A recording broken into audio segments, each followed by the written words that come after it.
Hello, welcome to another live stream of Master Investor. Glad to be here again on another valuable talk on money, business, and investment. My name is Jose. I'm the founder of the company and brand here at Master Investor. If you're new to our community, make sure to subscribe and turn on the notifications so that you know when we go live or upload another valuable video like this one. Today, we're going to be speaking about mastering online investments and why it's so important to start building our asset column and tap into the entrepreneurship world. We are all entrepreneurs at the end of the day because we have to deal with money. And when it comes to entrepreneurship, goes hand to hand with money. So mastering money is something that we should all do in our lifetime because we have to deal with money for the rest of our lives, whether we like it or not. Whether you agree with it or not, we have to deal with money. And so, which way do we want to go is the question. Do you want to go the way that majority of people, 90%, I would say plus of the population, goes the route of working hard for money, having a job to their 65, retiring, and then maybe enjoy some vacations after 65? And if the money that they have left is enough to even give them a vacation at that point. In many occasions, it never happens because the fake vehicles, investment vehicles that were created to encourage the financial uneducated employees and self-employees to invest in the stock market was through investment vehicles like the 401k, which, as you know, here in our community, we define those as fake assets. And the reason why they're fake assets is because they simply don't put any money into the investor's pocket. The investor has to put money into the 401k continuously until they're ready to pull out and they're ready to get their gains after many years. But that in the entire years that they held that fake asset was just a liability because it was taking money out of their pocket, nothing was coming back. So a speculation and trying to measure your return on investment based on events that may happen or may not happen, that's risky. That is not sound investing at all. We want us to understand that in order to build true wealth, we need to have financial education so that we understand what we're doing and we can tell whether our investment is going to come back. Whatever we invested initially, whether it is our own capital or a combination of our capital and financing, how fast can we recoup the money back? At least our money at first back. And if we have other investors, how fast can we pay the investors back? That's what they're going to want to know. Same thing with the bank. The bank wants to secure that the business, the operation will be able to afford the payments of the mortgage or the loan or the credit line that we have, the interest.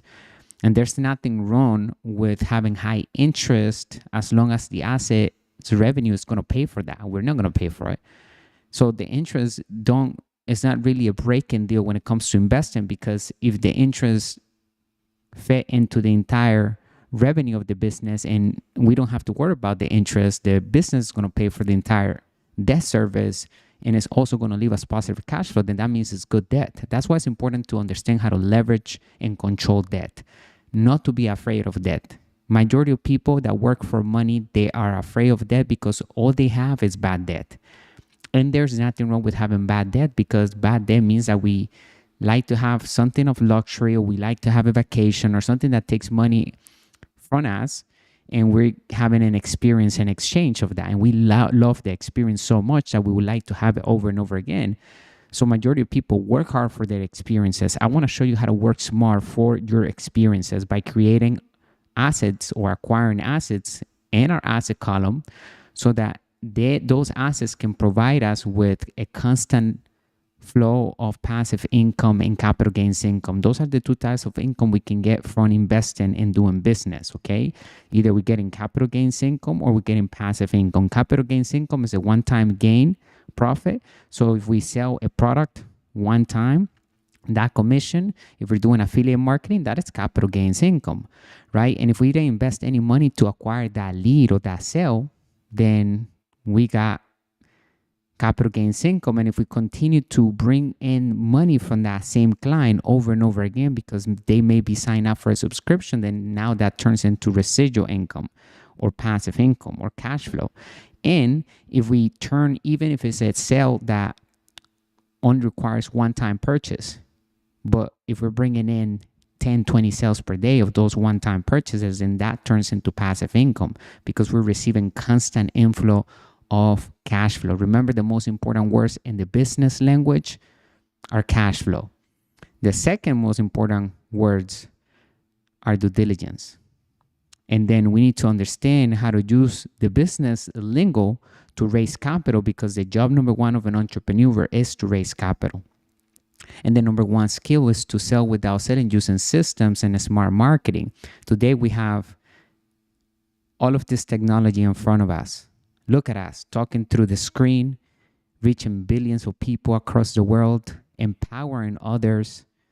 It's a beautiful time to be living. We have to be grateful. Okay? And there's nothing to be really depressed about in life. It's the control of our thoughts that we need to really manage.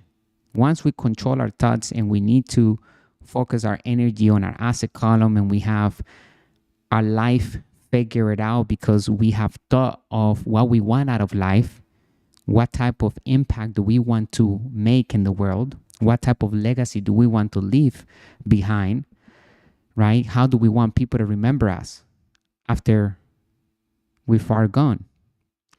That's why it's important to build brands, not just companies. Brands are here for generations. Companies are only here for a short period of time. And there are some times where we will have assets that only last a short period of time.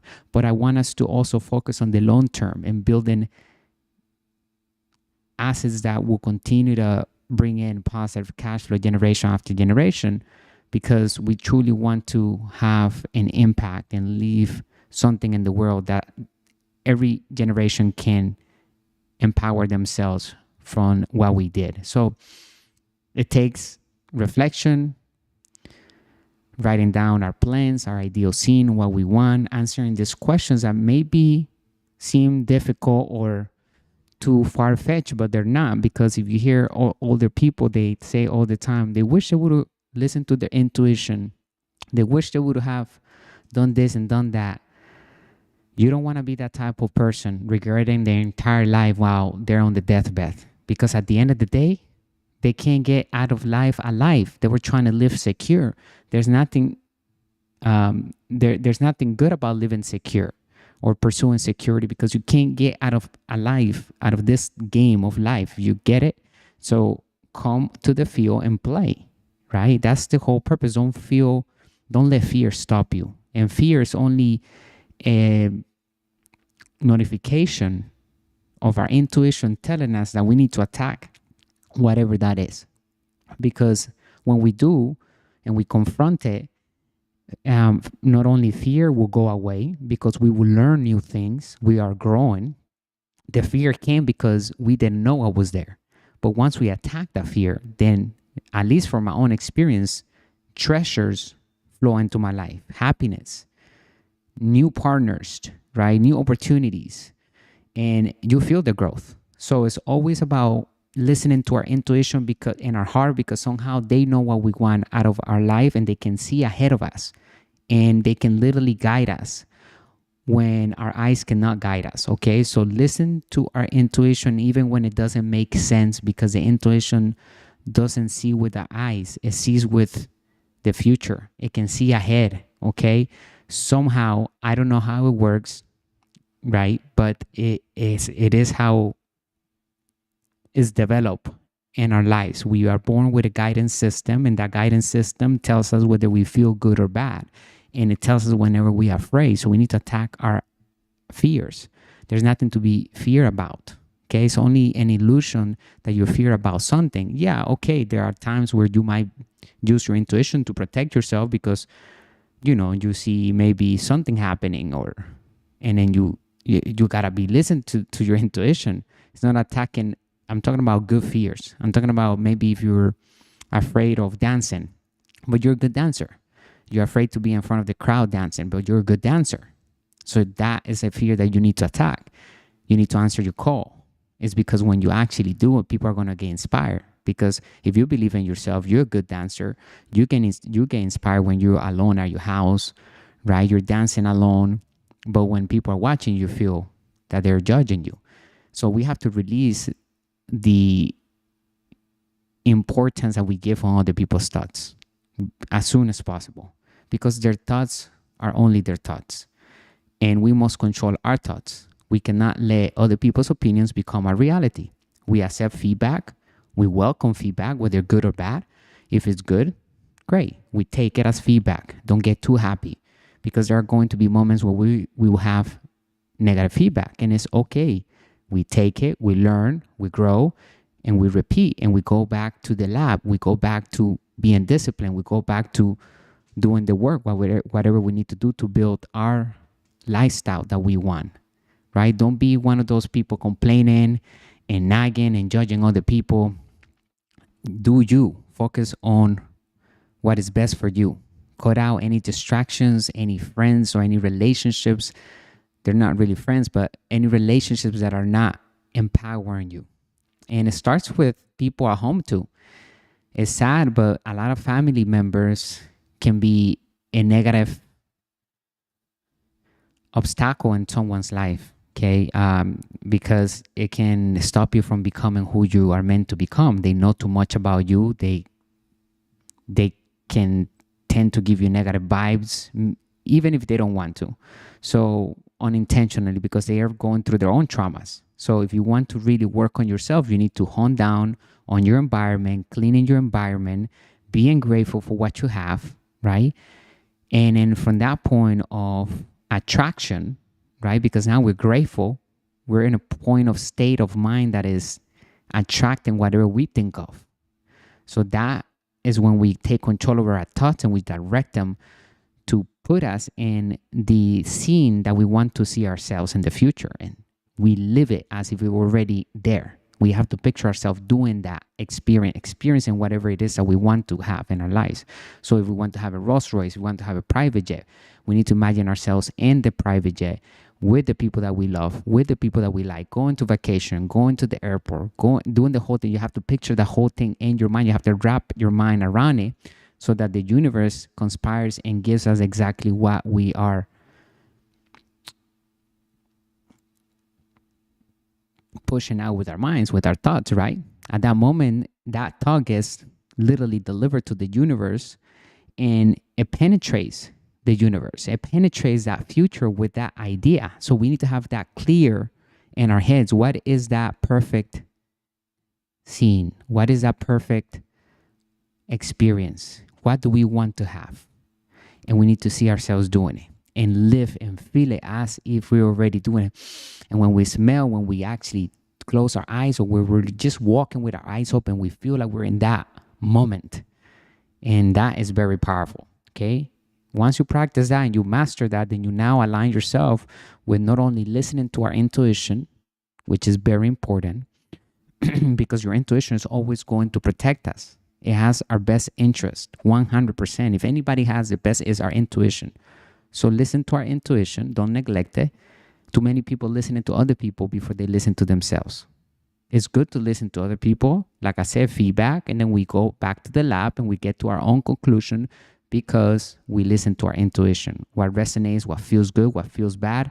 If we feel good, then that's good. If we feel bad, that means it's not aligned to our dreams of who we are. So make sure that you click the link in the description, join our community here at Master Investor. We all have an investor inside of us.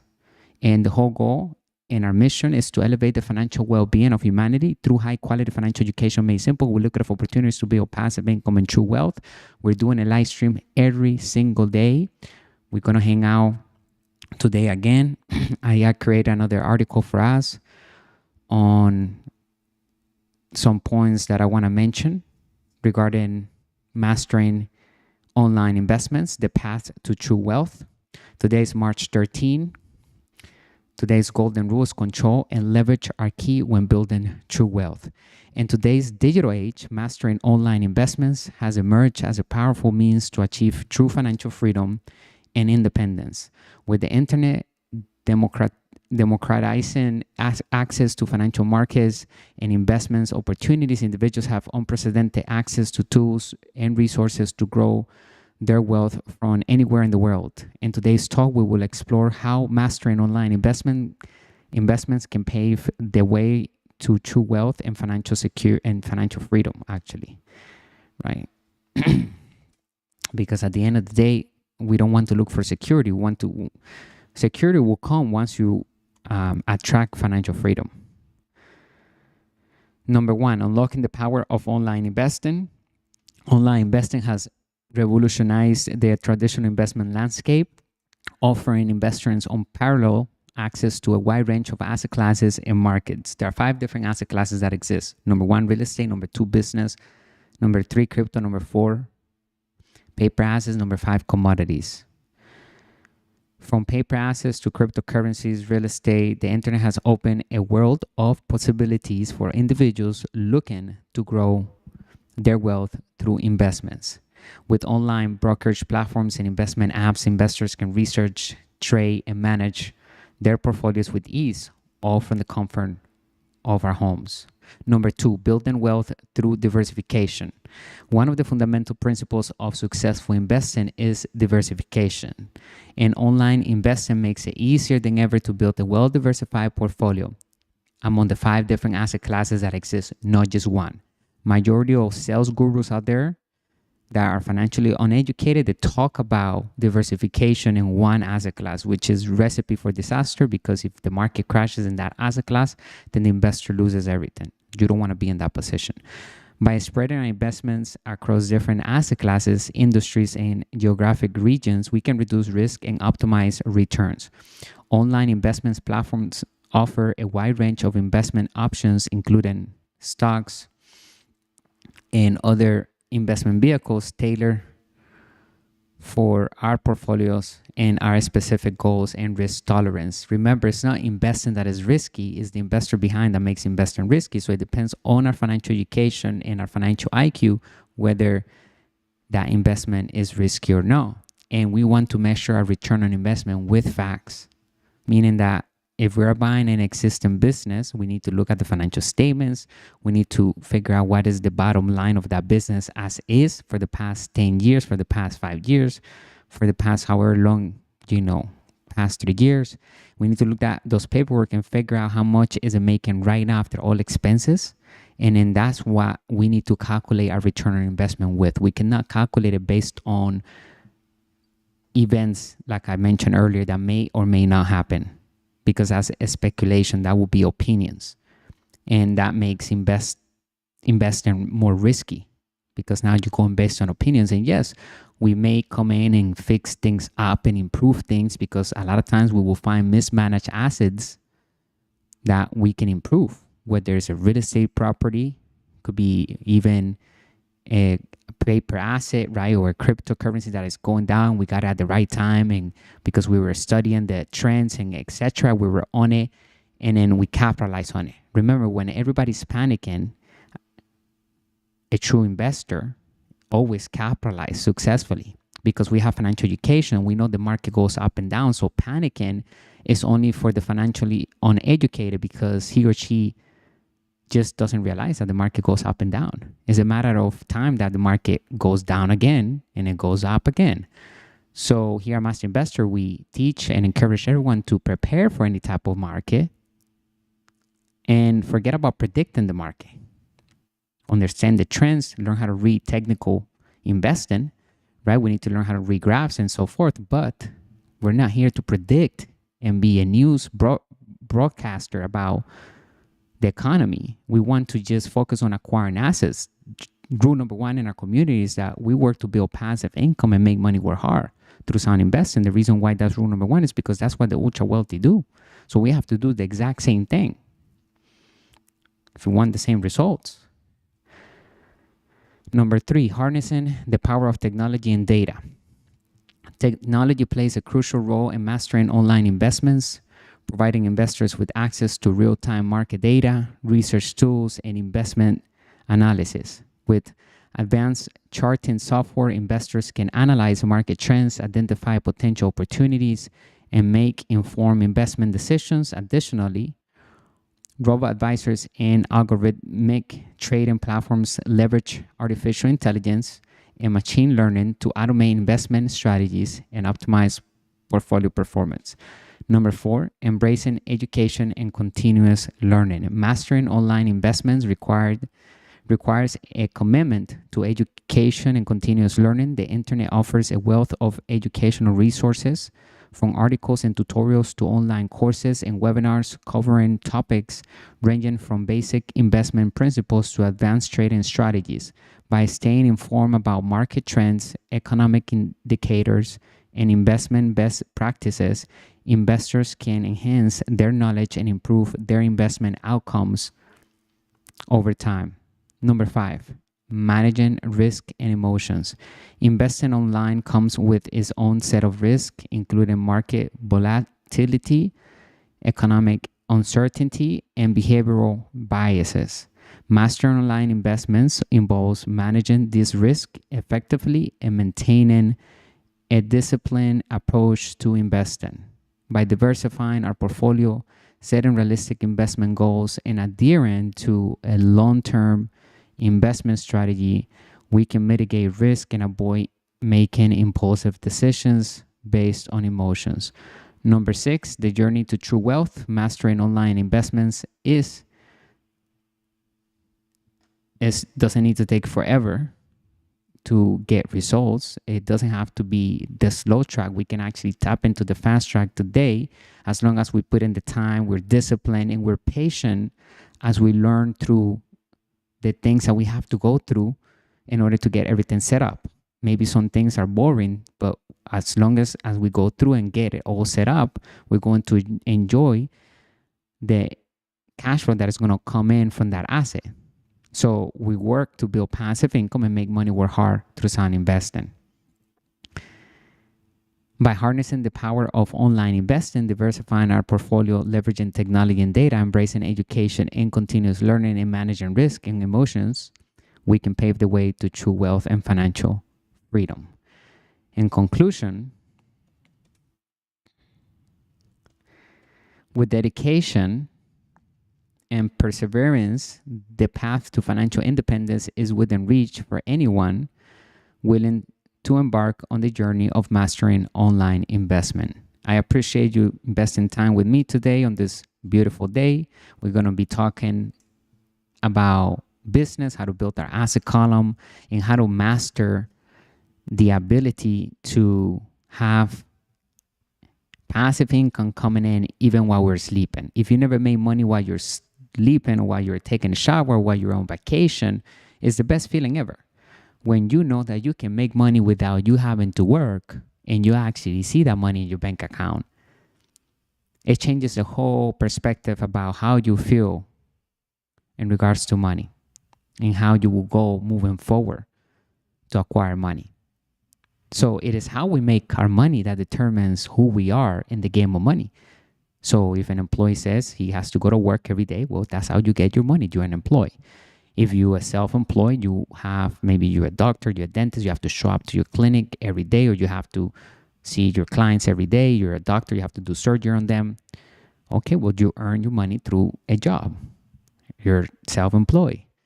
Okay, if I have a digital business and I have assets that are making me money while I'm sleeping, while I'm on vacation, while I'm exercising, well, then I'm a business owner. I don't work for money. I work to build passive income, meaning that I work to build a sound asset or buy a sound asset, right? And once we do that, and once we have capital coming in, then our job is to put it to work through sound investing, not save it in the bank. We want to keep that money from asset to asset, and that's how we maintain the value of money. Otherwise, it loses value. It goes back to its intrinsic value, which is zero. So it's never a good idea to park money. That's why it's always best to have a plan for every single dollar that we have in our hands. And even before it touches our hands, we need to know exactly, okay, that's coming our way. We're going to put this over here. We have the entire plan laid out of that money going to work to multiply for more money. Okay. So does it take money to make money? Not necessarily. It takes financial education to make money with money. Otherwise, it's a gamble. So we want to have financial education. So one of our expenses that we need to add on our expense column, if you don't have one right now, investing in financial education. Okay.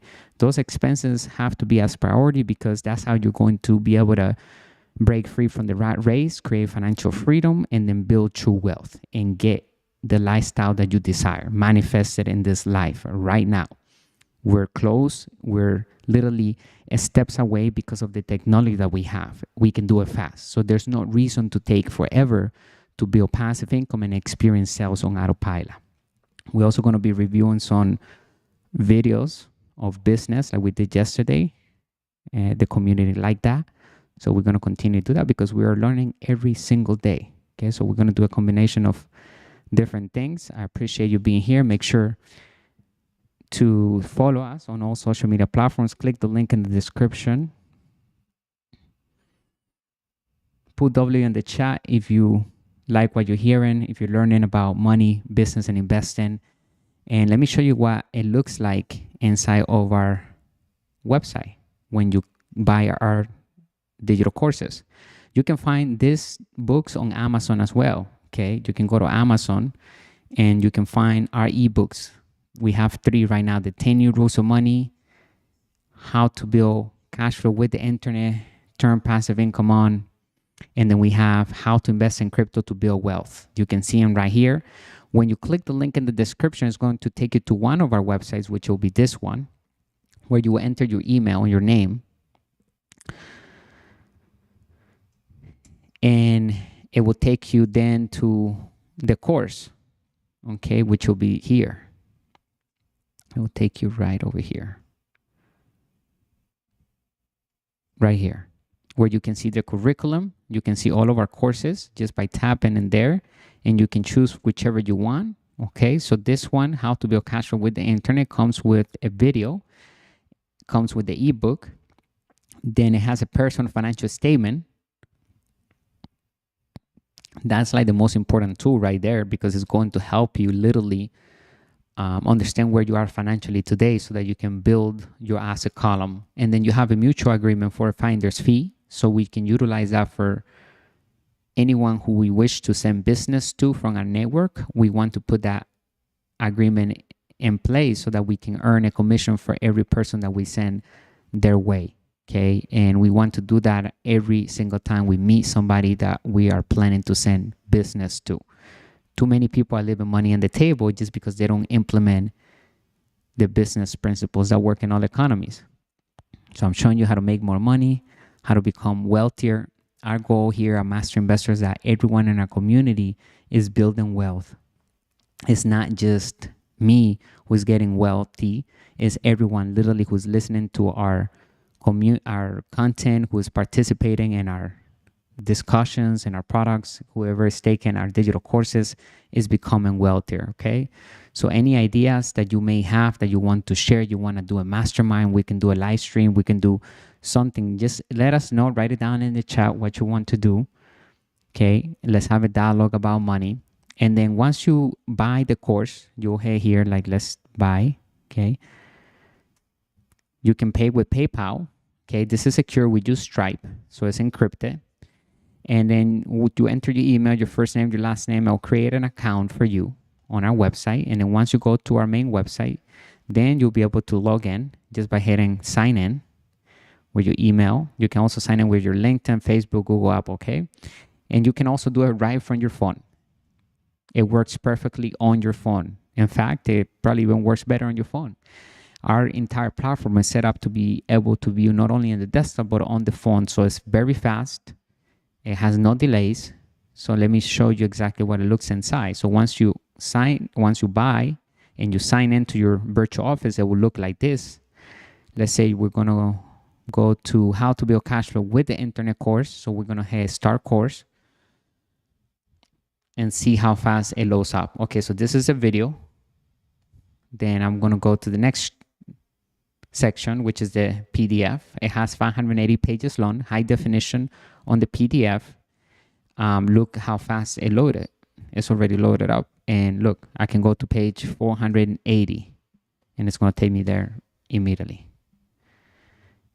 This button right here, it will download the entire ebook into any smart device or computer that you want to save it to. Then you have the personal financial statement right here. Once you hit download, it takes you to Excel. It opens up there and you can fill in the financial statement, which is very important to do. You cannot skip this step. And then you have your mutual agreement right here. You click here and it gives you a PDF that you can print and you can sign, or you can fill in and you can sign with the parties' names, the company name, and hopefully you're doing business with your company. Otherwise, you're going to be paying taxes if you're running everything under your name. You're not becoming a business owner. You need to have a company so that you can run your business expenses and everything that you're using in life regarding spending money. You have to run it through the business. Everything that you're making from your sales on autopilot online, you have to run it through your business so that when we get together with the CPA, we can minimize taxes because we have allocated the money correctly into business expenses that qualify to minimize taxes. So understanding how to do business in today's economy with the right tools, the network, the right rules, the new laws of money, because everything has changed. Money has evolved. Today, money is not longer real money. It's not backed up by gold. Now we can literally put ourselves in position using debt, right? Debt is tax-free because money is created with debt. So we can use debt to become wealthy. So we can turn debt into passive income. We can turn debt into wealth by utilizing it and buying or building an asset with that money. An asset that will bring enough money back to pay for the debt service and also leave us with positive cash flow.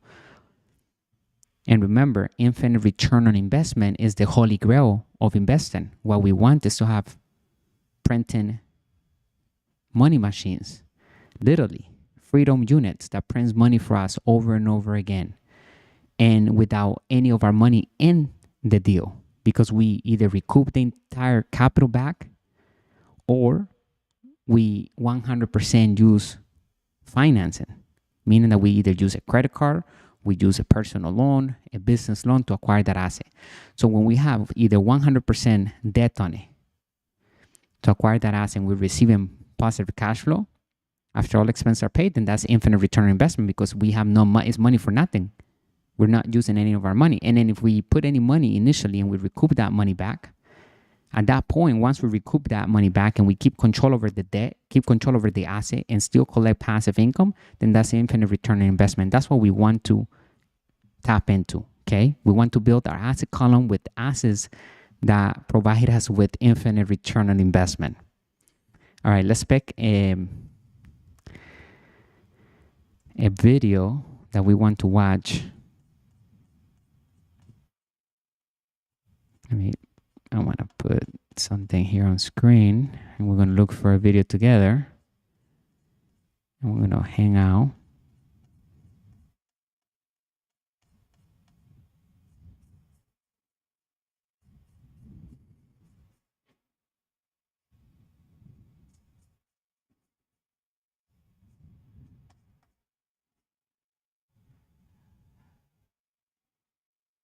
Cash flow detached zone. And that means that our businesses is basically this right here. Our businesses, okay, buys our other businesses in different asset classes. So our businesses revenue, so the cash flow that we're bringing in from the sales, from affiliate marketing, whether we're doing network marketing, whether we're doing drop shipping, our own product, our businesses that we control, our systems that we're controlling, whether you're promoting a third-party business and you're getting a constant inflow of $2,000+ per day, that's your cash flow. Okay, if you're not having to show up to make that money and that's coming in on autopilot, then from your businesses, the cash flow that's coming from your businesses will do this. We'll buy real estate, which is another asset class. We'll buy another asset class. We'll buy paper assets. We'll buy other assets and we'll pay for expenses. And that's how we obtain everything for free legally. Okay. This is how the ultra wealthy do it. I broke it down for everyone here to be able to take advantage. So let me know if you're learning something from this amazing live streams. We're going to choose a video right now. We're going to watch it together, all right? Oh, actually, we're going to continue with this one. Yeah, this is the one we were watching. I like David Goggins. He's a very good mentor, okay, for discipline, for encouragement, and understanding that, hey, it's up to us at the end of the day. We can have all the excuses in the world, but it's up to us. You know, nobody cares about our excuses. We need to just put in the time or whatever we want to be great at. Okay, so let's listen.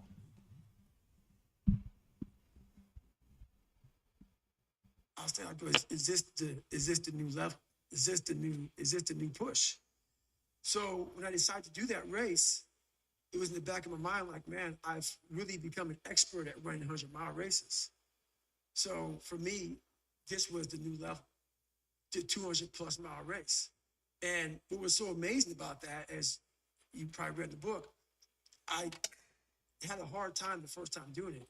I came back and did better. But what's amazing about the human mind is that it becomes your new norm. Like, to think that I can run 200 miles, 240 miles, and that becomes like running 50. I never thought that was possible. This is why I'm always pushing that limit, because I know that within pushing these limits, there's always more. So I end up doing like almost like back-to-back 200-mile runs. When the 200-mile race, 240-mile race was hard at once, it became something that was very easy after I figured it out. So that's why that happened. Well, you got lost on the first one. Oh, yeah. And then you went to bed and woke up halfway through the night and nudged Kish and said, how long have we got left until the end of the race? But because you hadn't completed the official route, you couldn't go across the official finish line. Yeah. So you ring your race pacers, some of whom had gone home. Yep. What do you think? It's so 3 a.m. and you're ringing people saying, you know that race that we just finished because of health problems? Right. Can we go back and finish it? So the crazy thing about that, in that spot, so I got lost the first time. I got seriously sick, was off course. So basically, I bed down about 12 hours. Then I got back in the race. So I was still part of the official race now. Okay. So the first time I got lost, I got sick, got lost, got back in the race after 12 hours of being out of the race. So now I get to about 200 and some odd miles, and I'm sick as hell. Can't breathe, high altitude pulmonary edema, totally jacked up. And now the doctor tells me, if you get off course now and you go to the doctor, you won't be able to come back and finish the race. So I had to make a call. Like, you know what? I'm pretty messed up, got off. So this is where you're talking about. I'm literally laying in bed and I'm feeling better. And I thought, honestly, I swear to God, I thought that someone was speaking to me. I thought it was Jennifer. It was like, you're not done yet, motherfucker. And I'm like, what the fuck is this? It was actually probably my subconscious saying, get your ass back out there. So I wake Jennifer up. I'm like, hey, how much time do we have until the cutoff? I know that I'm already, DNF'd. So now what happens here, I'm not going to be an official finisher of this race. This isn't for glory. No. This is now for the fact that you can. So either you can sit here and not and think about that for a whole year until you come back here and do this, or you can go out there for yourself and take some kind of pride in knowing that you could and you did. So basically, I wake her up. How much time left? She goes something like, I don't know what it was. Would you say what time was? Like, whatever. And half my crew had left. And there's 2 people there. I woke them up. They were getting ready to get on a plane. I said, look, can you guys help me out? I have 40 miles to go. I'm going to have Jennifer drop me back off at the spot where I left. Then I'm going to finish this fucking race. And I couldn't cross the finish line because I wasn't an official finisher. So I ended up finishing on a road by a telephone pole, and that was my official finish. It ended up being like 255 miles. But it's one of the best races of all time because we're going through it fast. But all the fucking times that I was like, I'm not going back. And I went back. I'm not going back. And I went back. I'm not going back. And I went back. It showed me even more of what we have as humans, if we're willing to go there and we're willing to push that extra step. And like I say, I always tell people, a lot of people, man, how do you do what you do? At the end of the day, I ask myself one question: can I take one more step? And usually the answer is yes. So if you can answer that question and not take another step, that is real failure. That is real quitting. So a lot of people can take one more step, but they choose not to. I don't know if you can take 2 steps. You got to answer that question after you take the first step. But I can always take one more step. So if I choose not to, that's on me. I got to live with that. Does that lead?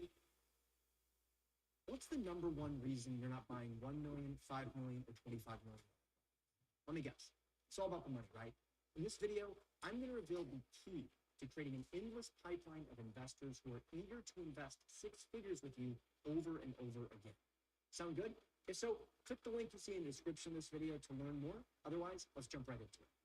So first of all, my name is Hunter Thompson, and I raised over $70 million from over 500 investors.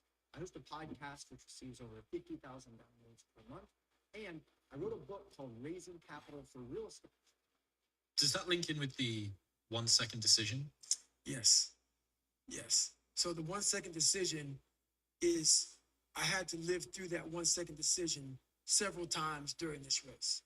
So this race took me 100 and some hours. Okay.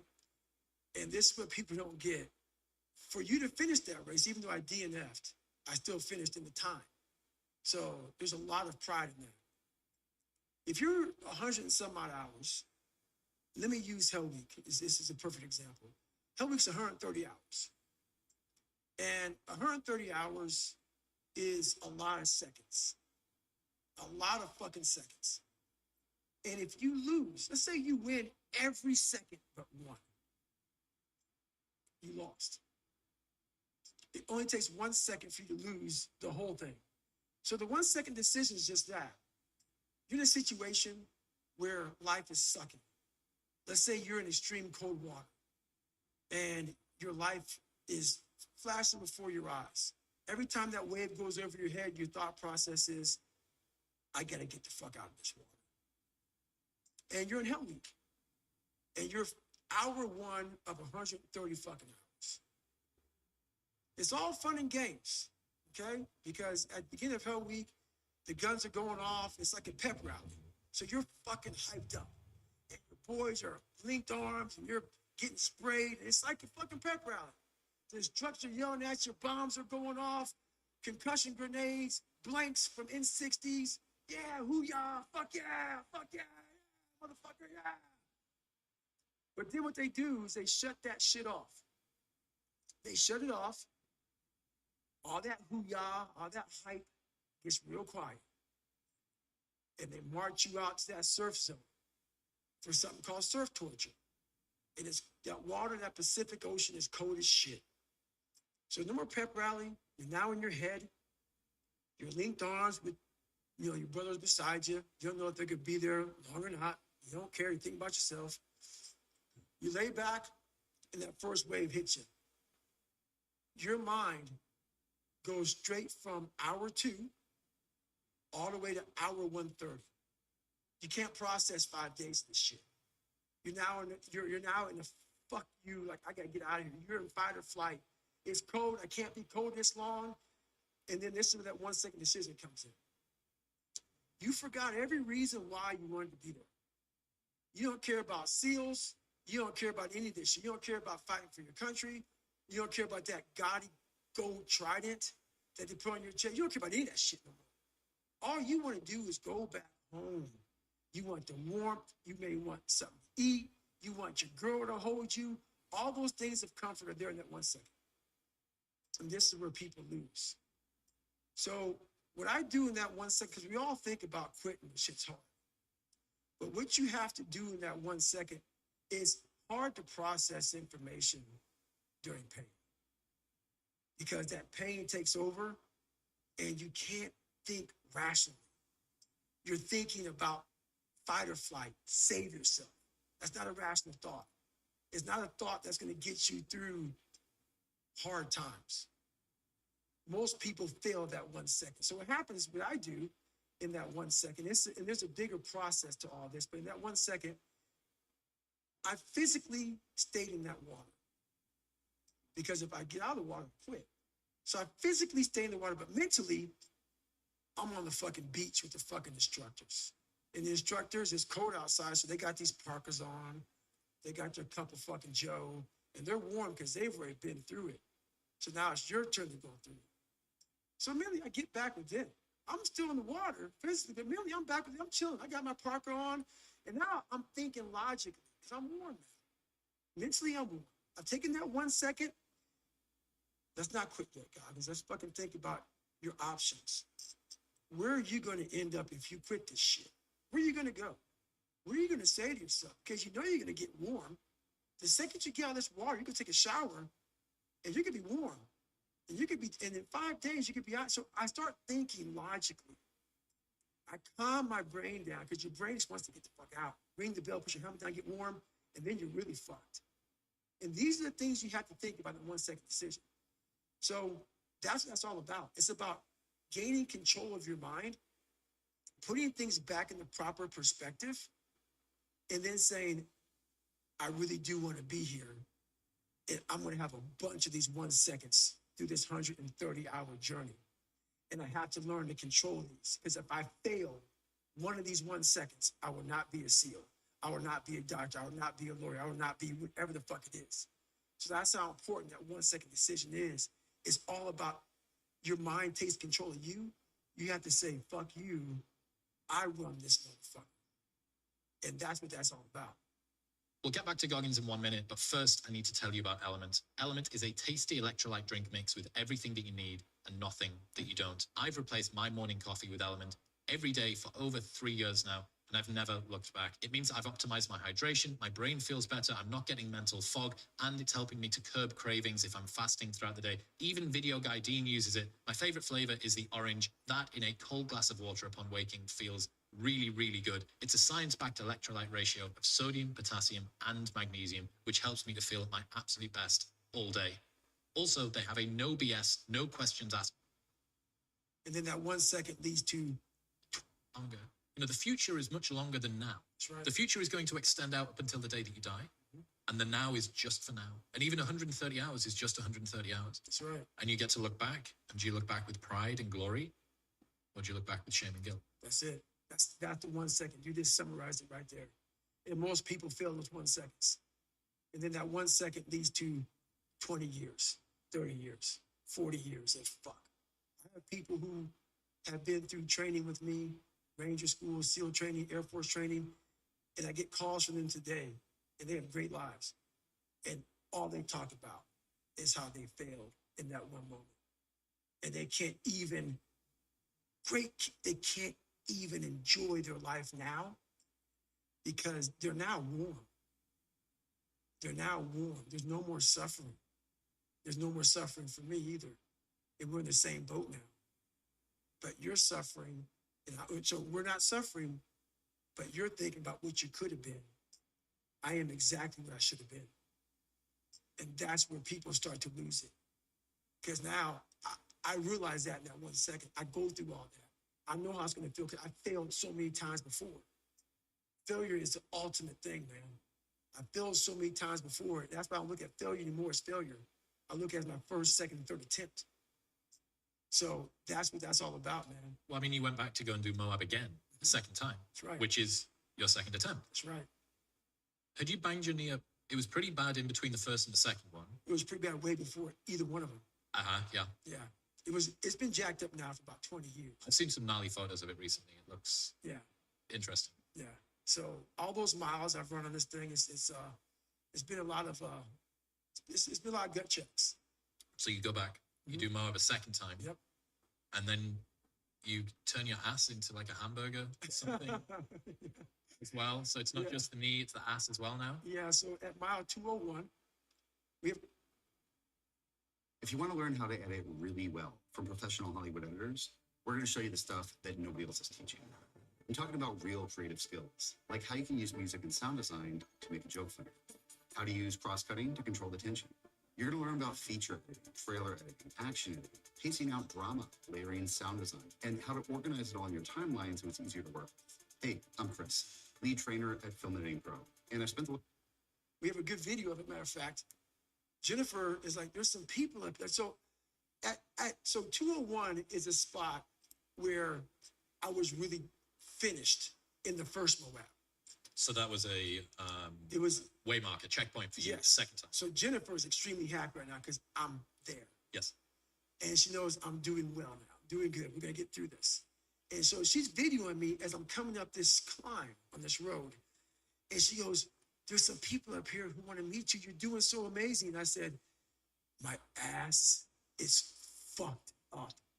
You need to get the fucking Desitin cream. And it's literally for like 20 fucking miles. That, like, people don't get it, man. When you get raw like that, bro, and you're walking, because you did the chafing of my ass, it was hamburger meat. I'm like, so she's all fucking happy and shit. And I just look at her. We're live streaming I'm gonna right put the video now up on social media. YouTube and It's- Kick. Make sure you join us. She's a fucking Subscribe to trooper, the bro. channel and click Hang the on, so link did she, was there to get our ebook leakage? and Oh, yeah. of course how to go That was past the on the end video and from turn passive behind? income on. I'm going to show So you my how to shorts create financial freedom. were absolutely raw dogged. Yeah. So when you pull them down, it's just blood. And so she goes in the bathroom because she didn't know what she was going to see. She has a Desitin cream. She walks in there and I pull them down and spread them open. And I go, put that shit all up in there. So she goes in for the kill. And she's putting this Desitin cream all over the fucking place, man. And you know what? This is the funny thing about it. That's when you know you got a good motherfucker with you, man. When you're that raw, you're that fucked up, and she's just like nothing. It was like saying, hey, can you like put some lotion on my back before I go lay out? That's how she was in there, man, getting in it. That's it, man. Have you considered that that might be the most traumatic event of all of the things that you've done in your life, what you asked Jennifer to do that day? No, not at all. She did worse. So that Leadville chapter, when I talk about after I finished, and then the ultra raveling or unraveling had begun, when I lay down, so Oh, that was on the duvet, and you didn't Yeah. know the word duvet. yeah, I know what the fuck What the duvet fuck do was. you know the word duvet? Blanket, man. Okay, Yeah. fair enough. Fair enough. Out in the streets, we call them blankets. Okay. Anything that you wrap up in is a fucking blanket. Cool. So I'm laying on the duvet, and she's all fucking like about her damn ratings, that fucking Airbnb shit. And I'm really like, hey, I'm about to shit Fuck, right because here. it's not your place. No, Okay. no, Right. yes. I can see why she'll So be concerned. that scene was bad. But once again, she like, sold it up. like a crime scene. Yes, it was a crime scene. So you've done all of this stuff, right? You've done the SEAL selection week 3 times, Yep. strapping the legs up so that you can run a Badwater ultra race, Yep. the Asperger's, everything. Yes, Of all of the physical pursuits that you've endured, which has been the most painful? by far, my first 100-mile race. By far. This 2019 Moab, the one that I DNF'd but still finished, that's up there. But when you are so, I guess you're not prepared to run 100 miles, and you take it for granted, and you didn't do any training at all, and you didn't have the right nutrition, and off a whim, like literally, like, you know what, I want to raise money for a foundation. That's how that happened. So I don't know if you know the story or not, but basically I'm sitting there, and the lone survivor incident happened where a bunch of, some SEALs died. I want to raise money for them. I went to training with most of these guys. So I had the bright idea to raise money. I wasn't going to do a hot dog or hamburger sale. I was going to do something that people would be attracted to. So I Googled the world's toughest events. And what comes up is this race called the Badwater 135. It's a 135-mile race through Death Valley in the summertime. Now, I have no idea about ultra running. I didn't know what the fuck ultra running was. But when I saw 135 miles, I automatically assumed it was a stage race where you ran like maybe 10, 15 miles, bed down, and you got next morning did it. So when I called the race director up, Chris Kosman, I'm like, hey, I would like to do this race to raise money for a foundation. He goes, have you ever run 100 miles? And I was like in a week, or like what are you talking about? He goes, no, like in 24 hours, because that's what you got to do to qualify. And I was like, is that even possible? Like I didn't know. So anyway, he goes, no, you can't get in my race unless you qualify. And I called him up on a Wednesday, and that Saturday, and I was a bodybuilder at the time. I did cardio 20 minutes a week on the elliptical trainer every Sunday. He goes, yeah, Saturday, you're in San Diego, Saturday is a 24-hour race where you run around a 1 mile track for 24 hours. And if you can get 100 miles, I'll consider you in my race. So I'll go sign up for this race. And the first 70 miles, I'm doing pretty good. And then I hadn't sat down. I was hadn't gone to the bathroom. I was drinking Mileplex and Ritz crackers.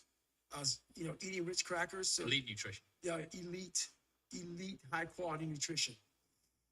So what happens when you're that ignorant and you go out to do this race and you sit down in the chair, your body's done. So I'm sitting there, and when you sit down for the first time in over 12 hours, your body's now going through some metamorphosis. Like, go fucking home, go to a doctor, get some help. But I'm sitting there, and I have this urge to go to the bathroom. And there's a porta potty for me, that fucking wall. I can't get up because my blood pressure's all messed up from my great nutrition that I was on. And so I can't stand up. So I look at my ex-wife, and I literally say, I'm going to shit on myself right now. So I sit there, and I'm shitting up my back, and I'm peeing blood down my leg. And I have 30 miles to go. And I end up finding a way to get through that 30 miles. And when I got done with that race, it's the worst pain I can't even describe the pain of that last 30 miles to anybody. No one, it's very hard. Whole body? Whole body. So when it ended, I'm literally dizzy going up my stairs to get to my house. I have my arms wrapped around her, going up the stairs. And every flight of stairs, I have to lay down because I can't stay upright for too long or I'm gonna pass out. So I finally get in the house. And when I get in the house, I'm once again on the floor. I'm in the kitchen on the floor, just laying there. I finally make it to the bathroom, into the tub. I get rolled in the tub, and she puts the water on me. I'm just laying there with the water coming on me. And what I pee out looks like Coca-Cola. And I'm laying there in the worst pain of my entire life. I'm shaking, I'm jacked up. And all I could think about was, I can't believe what I just done.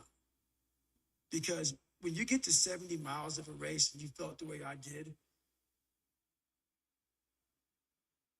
Hey, stop training people in person to make money as a personal trainer.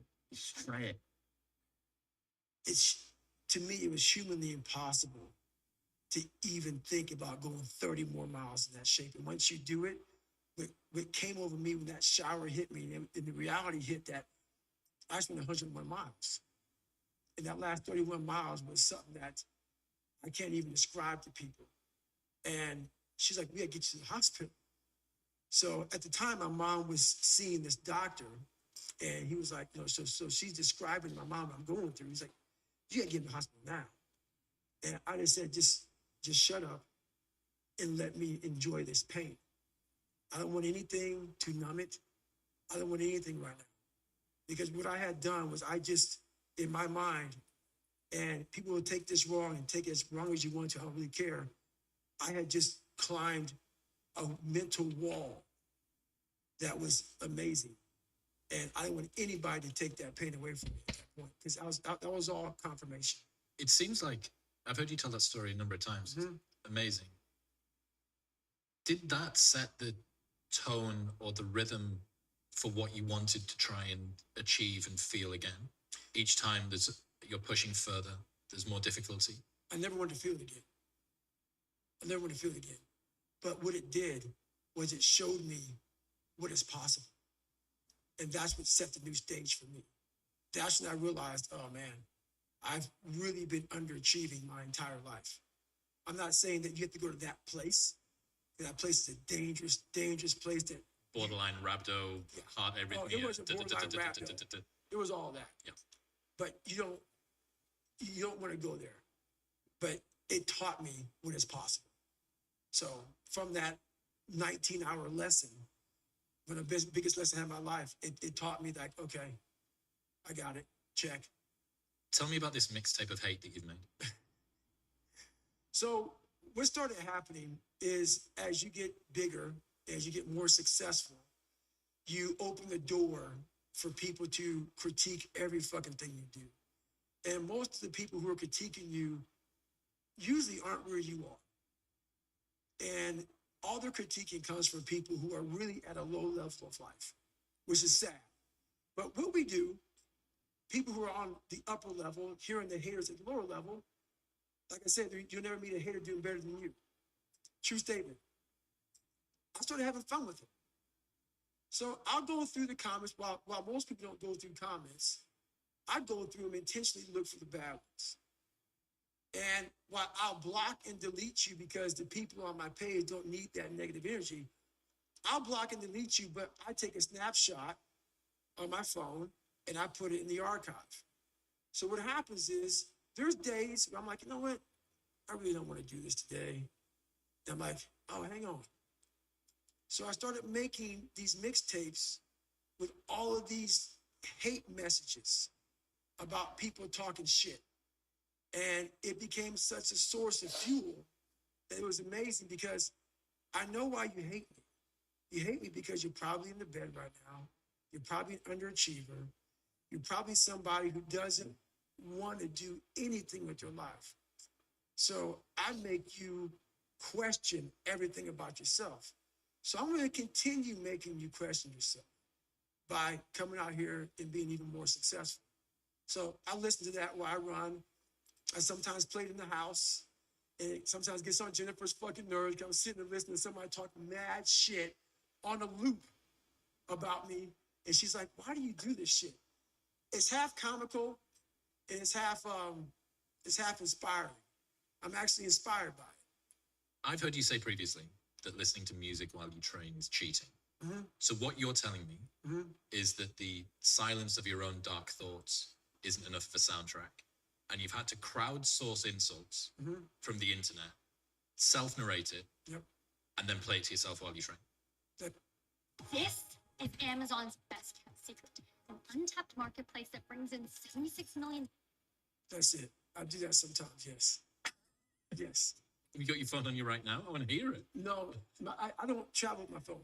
Oh. Yeah, my phone does not go with me anywhere. Why is that? Once again, man, like right now, I'm with you. A lot of times people are in conversations or they're somewhere, they're elsewhere. You may think they're with you, but they're not. That phone is the biggest distraction in the world. When it comes time for the phone, I'm on the phone. When not, I don't use it. I'm all about being present where I'm at. So that's why that phone right now, we do have it. It's in your, it's silenced, it's off. So I do have my phone right now, but usually I don't take it anywhere I go. Got you. So While you're listening to the self-narrated insults of random people on the internet that you don't like, right. what are you thinking of while you're listening to that? While you're working out or while you're walking around the house? How that back in the day when I was sometimes getting bullied or in a dark place, how sometimes that would have bothered me. How I would want to clap back. I would want to be on there all day explaining myself to people. And how now I'm in a place now where I can hear it and I can actually enjoy it. I can actually know where it's coming from. I've studied it. So I don't just like listen to it and like make fun of it. I actually study it because I was once that negative person. I was once that person who saw someone successful and didn't see how can I get there. I was like, oh, fuck that. They're probably cheating. They're probably doing this. I was that negative person because I wasn't there. And I didn't want to work to get there. So these people who hate on people, I've studied them. And I gained a lot of knowledge from them because I gained a lot of knowledge from myself when I was in that dark place. So It's almost like reflecting an older version of you back to yourself. 100%. I had this idea called the reverse role model. So in a lot of places, people might grow up and not have good role models around them. You know, like it would be great if I had someone that was my hero that could tell me how to be X, good in school, well with work, fantastic in relationships, whatever it might be. And a lot of people don't grow up with that. Right. And what I realized was, because that was me in part from where I was from, but I realized there was a lot of people that I got to see that were like the sort of person I didn't want to be like. Right. And that was the reverse role model. So I could look around and I could say, well, I really don't want his relationship with his wife. And I hate the way that he is using alcohol to get over the problems in his life. He doesn't have any integrity or tell the truth. She is a liar and a backstabber and a gossip. And the thing is that you can actually achieve a lot of success in life by avoiding failure. Like most success in life actually is avoiding failure. Yes, you need to be able to be competent, but first you need to not get out of the race. That's the 1 second decision, right? You need to not lose before you can win. Right. And the reverse role model is you weaving your way through a selection of people that you don't want to be like. And I think that you can get an awfully long way just by doing that. I did that my entire life. I had the ultimate blueprint by watching my family. I was the youngest kid. So the youngest kid has the total advantage. You know, you may get picked on, you may get bullied with everybody, but you sit back and exactly what you said. I sat back and watched my dad. Definitely don't want to do that. My mom, my brother, whoever it may be. I sat back and I paid attention to everything around me. And it was the ultimate blueprint to how to live life. How not to live life. How not to live life. Is I watched people do shit and I said, I don't want to be like that. I like what you said about how the criticism that you see from people is coming from a very unique place. Mm-hmm. I think if you got to see the inner texture of the people who don't like you's existence, you'd feel more pity than anger for the most part. I think you'd pity them. Yes. And that's a realization that's taken a long time for me to come up with, because everybody else feels, or to me, it always seems like everyone else has got it together. Mm-hmm. Because I get to see only what you choose to say, only what I'm around you doing that I get to see, whereas I get to observe my own inefficiency and foibles 10,000 times a second, right? I get to watch the texture of my own mind be completely unresponsive and useless. I see every single prideful decision, every single lie that I tell myself, every single time I make a promise and don't keep it. Mm-hmm. But I don't get to see that from everyone. So I'd always presume, because of this asymmetry, that everybody else had it sorted and I didn't. And it also made me think that everybody else's opinion was this perfectly balanced, right, well-researched, beautifully, they had me nailed down to a T. What they were telling me was the truth. right, They could see something in me that I couldn't. right. And after a little bit of time and a good bit of building up of self-confidence, I realized that that's not the case. No, I have pity on a lot of people. I do. I used to get angry about it. Like there was this guy, I talked about it on Rogan, this guy from SEAL Team 6 who went out there when I started becoming more famous. He went out there and just tried to destroy me, tried to literally destroy me. Talked about how, you know, he just totally lied. Had to get a lawyer against him, all kind of shit. And I was getting ready to sue this guy. I was going to sue him because he literally tried to destroy my character, my reputation. Went out there and just lied his ass off. And I thought to myself, it was about 2 months into it. I sat back and I started feeling sorry for this guy. Like, really sorry for him. I was going to pull the trigger, sue him. I said, I'm not going to sue this guy. I said, for you to be this person who comes on and lies and tries to literally tear down everything I've worked for, you are in a very, very bad place. Come to find out, he was in a very bad mental place. So I get what you're saying. I've learned to study people before I react, because there's no successful person in the world who's in a good headspace that's going to ever attack anyone in that kind of manner. There's always going to be something wrong with them. So you got to always dive a little deeper before you get your feelings hurt, before you get your feelings hurt by that bully at school or that boss at work. Take time. Take that 1 second to pull back and study them. Because most people who are in good places, they don't care about what you're doing. They don't care about what you're doing. They don't try to destroy you. They actually will try to build you up versus destroy who you are as a person. So that's where I'm at now in life, is most people who do that, they're in a very dark, dark place. I've got a ton more to talk to Goggins about, but first I need to tell you about AG1. You are not eating enough fruit and vegetables in your diet, and you know it. This is going to help. I've replaced a ton of multivitamins that I was taking every single day with one scoop from Athletic Greens. It covers all of my nutritional bases. It means I feel really good. I've got better energy. My digestion is improved. I tried pretty much every drink that I could find, and none of them are as comprehensive or as good tasting as this. It's got 75 vitamins, minerals, and whole food sourced ingredients, including a multivitamin, multi-mineral, pre- and probiotic, green superfood blend, and more that all work together to fill the nutritional gaps in your diet. If you're looking to make a good improvement, Workout. Lennar has a hot selection of homes for sale right now throughout Miami-Dade and Broward. Pay zero. Workout. To study, to be better, without motivation. most people get wrong about motivation. They think it's a permanent fix. They think it's something that is a constant. They think that maybe once I get it, I'm gonna hold on to it. And that's the thing about that I was telling you, that I always talk about. Nothing is permanent. Nothing is permanent. And a lot of times you have to learn to perform without motivation. You have to learn to perform without purpose. You have to learn to perform a lot of different things. And that's what people think. They think I need to have this motivation to work out, to study, to be better. So if they don't have it, they just don't fucking do it. And that's where you fail. You have to learn to train your mind well beyond motivation. If you have motivation, that's great. That's some kindling to the fire. All it takes is a little bit of fucking spark, you can burn a whole forest up. But motivation, you have to learn to exist without it. You have to learn to be, you have to be your best self when you're least motivated.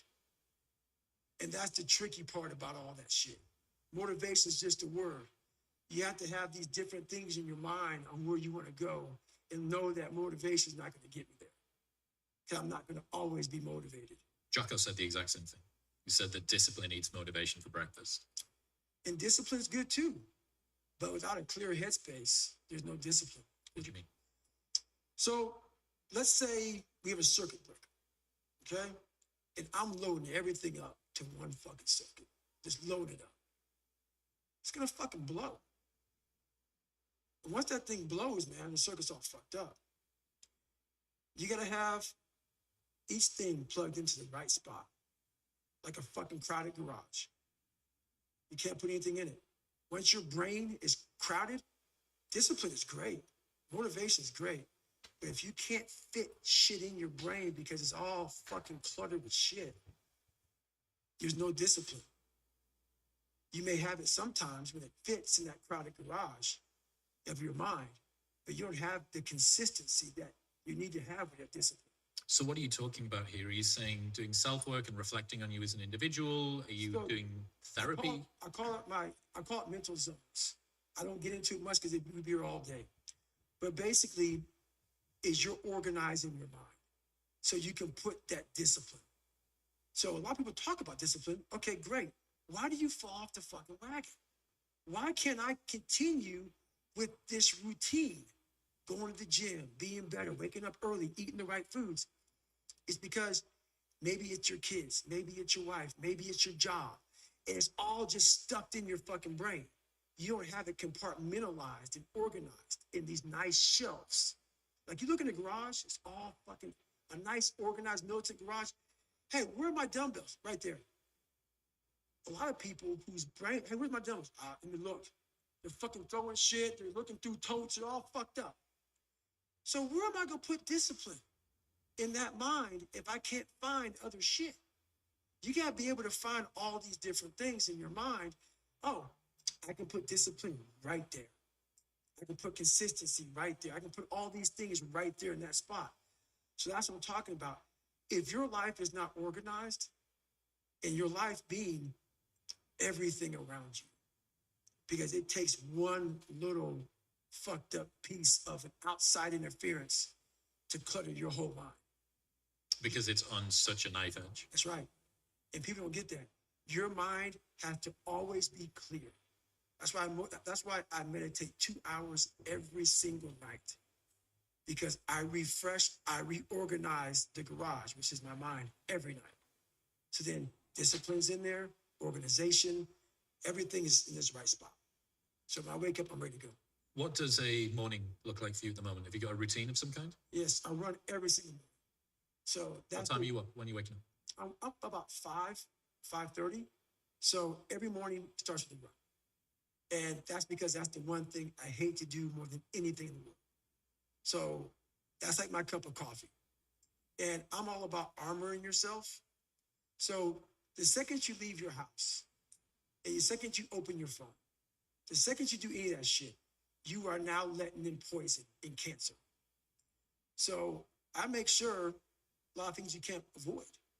So as I get up, I start to armor plate my mind and body. Like a person's going to war, you put your body armor on. That's what I'm doing on that run.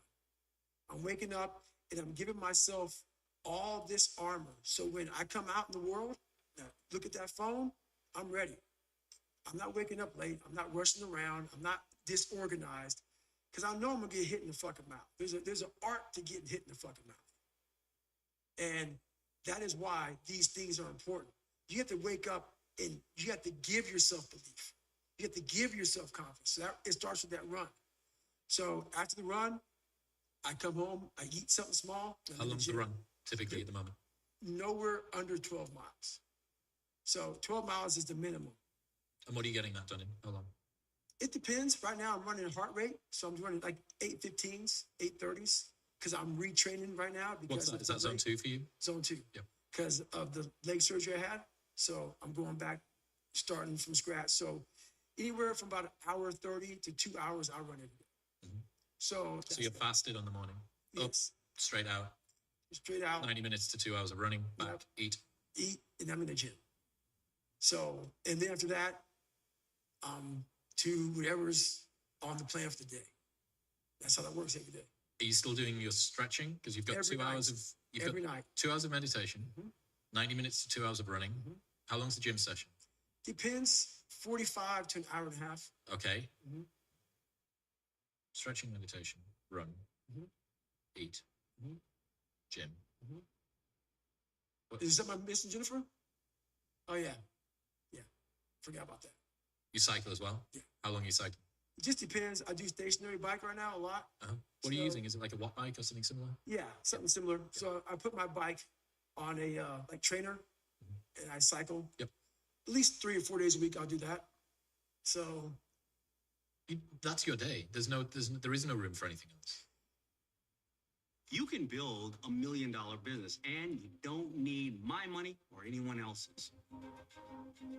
No investors, no loans, no crowdfunding. You can build a 100% homegrown, ground-up, self-sustaining, cash-flowing business, and we're going to show you how. So set aside some time, get out your notepad, and let's build your first funnel. This challenge is for anyone who thinks they need money to start a business. You want a big deal? A big ad budget? Elegant branding? Oh, a fancy office. Don't forget the secretary. It's easy to imagine that's the only way to do it because that's what you've been sold and that's what you see. Well, we're going to show you why it's a big fat lie. I was never supposed to make it. I was held back in school, dyslexic, broke, no diploma, and I took a clothing company from my mother's basement and turned it into a $6 billion fashion brand. You'll learn from myself and 20 other self-made entrepreneurs who all started with nothing. They all use funnels to build business empires, and we'll show you how to build one absolutely for free. Just click the link and take the challenge from your home, garage, coffee shop, or wherever you want your bootstrap company to begin. I'll see you there.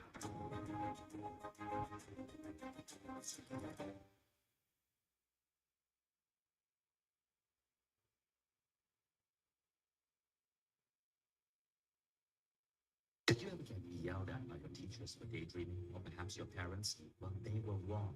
Daydreaming is a gift. According to a study at the University of California, Santa Barbara, daydreaming can be a powerful tool to help you solve problems.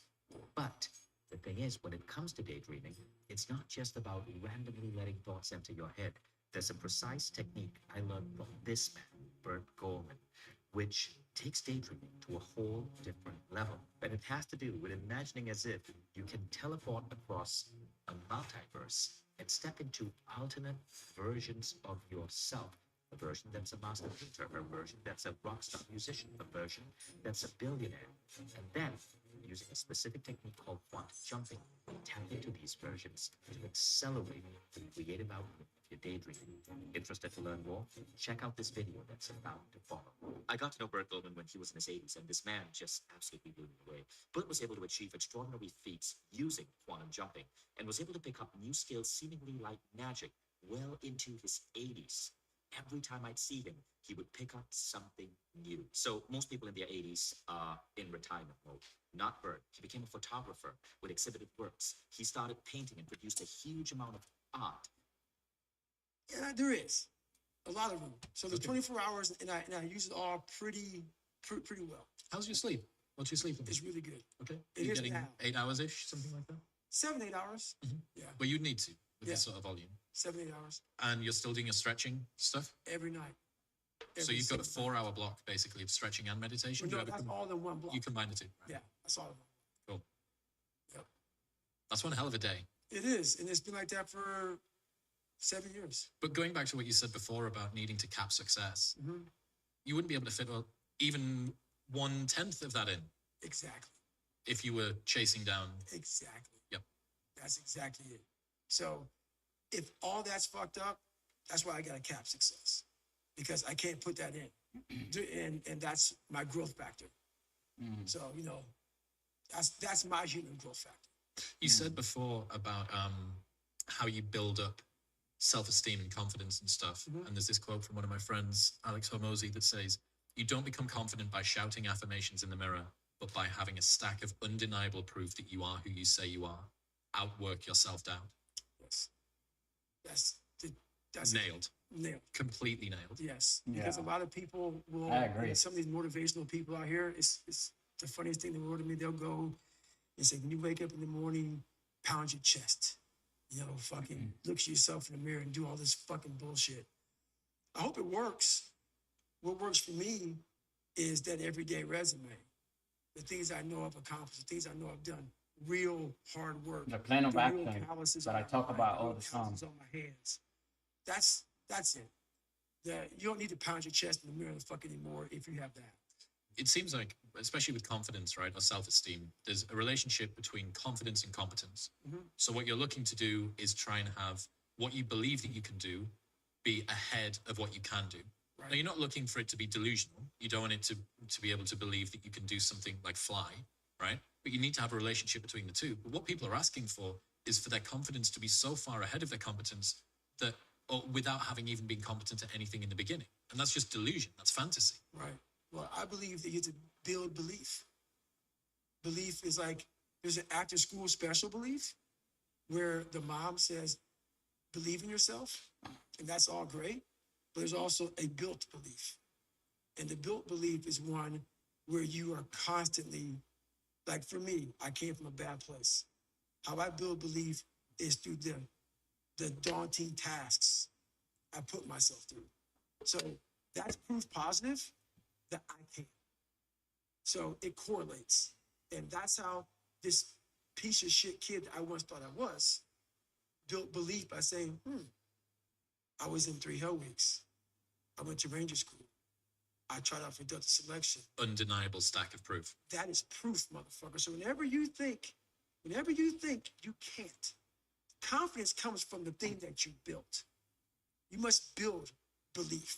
You must build confidence. It can't be like, hey, I'm gonna knock that shit out. You gotta look over here and say, I can knock that shit out. It's belief, and it's built on what you put in to yourself. Another friend sent me a message this morning, knowing that we had this big thing that we've been working toward for a long time today. He said, Nietzsche said, "I know of no better life purpose than to perish in attempting the great and impossible. The fact that something seems impossible shouldn't be a reason to not pursue it. That's exactly what makes it worth pursuing. Where would the courage and greatness be if success was certain and there was no risk? The only true failure is shrinking away from life's challenges." Nailed that one also. 2 for 2. Nailed that one also, man. Yeah, it's that it's a You want to change your life today? Make the decision. Focus on where you want to go instead of what you're afraid of. Really create your life on a new level. Whatever stops, whatever's got in the way, it's time to change. it's that dealing with laziness and self-doubt thing, I think. And I do wonder how many people use the look in the mirror, pound the chest, stare into your eyes, say your affirmations, don't get the results, and then lose confidence. Well, that's part of it. A lot of it is limited horizons. Limited horizons are like, I use me as an example always. I came from a small town in Indiana where there was a handful of Black families. And a lot of people in that town, when you come from a town of 8,000 people, it's like we had a local plant, Great Dane. You're like, you know what? I want to work at Great Dane and get a house next to my mom. That's what you know. So many of us come from these small places in our mind that we're not willing to think outside of only what we've seen. Our mind works in such a small compartment. And one thing I was able to do was to dream. Many people, but don't make dreams your fucking master. But I was able to dream outside those fucking four walls of that small town. And until you're able to really put yourself into that dream, but don't make dreams your master, that's where you truly become what you're destined to become. What do you mean, don't make dreams your master? A lot of people sit back and they dream about being a sports figure, or dream about being a SEAL, or dream about being an astronaut. And all it is a motherfucking dream. They don't put the work behind the dream. Right. That dream has become their fucking master. When you become the master of your fucking dream is when you say, I want to go be a Navy SEAL. And you say, okay, I'm going to lose 106 pounds in less than 3 fucking months. The dream was the one thing I thought about, and the dream was now gone. Now, what comes in, the dream goes away, and the fucking laundry list of fucking details and tasks come up. Right. Gotta do this, gotta do this, gotta do this, gotta do this. That's when you become the master of your dream. So a lot of people out there dreaming. Ryan Holiday says, talking about the thing and doing the thing, vie for the same resources, allocate yours appropriately. That's it. That's it. That's the way it works as well. That's the way that the brain works. You can actually get these kicks of dopamine by telling your friends about, I'm going to be a Navy SEAL. I'm going to start my training next week. It's going to be great. I'm going to feel like this. Feels good. It feels good to talk about that shit, man. It actually makes you feel good, makes you feel proud, all that shit. But guess what happens? That alarm clock goes off at 4 a.m. to train. I want to be a SEAL today. I don't want to be whatever today. I'll start tomorrow. And that's the usual pattern of people's lives. Because it's a sacrifice. That's why Entrepreneurship I is, talk about clearing out the mind. you know, got to put Until in the you time. really want to do something, you always get be a talker. You always get run your fucking mouth. So again, with the audio version of this book, you've done podcasts in between each chapter where you're recapping what's just happened. And this time you brought guests, one of which was your mother. Right. And you spend a 35-minute conversation sitting down with her and talking about the experiences that she had with your father and reflecting on that. Right. A lot of stuff you'd elected to leave out of the first book. So that means there's been a journey that you've gone through to get to the stage where both you and her, and collaboratively, you felt okay sharing that publicly. Right. What's that process like? Because your mum didn't ask for this. I mean, you kind of also did. You put a book out there because you thought it was useful, and now millions and millions of people know about you. But you know, the gravity field of your notoriety is starting to bring other people in as well. So what was the journey of getting to that stage like? Well, it wasn't so much me. I had already laid out, you know, a lot of shit about me that was, you know, pretty embarrassing and can't hurt me. So for her, that actually helped her out. She said, wow, if you have the courage to go out there and tell people all your shit, you know, and so that process was, it took about 4 years of me working with my mom because, you know, she was very damaged by what she went through. And so was I. But I knew no one was coming to save me, so I had to go ahead and fix my shit. And she kind of lived in a different place. But when I wrote Can't Hurt Me, it started waking her up. That, hey, man, why do you care? Why do you care so much what people think about you, what you went through? Why are you putting so much on other people? Right. And what they may say about you? Like, there's some stuff I talk about, you know, that is pretty embarrassing for some people. But she got to a point in her life where she was able to, you know, stop caring because we all have our shit. No one, like people, it's so funny to me. There be people who are out here commentating about people who are fucking up out here. Famous people are fucking up. And I don't know how they're able to do that when I guarantee while your skeletons are not being out there, if I were to open up your fucking door, motherfucker, how are you doing that? So I know that about everybody. Like, people love to talk shit about somebody and keep themselves out of it. And so we went through that journey together. And so it allowed her to come out and say, yeah, fuck it. You know, I'm a big person who, I want to give people the confidence to walk in a room of 1 million people and none of them like you, and you just like say, fuck you, I'm good. And walk out with you by yourself. You helped your mom do that as well. And now she can look at everybody and say, yeah, I fucking married a motherfucker that choked a woman to death. I was in a bad place. I'm good with that. One of the days that you focus on a good bit in that conversation is the day that she decided to leave your father, right, and take you and your brother with her. Mm-hmm. Was there anything that you learned about upon reflection, where both of your experiences opened up a new realization to you? Stop making Amazon sellers rich. I hate to tell you this, but every single time you shop on Amazon, that was a hard time for her, and for me also. I was ready to leave him a long time ago. I was just waiting for her to get the courage to finally leave him. And I don't think anything from that really, I think that's where the damage really began. I think for her, when she left, it almost, her fight went away. And it's kind of like when you run 100 miles. When you sit down, your body can then say, That's exactly what I was thinking. I'm done. That's exactly what I was thinking. The second she left, that the mind said, oh my God, like we can be human. It's like PTSD. Yes, we can be human. And we're not fighting anymore. And it just swarmed.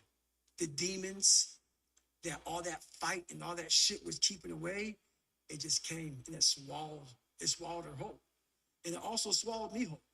But once again, like we were talking about, I got a chance to watch her, and she set out the ultimate blueprint on how not to be.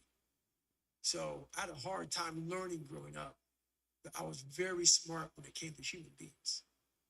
A genius, because I lived in such hell. I was always studying people. Who can I trust? Who can I not trust? Energy. I got really good with energy. Is this person's energy good? Is it bad? So I became a genius on human beings. So I studied people all the time. Studied all the time. She also talks about considering taking her own life. Oh, yeah. Were you aware of that before you started working toward this book? Yeah, so yeah, she talked about that a few times with me, you know, behind closed doors. And I'm surprised she did it. You know, there's a lot of stories that are still untold that she probably will never talk about. And I'll never talk about them until she says it's fine. But yeah, it was a bad way. So I give her credit for having the strength to say, okay, I need to continue on and figure out, you know, what's next for me. She says the only reason that she didn't go through with it is because of you and your brother, because she knew that she would be leaving you in the hands of this tyrant that was going to mistreat you even more badly now that she wasn't around to protect you. Yeah. Which is it's beautiful, but it's also kind of a lot of pressure. It feels like a lot of pressure for a child to be the reason for his mother to still be there. And it's also a damning conclusion about the state of her life. Right. That the only thing stopping you from taking your own life is these two boys. But it's also beautiful in a way because a lot of people only have one thing. You don't need a lot of things. Sometimes the only thing that kept me with that one step forward was one thing. And so that one thing can get you to two things, to three things, to four things. So that was the beautiful thing about that, is that now she's 75 and she's retired because of that one thing. How, I mean, you're having this conversation with your mum during the production of the audiobook. Mm-hmm. You're having a conversation which is difficult to have in private. Right. With two microphones in front of you, right. knowing full well that this is going out to millions of people. It's going to be scrutinized. It's going to be listened to. It's going to be reflected on. Yep.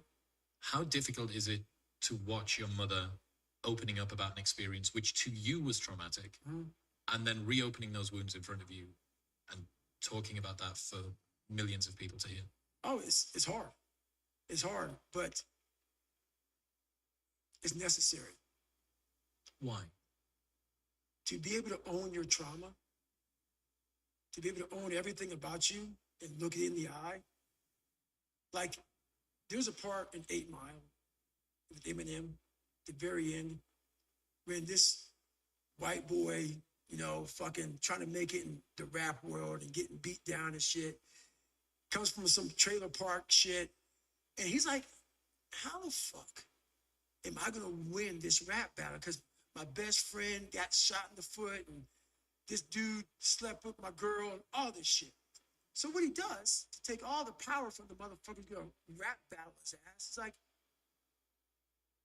I'm gonna tell you every motherfucking thing about me. I'm just gonna fucking tell you. And that's how I feel about life. And that's how my mom now feels about life. I'm just gonna fucking tell you everything fucking about me. I'm not gonna hide. I'm not gonna do none of this shit. And it's a refreshing feeling. When you can get in front of millions of people, get an audiobook, and you can go through your shit and lay it out, and you walk away. There's no more secrets. There's no more secrets. Like when people say, oh, hey, Lance Armstrong, did you do steroids? No, yes. Well, I have nothing wrong with Lance Armstrong or anybody else. Just fucking tell them, motherfuckers, man. And guess what happens to the conversation? It's over. It fucking ends. There's a really telling moment in the book. I think it's my favorite part. It's not even in this one. It's in the audiobook. And it's when it's getting quite difficult with your mum. Mm-hmm. And you offer her a route out. You ask if she wants to take a break. Yep. She says no. Yep. I'm going to keep going. So it seems like she's got a bit of that dog in her as well. Oh, yeah, she had to. Yeah, she had to. One thing that when you grow up the way we kind of grew up together, that's how I look at it. When you grow up, when she had you she had me at 28 and my brother at 24.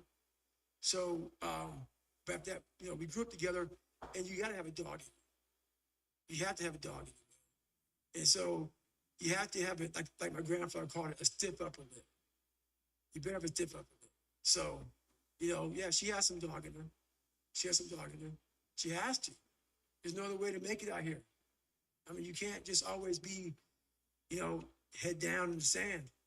You got to learn to pick yourself up on your own. A lot of times these fights and these battles, you got to be your own fucking coach. You got to be your own motivator. And she had to do that several times in her life. Given all of this trauma that you go through, why would you choose to go back and see this tyrant of a father for one last time? It was the only way for me to move forward. So, like a lot of times, if your back is hurting, it may not be your fucking back. It may be something else in your body that's making your back hurt. For me, I'm like, man, why can't I get past this fucking hurdle? So like I said, I'm always examining myself every day. What is it? What is it? Well, there's only one thing you haven't examined yet, and it's going back to the beast, going back to the demon. So when I went back to him, I realized that that was the unsolved mystery.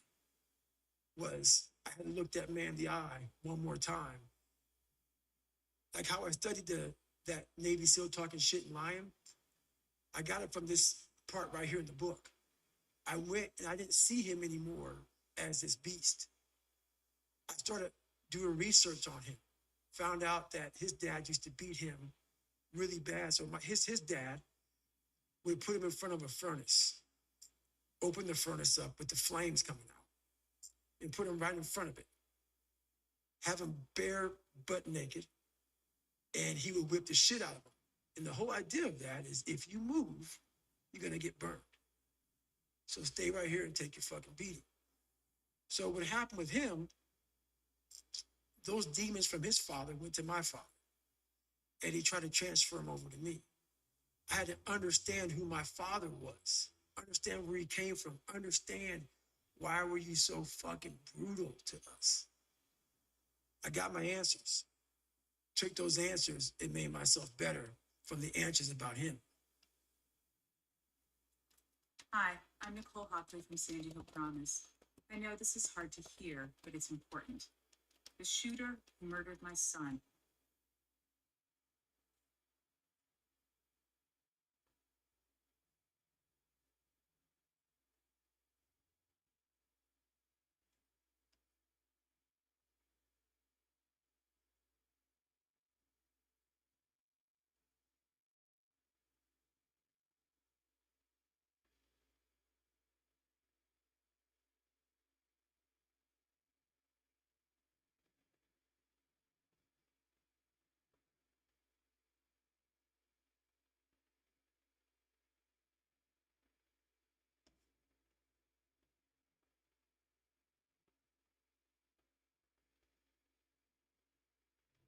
Just this one passive income stream is making me over $1,000 per day. In this video, I'm going to reveal my top 9 passive income streams that genuinely work, and I'm going to prove they work by showing you real results. Let's review this video right here. The great thing about these methods is they're suitable for the average person, so you don't need a load of money to get started. In fact, most of them don't require any investment at all. Some of them are more passive than others, but they all have the ability to make you money while you sleep. This is going to be a super valuable video, so let's not waste any more time and dive into it.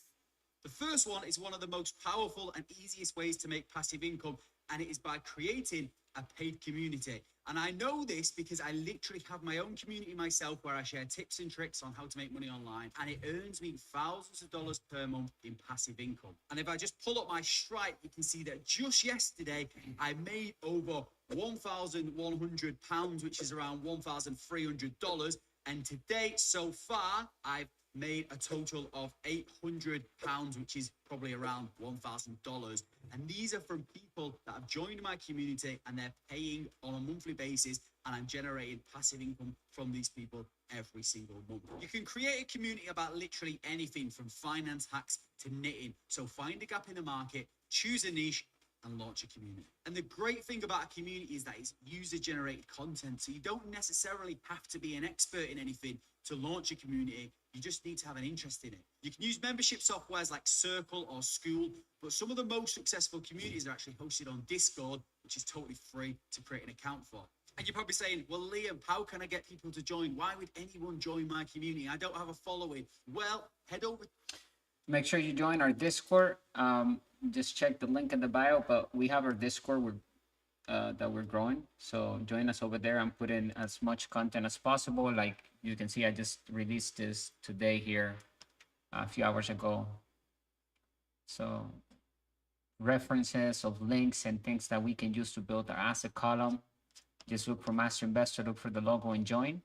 And let me know if you need an invitation. Let's continue.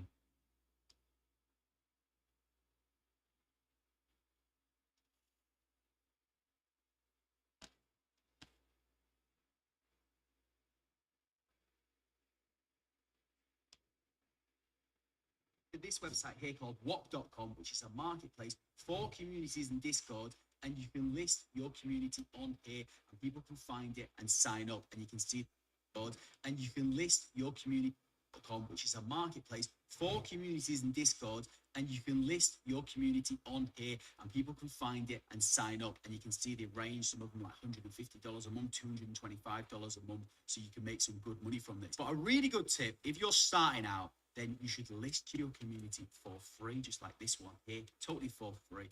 People can join it, people can become active in it, and then once it actually starts getting members coming in and people are starting to review it, and it's a great place to be, then you can start to increase the price. Maybe just charge $10 per month, and then $15 per month, and keep increasing it until it is the place to be, it's active, and you can start charging $225 a month if you want.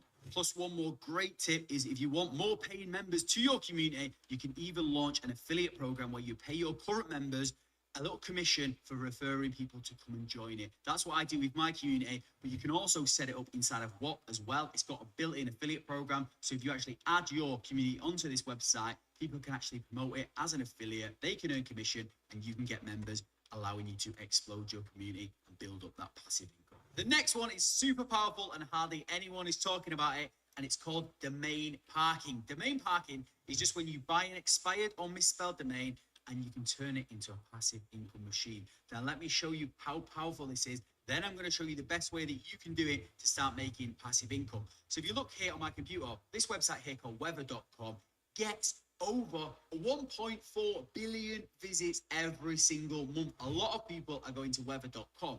Now, some of these people might type in the wrong domain. For example, this one here, weather.com, where there's an S in there, currently gets around 40,000 visits every single month of people mistyping weather.com. And these guys, whoever owns this domain, is making some crazy amounts of passive income. I'll show you how they're making passive income in just a second.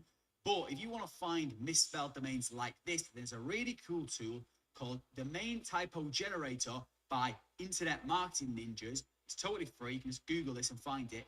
And then all you do is type in a domain like weather.com and it will give you a list of all of the common misspellings. And you can check if them domains are available and you can actually turn them into passive income. But the only thing you need to be really careful with this is copyrighted domains. So for example, if you chose a misspelling of Amazon.com, you could actually get in trouble. They could take down your domain. That's why domains like weather.com, it's probably best for this because no one owns the weather. The other way to find high traffic domains is to find expired domains. So sometimes people forget to renew their domain contract for their website, or maybe they've gone out of business, and those websites still get traffic. And you can actually find these on this website here, expireddomains.net, and it organizes all of the current domains that are currently expiring or they expired in the last hour, and you can come along and you can buy them. And you can actually come here and organize these domains by ones that are actually getting traffic. For example, this one here, tropicsclub.com, currently getting around 12,000 clicks per month, and it's currently priced at $40. So that's 12,000 people that are coming to that website that you can make passive income from. So how do you actually make passive income from this traffic? Well, there's actually a few ways that you can make money from this. One of the best ways is with search arbitrage adverts. So this is exactly what this website's doing here. So this is a misspelling of weather.com. When people visit it, you can see these adverts here. These are called search arbitrage adverts. And when someone clicks on this and clicks through, then the person that owns that domain will actually earn around $1 to $2 per click, and they make money from that. So if you want to set these search arbitrage adverts and get paid every time someone clicks on them, you would need to use a network like this called Tonic, and they actually allow you to put these adverts on your parked domains, and you can start earning passive income from them. But another great way, which is actually much easier to make money from these parked domains, is just to redirect your links to an affiliate link of a on your parked domains, and you can start earning, and they make money from that. So if you want to set these search arbitrage adverts and get paid every time someone clicks on them, you would need to use a network like this called Tonic, and they actually allow you to put these adverts on your parked domains, and you can start earning passive income from them. But another is called Tonic, and they allow you to put these network like this called Tonic, and they actually allow you to put these adverts on your parked domains, and you can start earning passive income from them. But another great way, which is actually much easier to make money from these parked domains, is just to redirect your links to an affiliate link of a similar offer. So I actually taught this in my community loaded lab not that long ago, and this guy here just posted this 3 days ago. He's been doing it with typos of domains, and he's currently made over $400 from this strategy just by redirecting them to a ClickBank offer. So this stuff works, it's simple to set up, and it can literally generate you passive income, which brings me nicely to the next passive income stream, and one of my favorites. I mean, how could I do a video about passive income streams without talking about my all-time favorite income stream, affiliate marketing? So if you don't know, affiliate marketing is a business model where you can promote any product and earn commissions. So you become an affiliate for it, you grab a unique referral link. If someone clicks on your referral link, signs up and buys, you from this strategy, this in my community. To set these search arbitrage adverts and get paid every time someone clicks on them, you would need to use a network like this called Tonic, and they actually allow you to put these adverts on your parked domains and you can start earning passive income from them. But another great way, which is actually much easier to make money from these parked domains, is just to redirect your links to an affiliate link of a similar offer. So I actually taught this in my community loaded lab not that long ago. And this guy here just posted this 3 days ago. He's been doing it with typos of domains and he's currently made over $400 from this strategy just by redirecting them to a ClickBank offer. So this stuff works, it's simple to set up, and it can literally generate you passive income, which brings me nicely to the next passive income stream, and one of my favorites. I mean, how could I do a video about passive income streams without talking about income? Which brings me, stuff works, this 3 days ago, which is actually much easier to make money from these parked domains, is just to redirect your links to an affiliate link of a similar offer. So I actually taught this in my community loaded lab not that long ago. And this guy here just posted this 3 days ago. He's been doing it with typos of domains and he's currently made over $400 from this strategy just by redirecting them to a ClickBank offer. So this stuff works, it's simple to set up, and it can literally generate you passive income, which brings me nicely to the next passive income stream, and one of my favorites. I mean, how could I do a video about passive income streams without talking about my all-time favorite income stream, affiliate marketing? So if you don't know, affiliate marketing is a business model where you can promote any product and earn commissions. So you become an affiliate for it, you grab a unique referral link.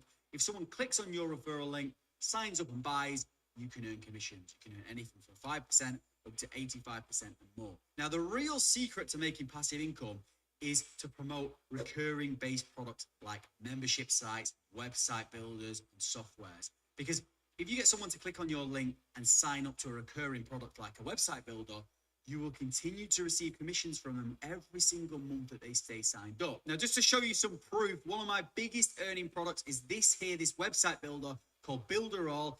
And the OGs on this channel will remember that I used to promote this years ago. I've not promoted it for probably over 4 years now, and it still generates me passive income to this very day. As you can see, I've generated over $350,000 so far has been paid out to me. I'll just refresh this for any haters that say it's a screenshot or it's been edited. It might take a few seconds to load, but we can see down here the earnings that I generated from this platform, and I'm still earning money to this very day. As you can see, available in my account is over $2,000 and some more there, nearly over 1,000 euros. And this is total passive income. I don't have any links to this product anywhere on the internet, and I still make money every single month from this. That is the power of promoting a recurring based affiliate product. And the truth is, it's never been easy to promote products as an affiliate. So there's no excuse for you to get started. It might take a few seconds to, you can see I've generated here this website builder called Builderall, and the OGs on this channel will remember. One of my biggest earning products is this here, this website builder called Builderall. Oh, right here, Builderall. And the OGs on this channel will remember that I used to promote this years ago. I've not promoted it for probably over 4 years now, and it still generates me passive income to this very day. As you can see, I've generated on the internet, and I still make money every single month from this. That is the power of promoting a recurring based affiliate product. And the truth is, it's never been easy to promote products as an affiliate. So there's no excuse for you to get started. There's so much free traffic out there. All you need to do is create helpful content or reviews about recurring products. You can post content onto YouTube, TikTok, or even if you don't want to show your face, you can use websites like medium.com, and you can share your affiliate links on there. People can come and find them. They'll click on your links and you can earn passive income. Now, a little bonus tip, especially at the start, you should focus on products with people can come and your face. You can use there's so much free traffic out there. All you need to do is create helpful content or reviews about recurring products. You can post content onto YouTube, TikTok, or even if you don't want to show your face, you can use websites like medium.com, and you can share your affiliate links on there. People can come and find them. they'll click on your links and you can earn passive income. Now, a little bonus tip, especially at the start, you should focus on products with a free trial, because if you're promoting a recurring product with a free trial, say on YouTube, all you have to do is get someone to click on your link and sign up for a free trial. Then the product does the selling. So you don't need to do any hard selling or anything like that. You just refer people to free trials, to cool softwares and things like that, and you can earn a lot of passive income from it. And before we move on to the next one, if I can just ask everyone a little favor, if you're not subscribed, make sure you hit the subscribe button and turn on the bell notifications. It'll help me out big time, but it'll help you out big time as well, because I've got some epic content coming over this year and you do not want to miss it. If you are already subscribed, thank you for that. But if you can smash the like button as well, that'll be very, very helpful. Now on to the next one. So the next one probably requires the most work up front, but it is a great passive income stream and it is super powerful. In fact, I urge everyone watching this video to give it a go, because if you can crack this next one, you can make a lot of money. And it is none other than YouTube. And some people might go, this is not passive, but it is. Once you upload the videos, it's one of the best passive income streams out there. Let me just show you some results from my YouTube channel. So as you can see here, just last year, so in 2023, I earned $71,000 from this channel just in ad revenue. And yeah, I did create some videos, but I didn't create a lot of videos. If you are a subscriber to this channel, you'll know that I rarely upload. So the majority of this income was passive. But the true passive income comes with like evergreen videos. So if we come over here to this video that I created a little while ago now, like over 2 years ago nearly, and it's generated me over $18,000 in revenue from one single video. But it generates money every single day in passive income. So maybe it took me an hour to create that video a year or so ago, and I'm still being paid from it to this very day. But the ad revenue is only half of the story, because all of this revenue doesn't include the money that I earn from brand deals, or I can promote affiliate products that underneath my videos, I earn money from those, or I can send people to my membership site. So YouTube is the king of passive income, because you get paid by ad revenue, but you can also use it to feed into your other passive income streams as well. And I know that a lot of people watching this video now are going to say, it's too hard to grow on YouTube, or I'm too late to the party. But the truth is, that's just an excuse, because it's never been easier to grow on YouTube thanks to YouTube Shorts. There's channels that are less than a few months old that are blowing up, and they're bigger than mine. So don't use that as an excuse that it's oversaturated or I'm too late to the party. Just choose a niche, pull out the camera, start uploading, and before you know it, you can have passive income flying in left, right, and center. While we're on the subject of video, there's a new passive income video side hustle which allows you to make passive income without showing your face and without having a big following. And these videos are much easier to create compared to YouTube videos. And it's called Amazon's Influencer Program. And if you've not heard of it, don't worry. You don't need to be an influencer to do this. It's an Amazon program that allows you to post simple video reviews of products on Amazon. And if someone's browsing on Amazon and they click on your video review and watch it, you will earn commissions. I'll show you this now. So this is Amazon here. I'm just on a listing of a green screen, and maybe I'm thinking of buying this. And if you click down here, you can see there's some videos. And these videos here are not actually created by the product owner, these ones down here. So you can see like this one here, someone has created a very simple review of this green screen. They're just filming it with their phone. And if I watch this video, I think like half the way through, and then I decide to buy this green screen, that person who created that video will earn a commission. They don't own the product. They're just a normal person, just like you and me, creating simple video reviews, uploading them to Amazon, and they're earning commissions. And these videos are super, super simple to create. Like I said, you don't need to show your face. You can just find products around the house, grab your phone, do a quick 30-second review, upload it to Amazon, and you can sit back while the passive income starts rolling in. Now, just for transparency, I just want to make it clear, this is the only side hustle on this list that I've personally not tried myself. But I actually am in the process of setting it up myself. But I know it works because I'm in a group and I can see people sharing results on a daily basis. I will share some of these results on the screen now so you can see it's changing people's lives, because people who have never been able to make money online are making money just by filming random videos around the house. And like I said, once you've uploaded them, it's passive income. So if you want to try this out yourself, just head over to Google and type in the Amazon Influencer Program and you'll find a link where you can sign up. But one of the hardest parts of this program is actually getting approved. There's a few things that you have to do to make sure that you get approved. So if you are planning on trying this yourself, then I will leave a link down below to the training that I used to get everything set up. Super helpful. But if you don't want to make videos, or maybe you don't have lots of products lying around your house, or maybe you struggle to get approved, then the next one could be perfect. This is a simple passive income method. It has been around for a while, but I recently tried it and it's making me passive income to this very day. And it is selling blank books on Amazon using Amazon KDP. Now, if you don't know, Amazon KDP is just Amazon's self-publishing book company that allows very day. Perfect. This is a simple passive income method. It has been around for a while, but I recently tried it and it's making me passive income to this very day. And it is selling blank books on Amazon using Amazon KDP. Now, if you don't know, Amazon KDP is just Amazon's self-publishing book company that allows you to sell books on Amazon. But the great thing about this is you don't need to be an author, because you can sell blank books like notebooks or sketchbooks. All you need to do is just upload a book cover to Amazon. You can list it for sale, and then if someone buys it from Amazon, Amazon will print it and they'll ship it to your customer, and you get to make a bit of passive income in the process. Now, I'll just show you some of my results from this. So I tried this out a little while ago, and to be fair, I didn't put a lot of effort into this. I just uploaded 5 book covers for 5 very simple books. And as you can see, yesterday I made 43 cents. And you can see here, I've been making sales. This is over the last 30 days, like a few sales every single day. I made 10 sales on that day just before Christmas. And if we come over here to royalties estimated, you can see how much I've made. So let's do lifetime. And you can see in total, I've made $172. Now, I know that's not crazy amounts of money, but like I said, I just did this very, very quickly. I've not touched any of these books for over a year now, I think it was. I just uploaded 5 book designs, left it, and then generated me passive income. So if you actually took this seriously and actually continued to upload books and upload a lot more than 5, you could make some really good passive income from this. But one thing I would say is that blank books are quite saturated on Amazon at the moment. So if you want to make good money from this, you need to be a bit more creative. And rather than just selling like generic notebooks, you can sell things like children's coloring books, budget planners targeted towards like specific niches, and these will allow you to stand out and get more sales. Now, if you want to try this, I recommend this very cheap tool called Book Vault. I will leave a link down below, which you can get it for like $8 or something like that.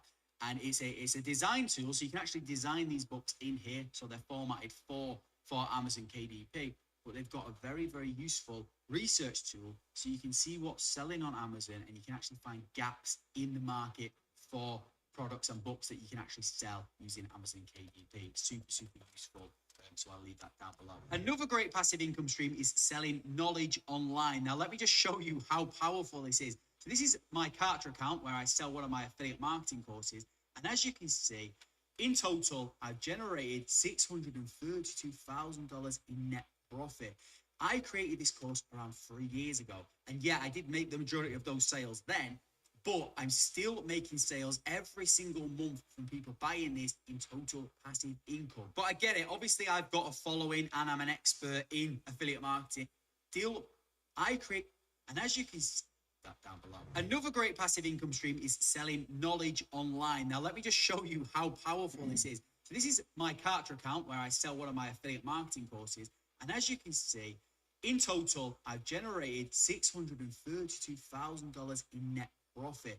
I created this course around 3 years ago. And yeah, I did make the majority of those sales then, but I'm still making sales every single month from people buying this in total passive income. But I get it. Obviously, I've got a following and I'm an expert in affiliate marketing. So that's obviously why I've been able to generate those crazy numbers. But this is still a very viable way of making passive income for most people watching this video, because you can still sell cheaper and more simple courses on websites like udemy.com. So this is a marketplace where you can buy and sell courses.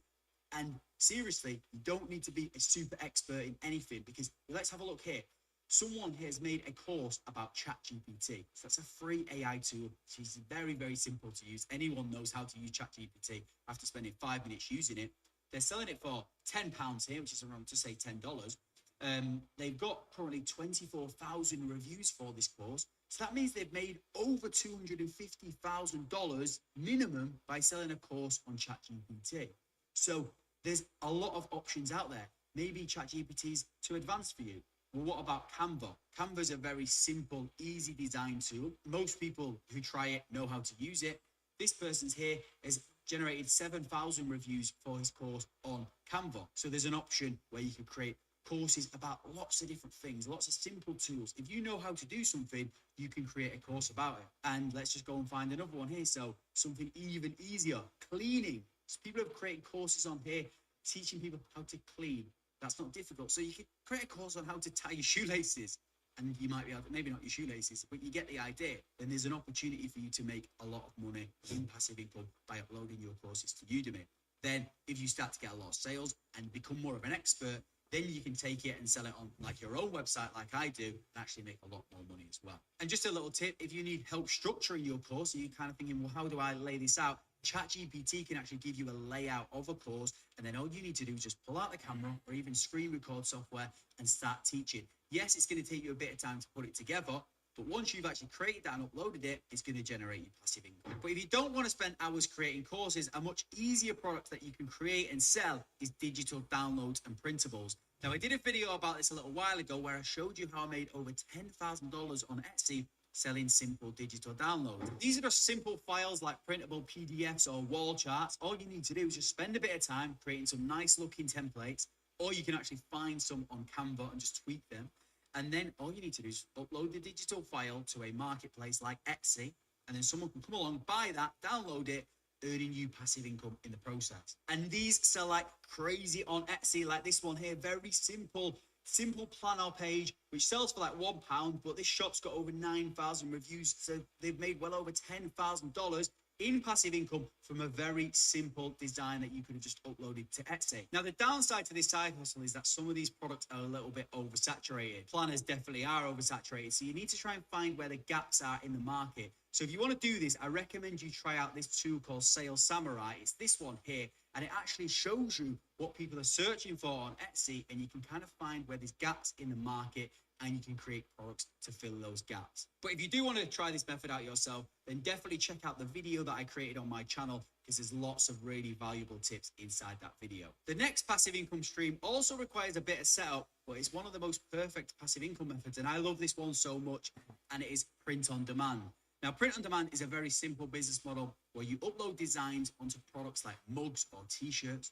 You can then list them for sale online. When someone orders from your website, a printing company like Printful will print that product and they'll ship it to your customer. So apart from actually uploading those designs, the whole process is passive, because Printful takes care of everything from the fulfillment to the shipping. Literally all of it is taken care of, and it's all automated. I make thousands of dollars in passive income from this business model every year by selling items on Etsy like mugs, phone cases, t-shirts. I've got designs that I uploaded over a year ago that still generate me monthly sales, like this phone case here. So I created this design over a year ago now. I've left it up on Etsy. I've not touched it. I've not fulfilled anything. Yes, I made the bulk of my sales here, but I'm still making sales every single month, as you can see, from this design, generating me passive income. But one downside to selling print-on-demand products on Etsy is that it's quite oversaturated.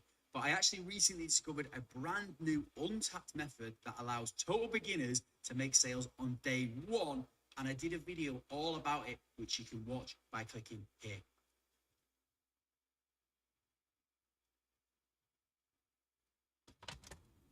All right, that was pretty good, chat. I like that video a lot. We got some tools from that, so if you want to write them down, book bold. Then we have this other one, Whoop. What is this? Become an affiliate. We can become an affiliate too. Please be aware of running ads against Whoop breaches. Refer customers. Get paid to refer businesses that to start. Get paid, refer customers to products. Both. I want both. I mean, we can do both, no?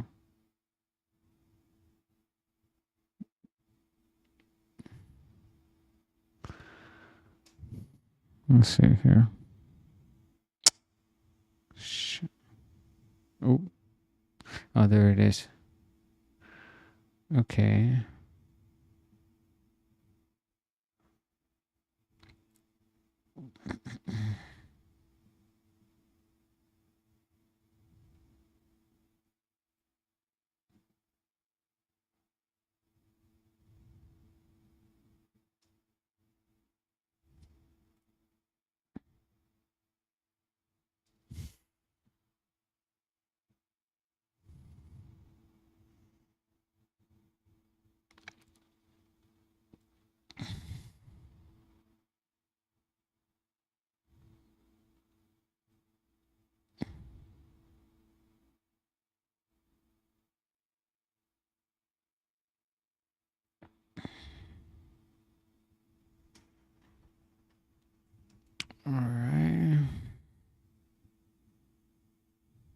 High links. Specific pricing options. Alright, so start selling. Something went wrong. Start selling.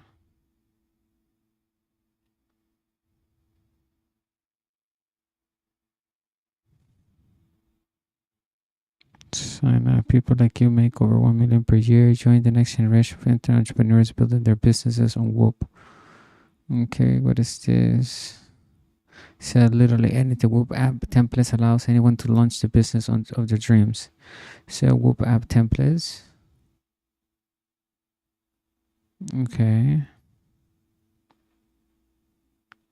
Build apps yourself. Active local community. Okay, releases new apps daily. Have a great idea for a fitness app and use. Browse our app store and bring your idea to life. Okay. All right, so sign up. Am I already signed up?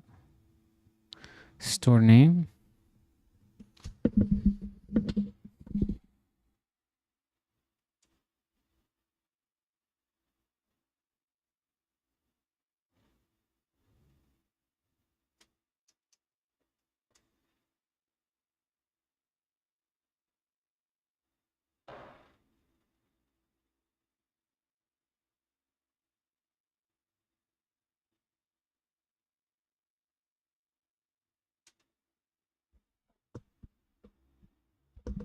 Where are we selling? It's gonna be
sell ebooks delivering key insights and valuable knowledge directly to your customers.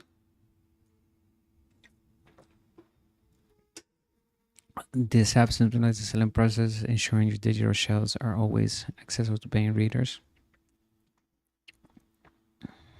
Okay, so get access. Can I see how it works? Let me see where exactly this is. Access granted. I have to product. Pin. What the heck? Let me see this. Oh.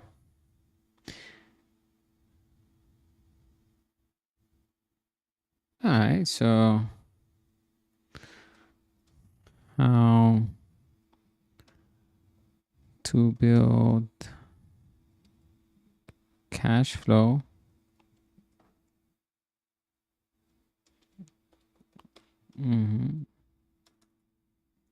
with the internet.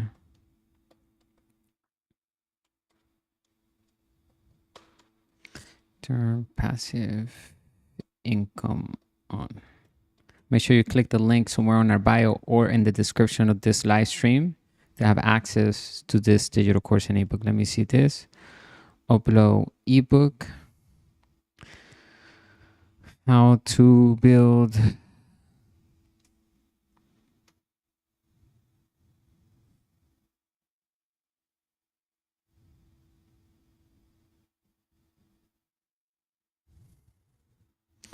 all right, so wait.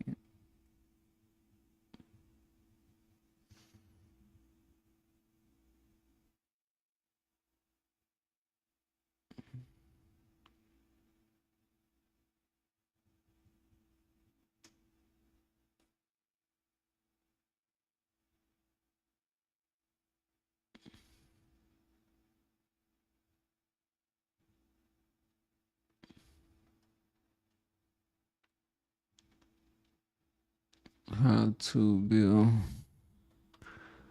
Let me see here.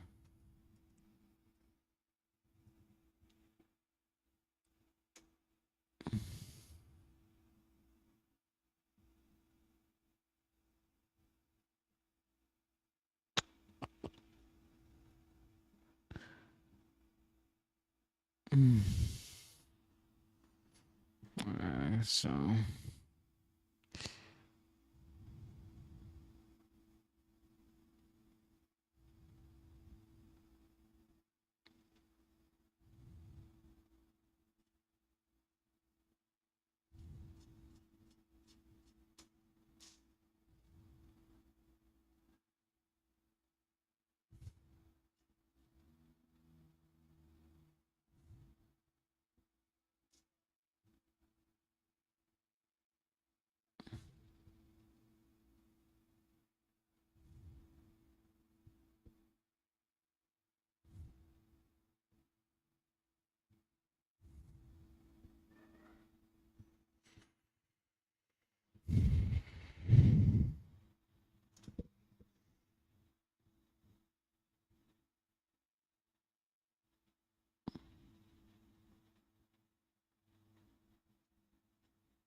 all right, so let me see how the store looks.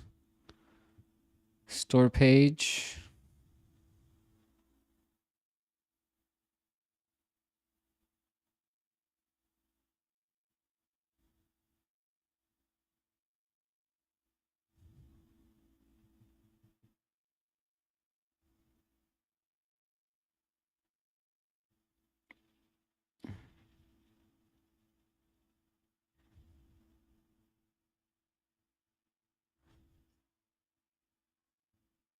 Okay.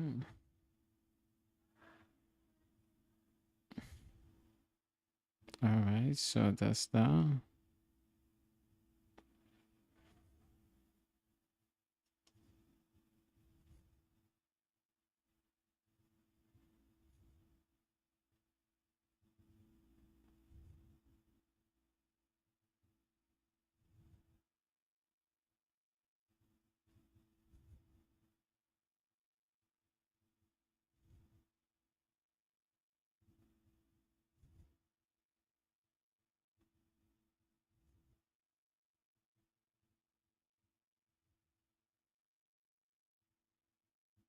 Let me see, open an app.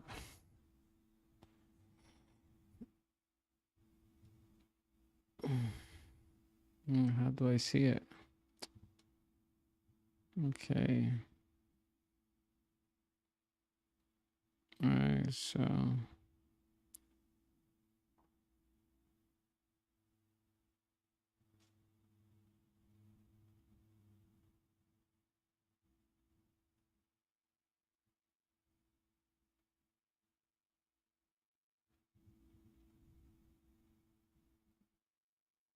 Mm.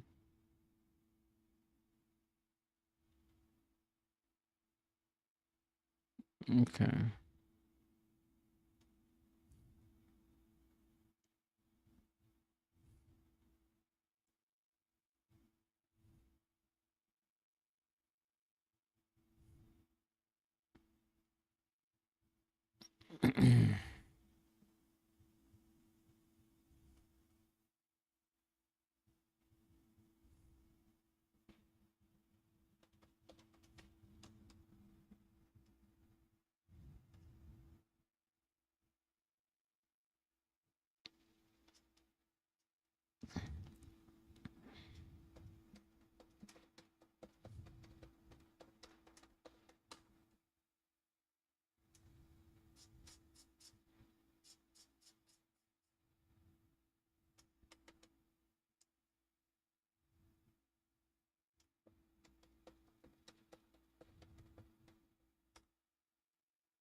Let me see here. What else?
All right. Let me see here.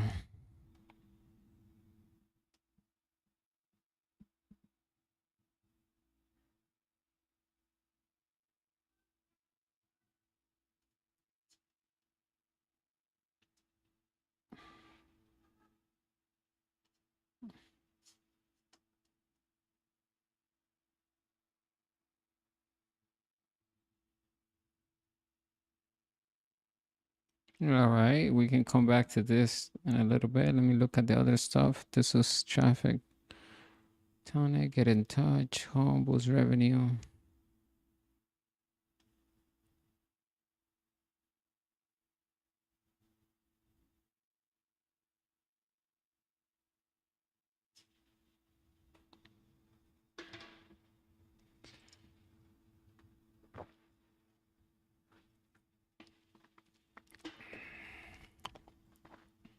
Let me see.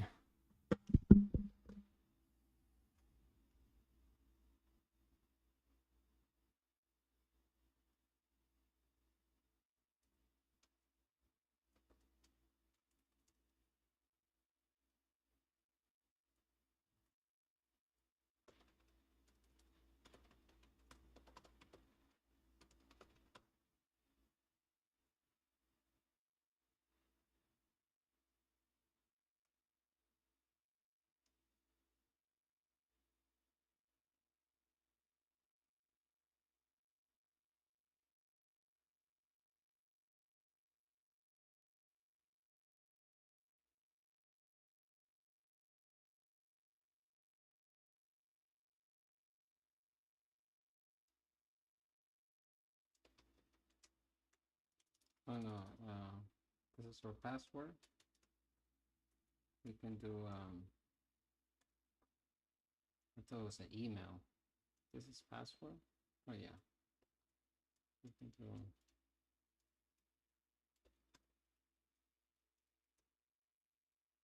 no, we can do,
but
what the heck? I don't know why it's not working. Passwords mismatch.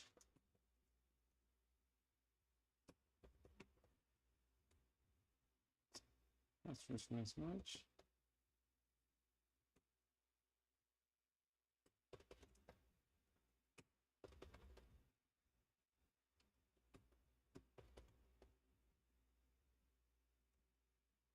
I think that's it. Alright, so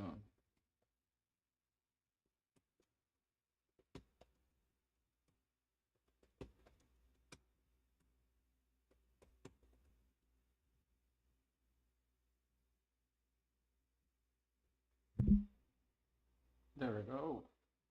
Finally. Okay, good. We sign up for that.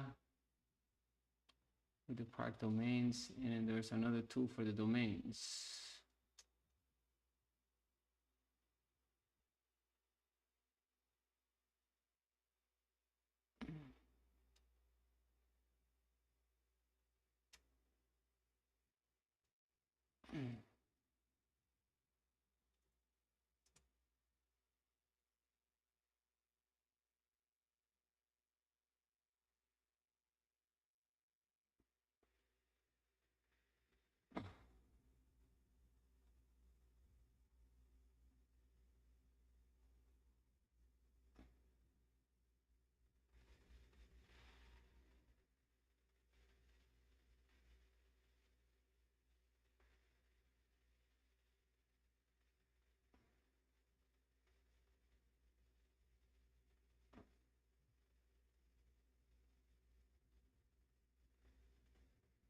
Let's see here.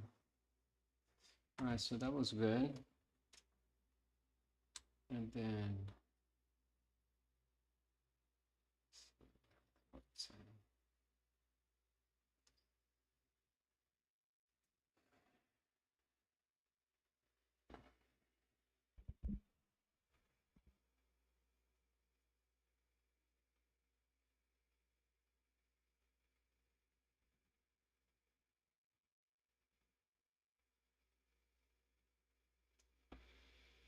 Think they all have it figured out, but Shopify really does. You can build a totally custom.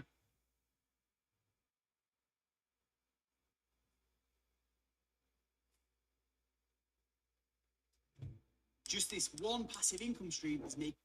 yeah, so let's see what else does he have. The easiest form of passive income I have found 1 month ago. If you're a business owner, then animated explainer videos are the best way to capture attention.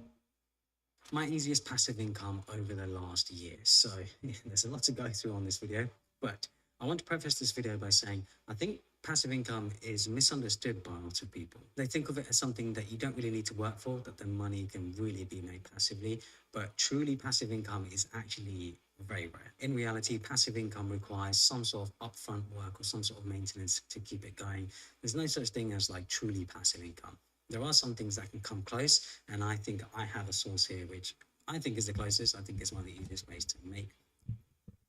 Now, there is passive income 100% because as long as we have a system or systems in place, all we're doing is overseeing the operation, but we don't have to be involved in day to day. If it's not bringing us money while we're not working, then it's not an asset. It has to bring us money whenever we're not working. It's supposed to, once we get done setting it all up, it's supposed to bring us money. We just learned that even an ebook or a course, we do it one time, we spend time doing that video, and that can continue bring in unlimited sales over time because people find that video valuable. We have a great message behind. Maybe we're doing a review, maybe we're doing a testimonial, maybe we're just sharing some words of inspiration with others.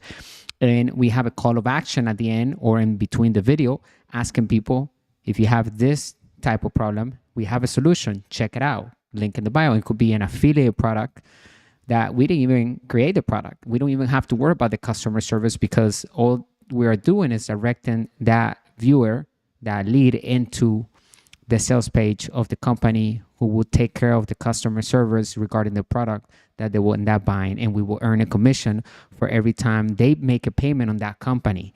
Okay, if they upgrade to a new product or they do a subscription-based product, we continue to get that residual income or passive income. So there is passive income 100%. So when we're reviewing these videos, not everything we're going to agree with the videos. Okay, so like him saying, okay, it's not 100%. Yeah, it has to be 100% passive income.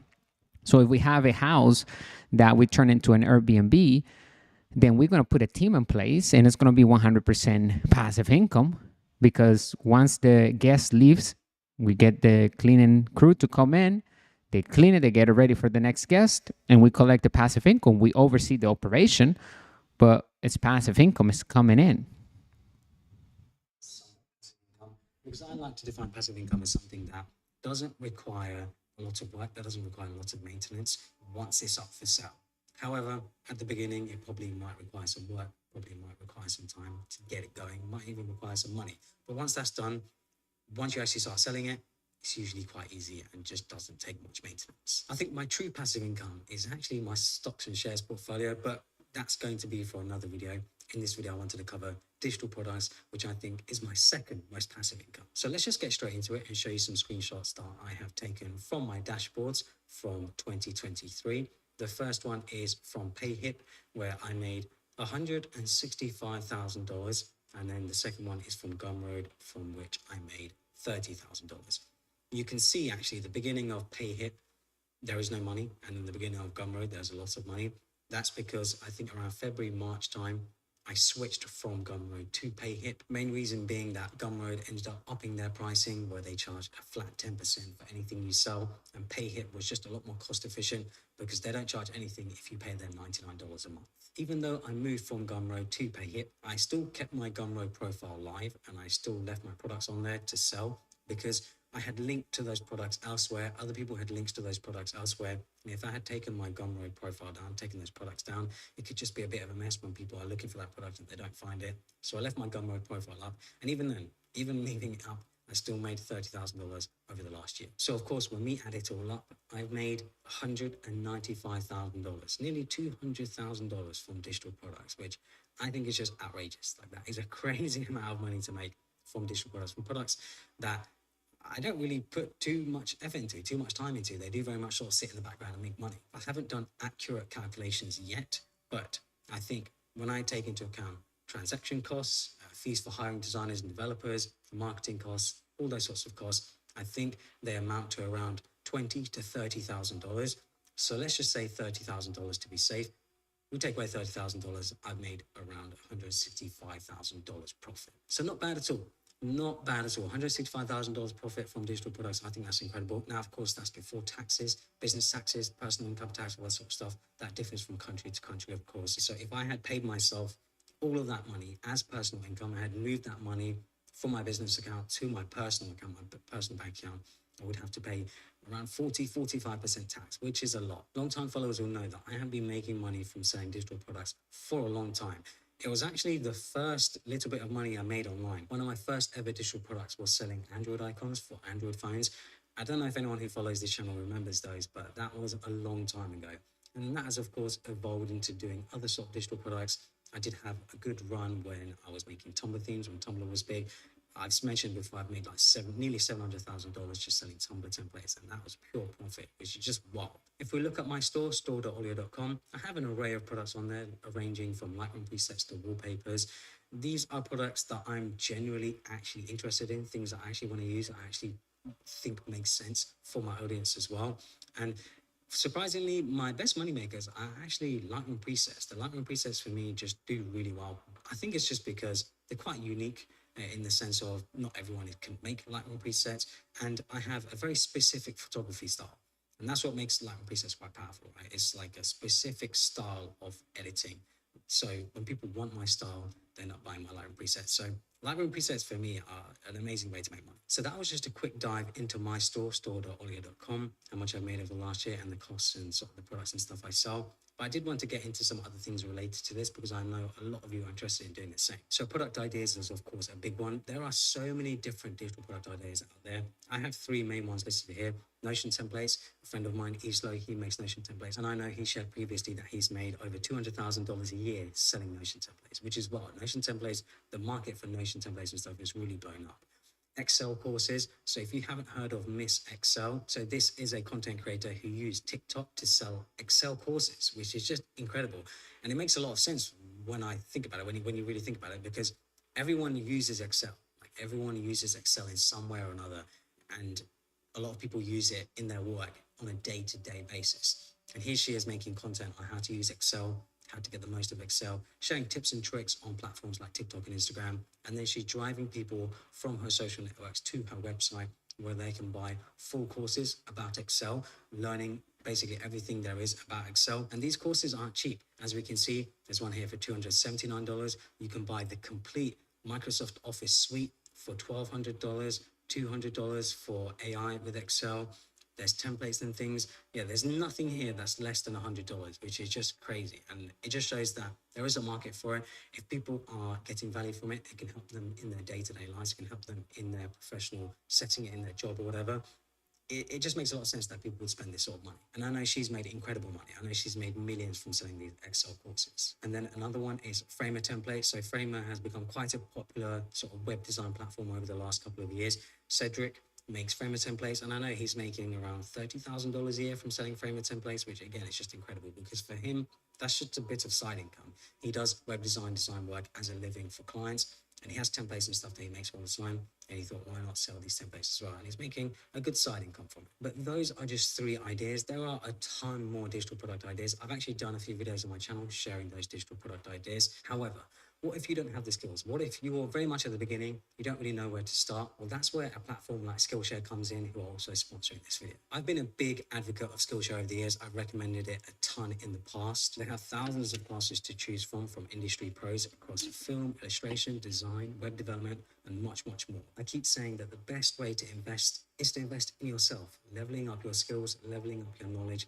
Skillshare is perfect for that. Skillshare has put together a ton of different learning paths for all sorts of skills. So for example, if you want to learn photography, they have an intro to DSLR photography.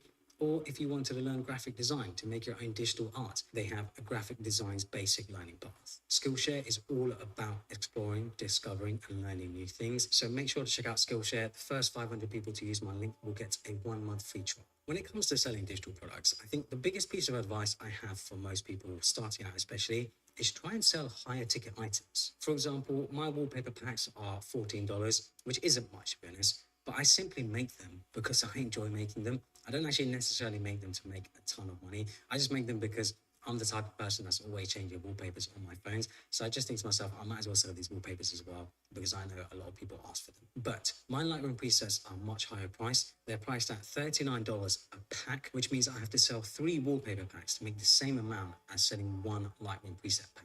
I found that the best creators who are making very good money online are selling digital products that are $99 or more. And it just makes sense because the way I see it is that it's much easier to manage a product and manage a customer that has spent $100 on a product than 10 customers that have spent $10 on a product. Unfortunately, many creators make the mistake of trying to make their product as cheap as possible, and they think they should be competing in price, but I really do think that's a massive mistake. It just doesn't make financial sense to do that. I've actually found from talking to other creators that it's actually easier to sell a higher ticket item as long as you have the knowledge and the skills to back it up. When it comes to platforms for selling digital products, I'm currently using PayHip for my store, store.olio.com. And the main reason why is because it's the most cost efficient for me. And it also handles EU VAT, which can be a bit messy because I don't really want to be hiring an accountant to handle the VAT for me. PayHip does that all for me. But the other platform I would highly recommend is Sellfy if you're not really too concerned about EU VAT. And I think it actually makes a lot of sense for creators because it's easier to use than PayHip and it has a bunch more features. Now, the big question I get asked is, how do you market these products? How do you get people to buy these products? So there are a few ways in which you can market these products. I have written down here organic search, so SEO, social media marketing, like making content, and then paid marketing. I think those 3 are the sort of main and easy ways that most people know. Unfortunately, sales just don't come out of thin air. You do have to market your products. You do have to get them out there, get them in front of people so that they're actually buying them. It amazes me how many people create a product is Sellfy if you're not really too concerned about EU VAT. And I think it actually makes a lot of sense for creators because it's easier to use than PayHip and it has a bunch more features. Now, the big question I get asked is, how do you market these products? How do you get people to buy these products? So There are a few ways in which you can market these products. I have written down here organic search, so SEO, social media marketing, like making content, and then paid marketing. I think those three are the sort of main and easy ways that most people know. Unfortunately, sales just don't come out of thin air. You do have to market your products. You do have to get them out there, get them in front of people so that they actually buy them. It amazes me how many people create a product and then just wait, thinking that they're going to randomly just get to sell. It just doesn't make any sense. Nothing is ever going to sell. Nothing is ever going to get in front of anyone unless you market it. And marketing isn't a bad thing. I think a lot of people see marketing as a sort of dirty, sleazy thing. Not at all. I don't think people realize that most of the things that they buy today are due to marketing. You've seen it somewhere. Maybe you've seen a review about it. Maybe you've seen someone else use it. That's technically all marketing. That's what marketing is. Marketing isn't a bad thing. And if you have a product that's valuable or useful to someone, then you should be marketing it. I feel like you should be getting that in front of people because it can be useful to someone. The easiest way to, of course, get started with marketing is to do paid marketing. If you have money, paid marketing is just the easiest and quickest way to get in front of a lot of people. But of course, it requires capital upfront. Unfortunately, there's no such thing as free marketing. You're either going to pay for it with money with paid marketing, or you're going to be paying for it with time by making. Well, now I explained before that we could use Facebook marketing, other platforms that allows us to do marketing for an entire month, and they charge at the end of the month. So they allow us to use whatever budget, whatever we want to invest on marketing ads, and at the end of the month, they either they charge us, right, for the amount. If you don't pay it, then they freeze your account until you pay that amount. So you can actually position yourself with the right products through affiliate marketing, right, through affiliate programs, grabbing a product or two or three products that you would like to promote, and then drive traffic to those products, just like I showed you in the other live streams. Drive traffic to those products immediately, right? Today, you can put an ad that gets hundreds of thousands of views and brings in thousands of leads and hundreds of leads per day and converts them into sales. So all we have to do is drive traffic, and we can even do the free traffic, like I mentioned, using marketing through Facebook. And we use the money that we're getting from the sales to pay at the end of the month. So at the end, it's free. Ultimately, it has to be free. Otherwise, it's not going to be a successful business. It's not a lucrative business if it's not making everything free at the end of the day. The business is supposed to pay for everything that we have, for the expenses, for the debt. All the income that is coming in from the business is supposed to pay everything and leave us with positive cash flow. That's the bottom line. And this is what I'm talking about here on our ebook, right? Let me show you here. The cash flow, the tetrahedron. Okay. This is how we're supposed to build our wealth. We build our businesses, right? Digital businesses, system of systems. It could be one ebook. It could be a template like we talked about. It could be a planner. We can have many different digital assets making us positive cash flow, whether it's $25 here, $100 over there, $1,000 in another one, and so forth. Okay. So the income of this business are going to be buying us real estate. We're going to be putting that money into the asset of real estate, right? The asset class of real estate. And we're going to be using money to raise more capital to get into good debt. And then also we're going to use revenue to pay for our expenses, of course, and use the revenue as well to pay for paper assets, right? Stocks that we control. And we can also build cash flow with stocks doing a strategy that we show you inside one of our chapters of this ebook right here, how to build cash flow with the internet. You can actually make cash flow with paper assets by implementing what we showed you inside of this volume. And then we can also the business's revenue will buy all the assets, right? All the asset classes. But that's how it looks. That's how we're supposed to build our wealth. Once we are at that point and we do it this way, we literally tap into infinite return on investment. We're printing money for free. Money for nothing legally, okay? And that's the holy grail. So let me go back to the video. So when it comes to marketing for my own products, I like to do marketing in a sort of indirect way. So I've listed here, for example, my iPhone photography tutorial that I have on my main channel. That video has got like over 1 million views. I think it's got 1.5 million views, something like that. Most of those views have actually come from people who don't follow me. And what I've done is, in that video, I've basically given information away for free. So I'm teaching people how to set up an iPhone for taking better pictures, how to take better pictures, how to edit those pictures. And like I said, I'm giving away that knowledge for free. And then I just plug my product in there. I say that I have some Lightroom presets. People don't have to buy them to get amazing pictures with their iPhone. The only side benefit of buying those presets is that you get the same look that I get when it comes to editing those pictures. And that's all it is. And by doing that, I've sort of marketed my product in an indirect way, but also given away knowledge for free. And I do the same with my wallpapers. So maybe I'm doing an iPhone review, a MacBook review, or just showing a setup or something. I'll have my wallpaper there because I'm already using that wallpaper. It might as well be a wallpaper that I've made myself. And it's just another way for me to indirectly market my products. I'm not necessarily just making content directly promoting these products because those aren't really going to get engagement. Those aren't really going to get many views or anything like that. Instead, I'm showing these products as I use them in my own content. Now, some of you will be asking, but Ollie, I don't have an audience. Where do I even start? Well, make one.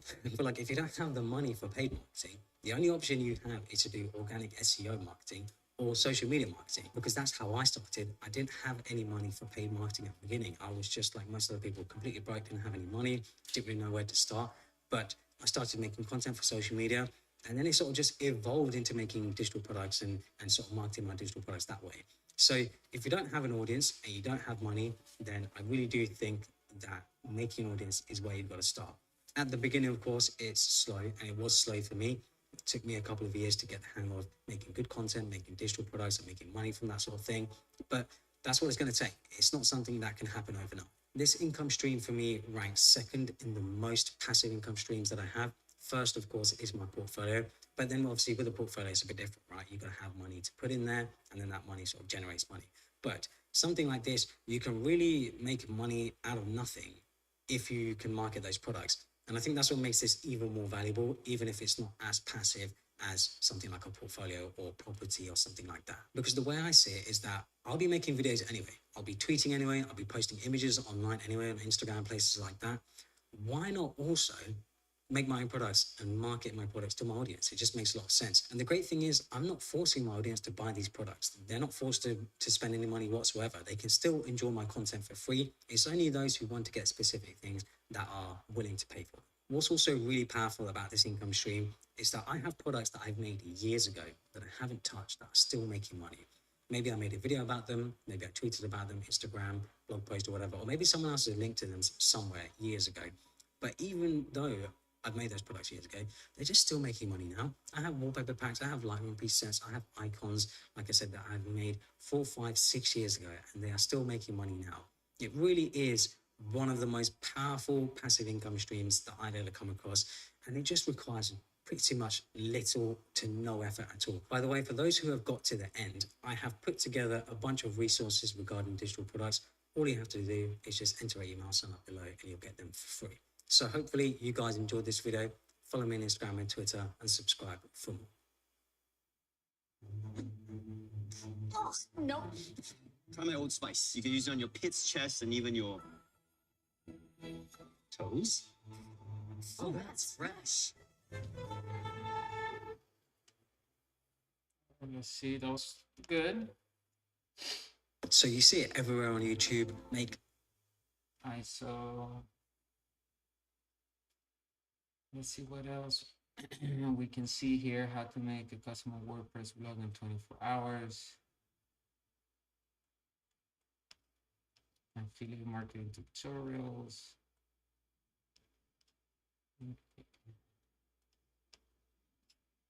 This video cost me, I think, $250 to produce, and it ended up producing 20,000 US. In the last year, it's close to 7 figures. In Q4 alone, I did 400,000, nearly $500,000 in AdSense revenue. The question is, how? How does Noah Morris earn up to $200,000 per month on YouTube, working just 1 day a week? The answer may trigger you. Faceless channels.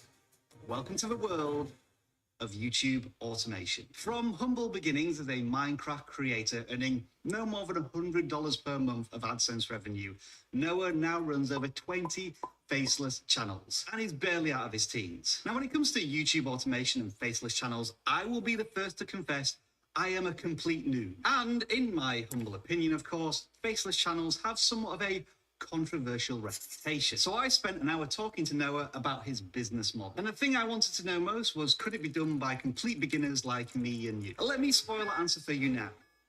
Yes. And especially after this video, because Noah told me everything. A step-by-step approach on how to find the right niche, the right people, not to spend too much money, but earn tons from it. So, let's just jump right in. Originally, I found this niche at the channel called Court Cases. The second video got 5 million views. You can also show the earnings. This video cost me, I think, $250 to produce, and it ended up producing 20,000 US. Okay, Noah, based on that information, I might just quit my job and start a faceless channel. But I'm going to need a niche, right? Which are the best paying niches? For me, it's sports, celebrity content, crime-related content, and essentially everything that American people watch. And American audiences just have higher RPMs. So some of these channels, especially in Q4, can get insanely high RPMs. I'm talking sometimes $14 to $15 RPMs. So are there any standard techniques that you can teach us that will help us find niches like that? It's a very consistent process you have to get a hang of. So I would be every day going on YouTube Incognito and refreshing my homepage, and then pressing on the YouTube cash cow content. So YouTube would recommend me more YouTube cash cow content, and I would be able to find those new channels getting recommended. So that's one way I teach. Another way would be the keyword method, where I would input random keywords, like let's say basketball. I would go to most viewed and this month, and I would scroll through all the channels. I would actually use vidIQ to essentially look at the subscriber count, and I would look at the amount of views a channel would essentially have. And then when I found a channel that has a bunch of views, small amounts of subscribers, that would probably be a channel that started recently. And if I find multiple channels like that, I'm talking if they're getting above 200,000 views a video, and very, very consistently as well, and there's maybe 2 or 3 of these types of channels that started recently, that's when you find a gap in the market. Wow, Noah, what you've just told me right there is what other people might charge $5,000 for in a course. This is essentially a blueprint, right, for faceless channels. So let's say I found a bunch of channels like this. What do I do next? So after you found that niche, you want to think about, okay, is it not too saturated? You know, you have 2 sites you can choose on YouTube automation. Either you make really, really high quality content, and you can basically get into every niche, or you just make sure you have that first mover's advantage and you produce less quality, but you make sure you're first to a niche. So that's step 1 always. And then step 2 would be? Obviously, you come up with the topics. I would suggest for your first few topics, try to emulate what the existing channels are doing. So for example, for the court cases channel, right? What I was doing is, obviously, I first looked at Courtroom, which is the channel I was emulating. But then I was thinking, okay, other than these topics from Courtroom, see if there's any other older related channels. So in this case, I was researching and I found out he was taking the topics, original topics from the A&E YouTube channel. So I started studying what videos did well in the past on the A&E YouTube channel, and which of those topics haven't been done by my competitors before. And I'll take those topics and put them on my own channels. Obviously, if you look at court cases, I even integrated the trend of Jeffrey Dahmer at the time.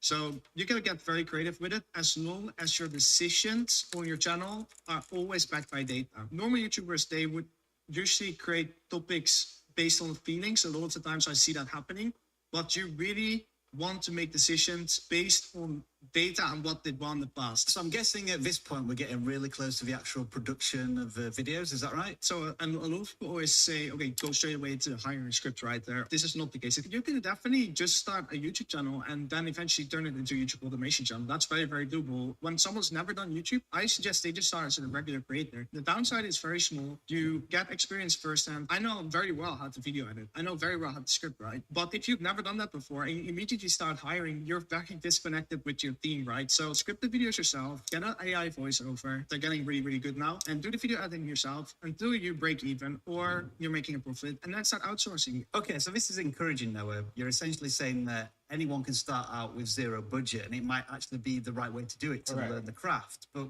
what if I wanted to build out a team like you? What do I do? Do you want to find a team that carries the passion for you? Are you an SEO or a digital marketer? Boost your online presence with... Essentially, you don't only outsource the work, you also outsource the passion. Once you've identified your niche market, your topic, that's when you know who to hire. For scriptwriters, I highly recommend finding someone who's passionate about the subject. I would rather hire a scriptwriter who knows nothing about future retention and who is very, very passionate, than a scriptwriter who is like a retention nerd, but knows nothing about, for example, crime documentaries or tennis. You need a scriptwriter that matches the target audience before you focus on retention, because retention is something you're able to teach someone, and passion you can teach. So when I search someone for a specific sport, I'll go into a Discord channel that has people who play that sport, and I'll ask, like, is there anyone interested in earning a little bit of money on the side? Or I'll contact people who run a blog about a specific sport. These are really good places to get those scriptwriters from. Do you have any specific advice on hiring voiceover artists and video editors? Voiceover actor doesn't really matter. Just try to find someone, again, that matches or appeals to your target audience. So if it's crime, find deep male voice. If it's gossip content, try to find a high-pitched girl voice. But your video editor doesn't necessarily have to have any affiliation with the niche of content itself. Just make sure they understand retention-based editing very, very well, that they're able to tell stories very well through finding the right clips to use online. What about thumbnails? Because we know a lot of creators struggle with this, faceless channel or not. The thumbnails at the start, I usually like to design myself, simply because a lot of thumbnail designers are great designers, but they're not good at understanding what makes an audience click. If you look at the Court Cases YouTube channel and you look at the thumbnails, they're not very complicated, but they got results. You first want to teach yourself, okay, what type of thumbnails do work here? Then once your channel does well, you want to start outsourcing that process. So now you teach the thumbnail designer and you give him inspiration for the thumbnail. He simply does the designing or putting the thumbnail together. The concept you still do. And after a while of working together, maybe a few months, that's when you say, okay, now you do the full process. Now you're in full charge of making sure these videos get views. Noah, you've already mentioned a lot of this point, but what are we missing right now? You mentioned retention hacks. Tell us more about that. What I usually teach the scriptwriter essentially is I send them all the channels of our competitors. I say, okay, have a look what people are mentioning in the comments, and also look at the relative YouTube retention. If you hover above the YouTube play bar, you see this transparent up and down mountains above the YouTube play bar. That's relative retention. Look at the relative retention and see where the points of interest are in the video. And same thing for the comments. It's like a library of understanding what people are interested in, right? The retention comes from understanding your audience mainly. It's not about like secret editing hacks, not so much. It's about understanding what moves your audience to take action or to comment, to engage, to watch more videos. Studying the target audience in that way would be my biggest retention hack. All right, I feel like I'm suddenly pumped for faceless channels, and now thanks to you, I have all of the strategies to start. So what's the best case scenario? How much can you make from YouTube automation with faceless channels? In November of last year, I think I did around $200,000 in a month in YouTube AdSense revenue. And how much would you say on average it costs to start a faceless channel? Beginners, I would say it could probably take up to a month for them to get started. But for me personally, it takes about 2 weeks to start up a channel, to get that first video rolling, and maybe to get to that first 1,000 to 10,000 views. I would start seeing a return at video number 12. But let's say the average video cost would be $100. That would cost me like $1,000 to $100 to break even. For beginners, I would say $3,000, $3,500 of videos that are $100. So 35 videos, I think. What would you say is the hardest thing about YouTube automation? The hardest part would be a good thumbnail designer and a good editor. I mean, talking about lifting the lid on an entire YouTube industry, you've just got it all right there. And if you do want to learn more about faceless channels and YouTube automation, then follow Noah on Twitter. Link is in the description. Now, Noah mentioned that one of the key components of a faceless channel, or any video for that matter, is the editing of it. And it turns out there are 4 editing secrets that will help you hack retention. And this is how you do it.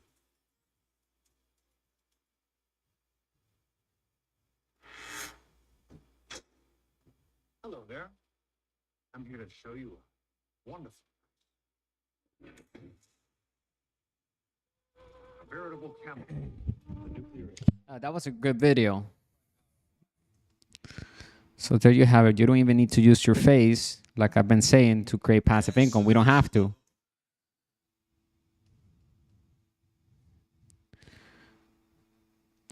Let me see what else we have here. I traded for 60 days. So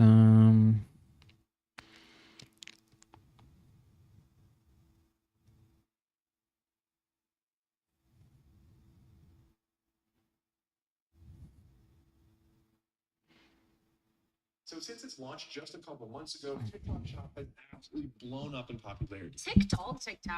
TikTok has launched a new feature that allows users to shop directly from its app. And people have been making hundreds of thousands of dollars on it. In fact, TikTok themselves make between $4 and $7 million per day with the items sold on TikTok. So this is obviously a big up and coming thing. Just as TikTok was disrupting social media a couple of years ago, now they're disrupting a lot of shopping. And this is not going to be just another Instagram shop.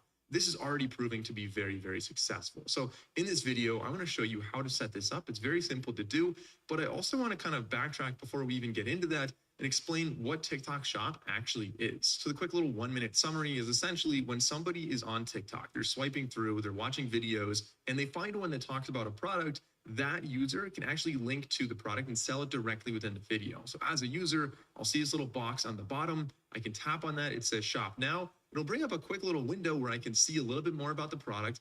And I can simply tap buy now. And this is way more streamlined than affiliate links or other ways to link to products that then bring you into a browser, and people fall off during that. Having everything within the TikTok app makes it incredibly easy for a user to just see the product, impulse buy, and boom, the purchase is done. Like it's as quick as that. So this is obviously very, very big. It's something that Instagram tried to do. Honestly, they kind of failed, but TikTok is already having some massive success. So how do you get started with this? Well, if you already have an online store, that's fine. We can link it. And if you don't have an online store, I'll show you how to set one up in just a minute. But regardless, you are going to start off by going to, we'll have a link in the top of the description, by the way, but you could go to santrelmedia.com/TikTok shop. That way it just brings us all to the same page. It'll look something like this. So it's going to be on TikTok's seller account. And now we can make our account. So I'm going to start off with an email.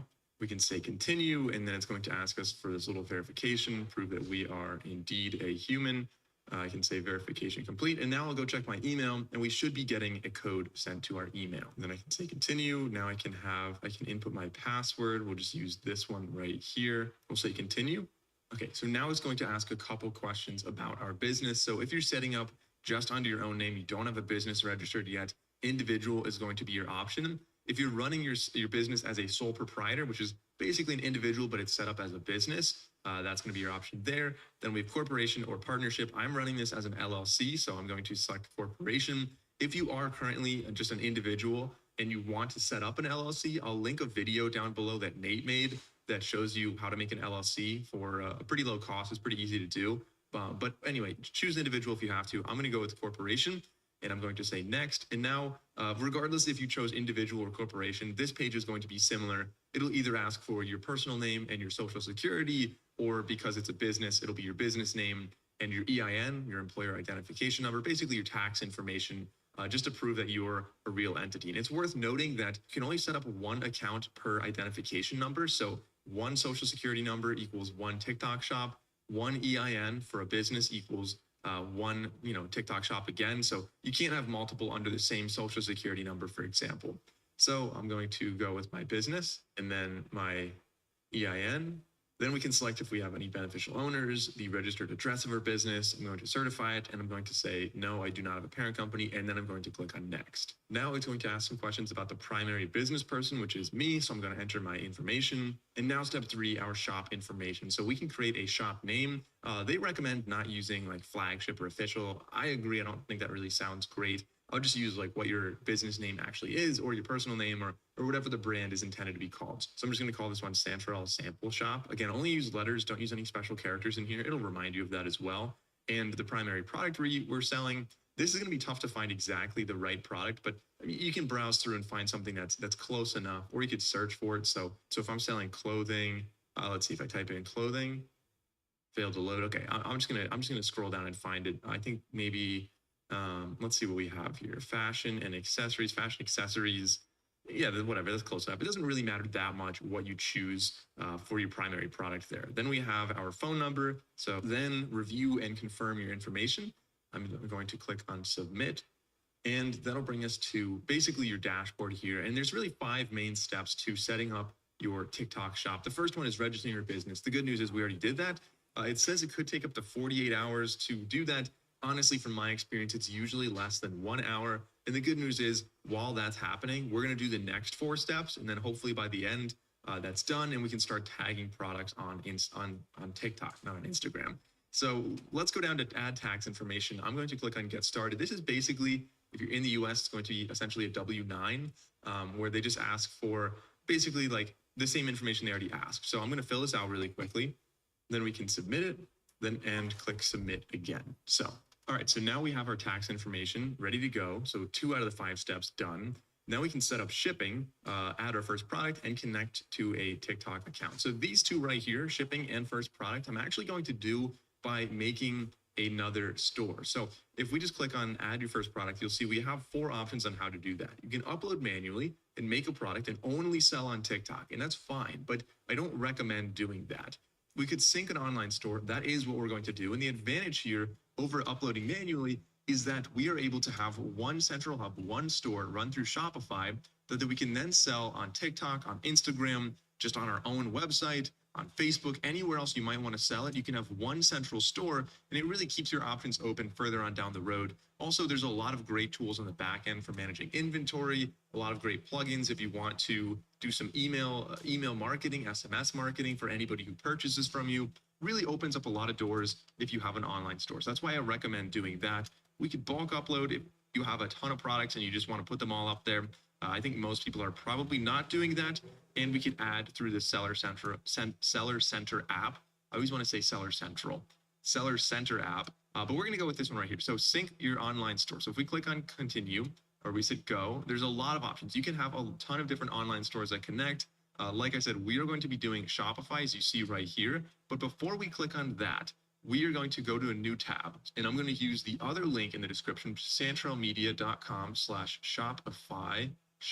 This is an affiliate link, so Don't just ride the index, seek to outperform it with Fidelity Active ETFs. Learn more at fidelity.com/active ETFs. Before investing in any exchange-traded fund, you should consider its investment objectives, risks, charges, and expenses. Contact Fidelity for a prospectus.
it costs you nothing, but it helps support the channel. So that'll bring you right here. This is also giving you a discount as well.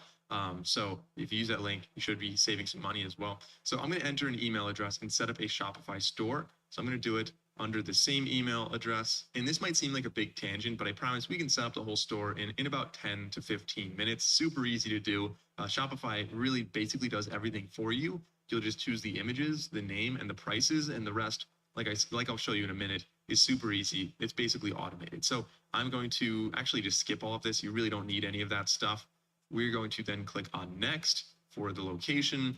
We're going to, well, you can sign up in a lot of ways, like Google, Facebook, Apple. I'm going to sign up with email, and I'm going to use a password, and I can create the Shopify account. So now we have our Shopify account being created. It takes maybe 30 seconds for this little thing to happen. So right now we have a trial. I'm going to select a plan in just a second, but let's first talk about adding our product. I'm going to click on add product.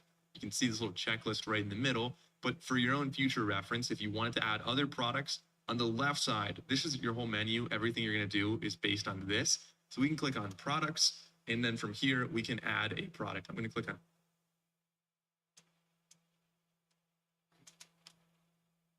add a product. And there's a lot of different styles of products you could have. I'm just going to do a basic single physical product right now. We're going to call this handmade organic soap. Handmade organic soap. I'm going to have a little description down here. All right, and then the description, I'm just going to paste something. I had ChatGPT write that, to be honest. But then going down here, we can add some media. I'm going to click on upload, and I just have a bunch of photos. I'm just going to copy. I'm just going to upload all of these photos, hit enter, and now they all show up right here. You can rearrange them, by the way, also. So if I really, first of all, if I didn't like this one, I could select it and delete the file.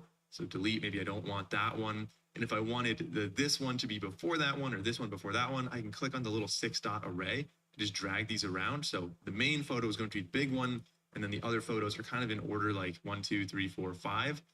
So you can kind of see how they'll show up on your store, and we can preview that in a minute. Going down, we can select the price for this. So I'm just going to say these soaps are maybe like maybe $12. You can have a little compare at price. That's an option that it'll cross out the price. It kind of implies a sale, or it could say like, this is the price that other people might sell it for. So maybe this is something that you've seen other places for $15. You're selling it for $12.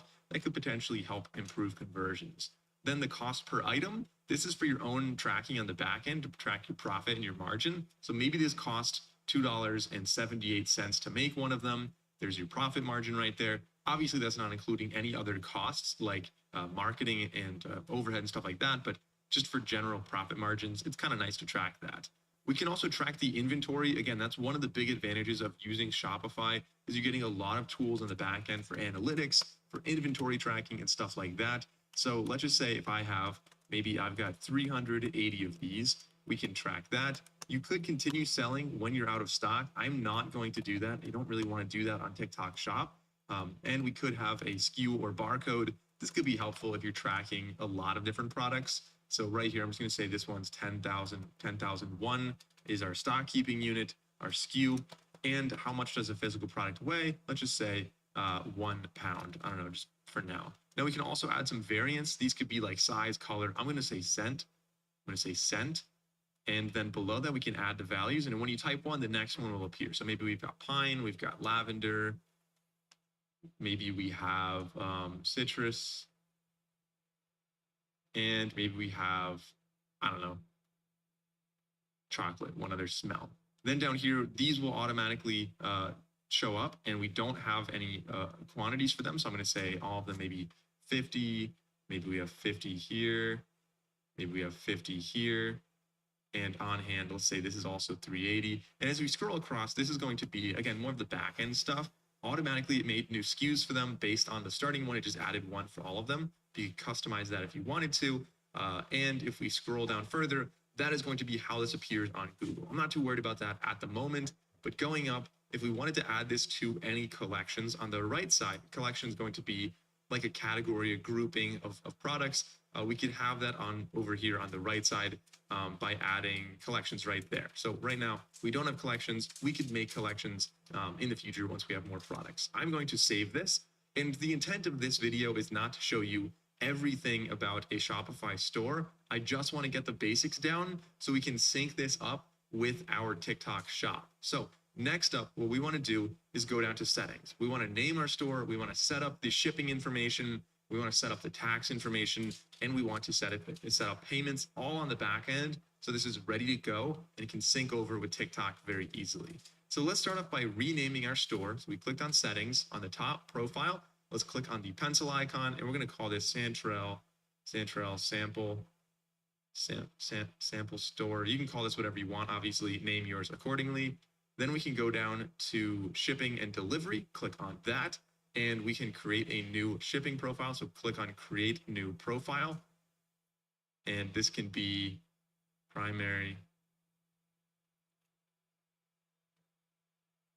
shipping info. We can add products, and we're just going to select all of these. We'll say done. Now the shipping origins are right there. Shipping zones, we can create a zone and say anywhere in the United States, and this could be United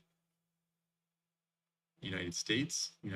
Maybe I'm only shipping to United States, and you can actually select, if you use the drop down as well, where you're shipping. So maybe I don't ship to the American Samoa. It's a little bit further away. Maybe I don't ship to Micronesia or Guam or some of the other territories like that, Marshall Islands. Maybe I don't ship to, let's see what else we have on here. There, Puerto Rico, Virgin Islands. There we go. So I'm going to say done. And we got 52. Sure, that looks good.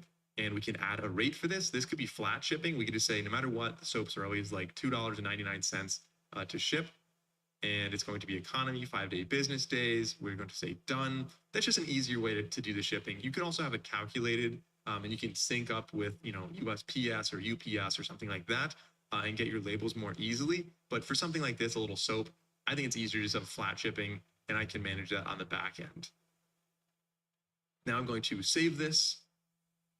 So now we have 4 products ready to go for a custom shipping rate. You also have general shipping as well above. That's going to be all your other products. And these, of course, right here are going to be like calculated DHL for worldwide shipping, USPS for domestic, and it is all calculated. But like I said, I'm just going to do flat shipping for this one. So shipping is now set up. Our shop name is set up. Taxes and duties, look into your local laws and regulations for determining what your taxes are going to be. This is obviously super important. Don't break the rules on this one. Then we are going to go to locations, make sure we have a shop location. Right now, United States, that's good. That's what we want. And we want to set up payments as well. So then Shopify payments is going to be the easiest one for this. I'm going to say complete account setup. We're going to submit details, business type, again, LLC. And then down here, this is going to be very, very important. The customer billing statement. You want to make sure this is not left like that. You want this to be the name of your business. So when people see this on their credit card statement, they don't dispute it. You want them to know what the charge is so that when they look at their statement, they say, oh yeah, well, I did buy that soap. That's what that $15 is. Not, what is SPB5? Like, was I hacked? Is this, like, I have to dispute this. This is fraudulent. And that's going to be a headache. You're going to have to deal with that. So changing this now is going to save you a world of headaches in the future. So I'm just going to say Santrel soap and submit for verification. Then we can set up 2-factor authentication. And to do that, you just have to sign into your TikTok account one more time. Download an authenticator app. There's Google Authenticator, Microsoft, a ton of other ones out there. Obviously, they recommend some other ones too. So I'm just going to go and set that up. And then we can say continue. So now we're just about ready to go. All right. And then 2 more things we have to do before we sync this over to Shopify. One of them is to go to plan. We can select a plan because in order to sell on Shopify, you need to have a plan. So let's go and choose plan. There's 3 plans out. Yeah, 3 plans available. They're all right now $1 per month for the first month. And then you can see anywhere from $29 per month, pretty reasonable, $79 per month, and $300 per month. Before you get a little blown away by that, that's really meant for larger businesses. I'll put a link down below to a little tool that I made that kind of compares the prices for all of these. And what I mean by that is what your volume of sales actually looks like could really make this one actually cheaper for you. So if you're selling like $200,000 of revenue per month, then this little 0.5% difference in the credit card rate is going to be worth it to pay $299 per month. But for beginners, selecting basic is the no-brainer. I would recommend always going with that one. Now we can put in our credit card information. Also, it's worth noting that you save $120. If you're a web designer, here are 4 Wix Studio features you gotta know. $20 when you bill annually. So I'm going to toggle that on.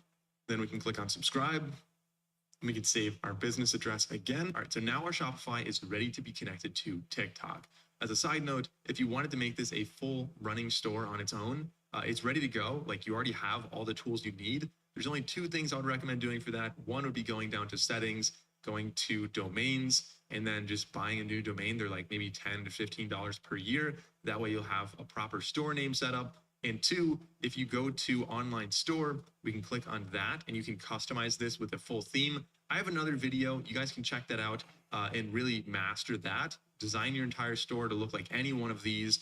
And that's a really powerful thing that I would recommend doing, so you can start ranking on Google and getting more traffic. In addition, having the link to this store in your bio and in many other places shared online can be very powerful. So I would recommend doing that. I have a tutorial on how to design this store. I'm not going to go into that right now, but if we go back to the other tab, TikTok Shop Seller Center, this right here, first of all, registered business. I think I put the wrong address in.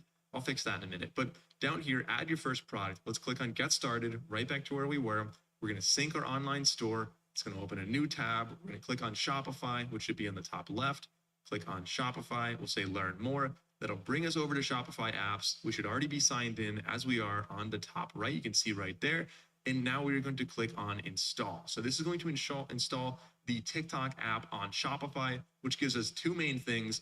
One, the ability to sell on TikTok, and two, the ability to run ads on TikTok that are integrated well with our online store. So when somebody clicks on an ad, if you ever decide to run ads, when somebody clicks on an ad and then they go and they add something to the cart, but then they don't purchase, you'll know, and that'll all be tracked, and you can optimize the ads accordingly. So let's click on Install. Remember, for this, all we're really trying to do is connect our TikTok shop. So we have our products and we have our shipping information all set up in TikTok right there. So TikTok and Shopify. It's loading. And like I said, here's the two options I said. We can set them both up, but I'm going to start selling on TikTok. And you can optimize the ads accordingly. So let's click on Install. Remember, for this, all we're really trying to do is connect our TikTok shop. So we have our products and we have our shipping information all set up in TikTok right there. So TikTok and Shopify. It's loading. And like I said, here's the two options I said. We can set them both up, but I'm going to start selling on TikTok. We're going to say set up now. Now we can select connect. That'll make us log into our TikTok, of course, so we can go and sign into our login with email. I'm going to click on login. Again, we're going to enter this we're going to do this little puzzle here. We're going to say confirm.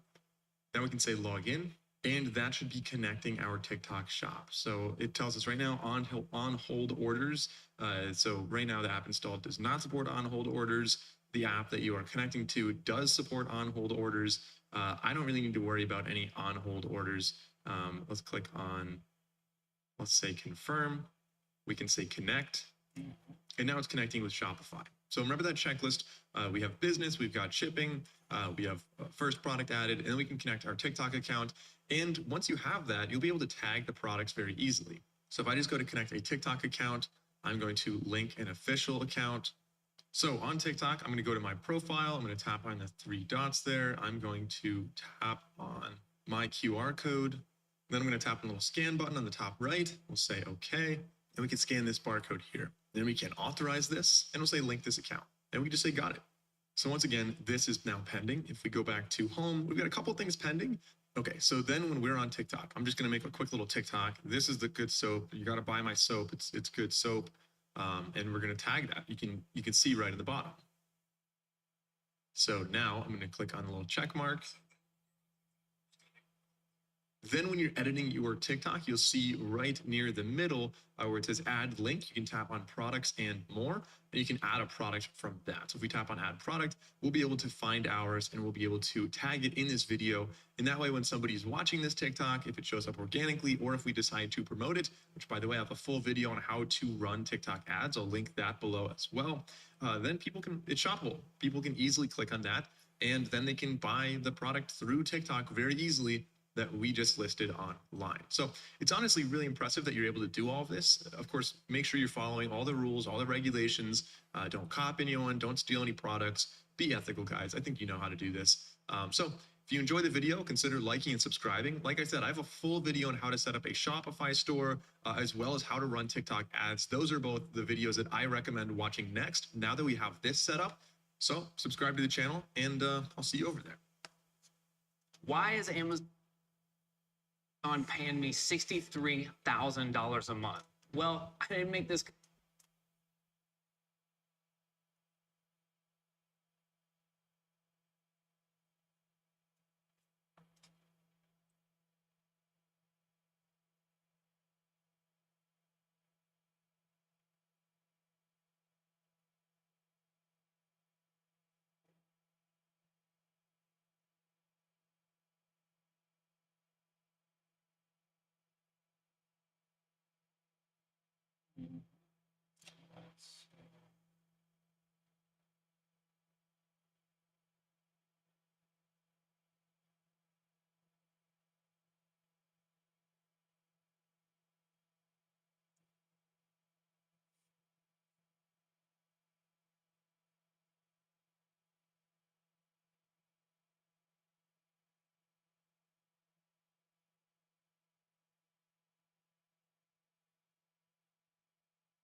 Let's see what else we can see here. Skip. So what's next? Let's play now.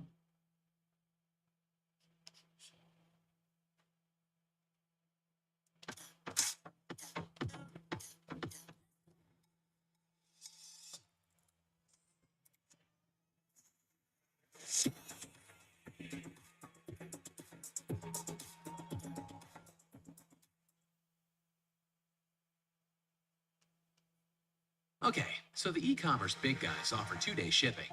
And maybe you're a not so big guy offering competitive prices and great service. Hey, my name's Mike, and in this video, I'll show you how to make a successful Shopify store that ranks on Google and maximizes profits. And this isn't the first time I've done this. So far, I've taught over 1 million people how to use Shopify. So I promise if you watch this video and understand what I'm saying and take notes, you'll have everything you need to make a successful Shopify store, which could completely change your life. So first of all, congratulations on taking the first step and clicking on this video and deciding that you want to learn how this is done. A lot of people ask me if now's a good time to do it or maybe if it's too late. And honestly, the answer is there's never been a better time to make a Shopify store. There's tons of new features, tons of new integrations, and these unlock massive opportunities and ultimately help you improve conversions. And we'll talk about what these are throughout this video, but also don't worry if you're an absolute beginner and know nothing about this. This is a beginner's tutorial, and Shopify is my personal favorite to recommend because it's just so perfect for any experience level and any size store. You can start off as a beginner with one product and you can whip up a store based on a template in just 10 minutes. Or if you'd like, you could scale that to a multi-million-dollar business with dozens of products and a deeply customized store. Now, for many other Shopify tutorials on YouTube, and nothing against them, but you'll see that there is a link in the description with a $1,000 course. So the tutorial tends to only show you a little bit on the surface and then withholds some of the most important secrets. But I'm not going to do that. I don't want to do that. This is a complete Shopify tutorial with no upsells, no courses. I don't want your money, just free information. So this is going to be a lengthy one. There's a lot to talk about, a lot of information. Cool. So let's head over to my laptop now. We work with Shopify to get you an extended trial period and save you some money. So make sure you go through that link when you get started, or you can go to santralmedia.com/Shopify, type that into your browser, and you can get started. So on my browser, I'm going to type in santralmedia.com/Shopify, hit enter. And I'm going to enter my email address and just kind of go through a couple questions right here. It doesn't really matter that much what you answer for these. So for some of them, I might just skip them. It's really just going to tailor what your homepage actually looks like, what your dashboard looks like. And we can choose our location, for the primary location at least. And now we can go and create our Shopify ID. So I'm going to make this with email, but of course you could sign in with Facebook or with Google or with Apple if that's easier for you. And that'll bring us to a page that looks something like this. Now, before we can do anything on Shopify, we need to select a plan that can unlock all of the tools on Shopify. So we're going to click on select a plan, and it's important that you choose the right one. So you have several different options here, 3 different options. Right now, they all show exactly the same price. So you want to be mindful of a couple things when choosing the right plan. The first one and the most important is going to be how much sales volume you're actually going to be driving. So if you're selling a lot, like a lot of product, then the difference between 2% and 0.5% might be greater than the difference between $29 and $299. And you can just do some really basic math on this. So the difference is going to be $270, and then you can divide that by 0.015, meaning 1.5% difference. And that means if you're selling more than $18,000 in revenue per month, then it's worth it to go with the advanced option there. But since we're just doing an example store and I don't have any sales volume yet, I'm not migrating from somewhere else, I'm going to go with the basic plan. This is the most popular, and it's easy to upgrade later on if you want a different plan. But for most beginners, $29 a month, actually $1 for the first 3 months is pretty great. Then we do have 2 staff members, so you can grow to some extent before you have to upgrade. You can have point of sale, you can have basic reports, and you still get a 77% shipping discount. So I'm going to go with the basic plan, click on choose basic. But like I said, for a single product store with no volume being sold yet, I'm going to go with the basic option first, and you can always upgrade this later on. So I will select basic. I'm going to pay yearly. You save a ton of money by paying yearly. And even if you choose to pay yearly, it is actually still $1 for the first 3 months. We have that extended trial. I will confirm the billing cycle. Now I'm just going to add my own business address and my payment information and then submit. So that will bring us over here to our Shopify dashboard or homepage. This changes from time to time, so don't worry if it looks a little bit different from this. But the first thing we want to do, the first thing I like to do before designing the actual website is set up our first product. This makes it so much easier when you're designing the website. You can just import everything rather than having to add images and text individually. You'll see what I mean when we get there. So the first thing I want to do, of course, you could do that right from this little dashboard here, but in case that's not appearing for you, or in the future when you want to add another product, you'll go over to products on the left side. And within there, you can say add your products, or you should say add a new product if you already have a product.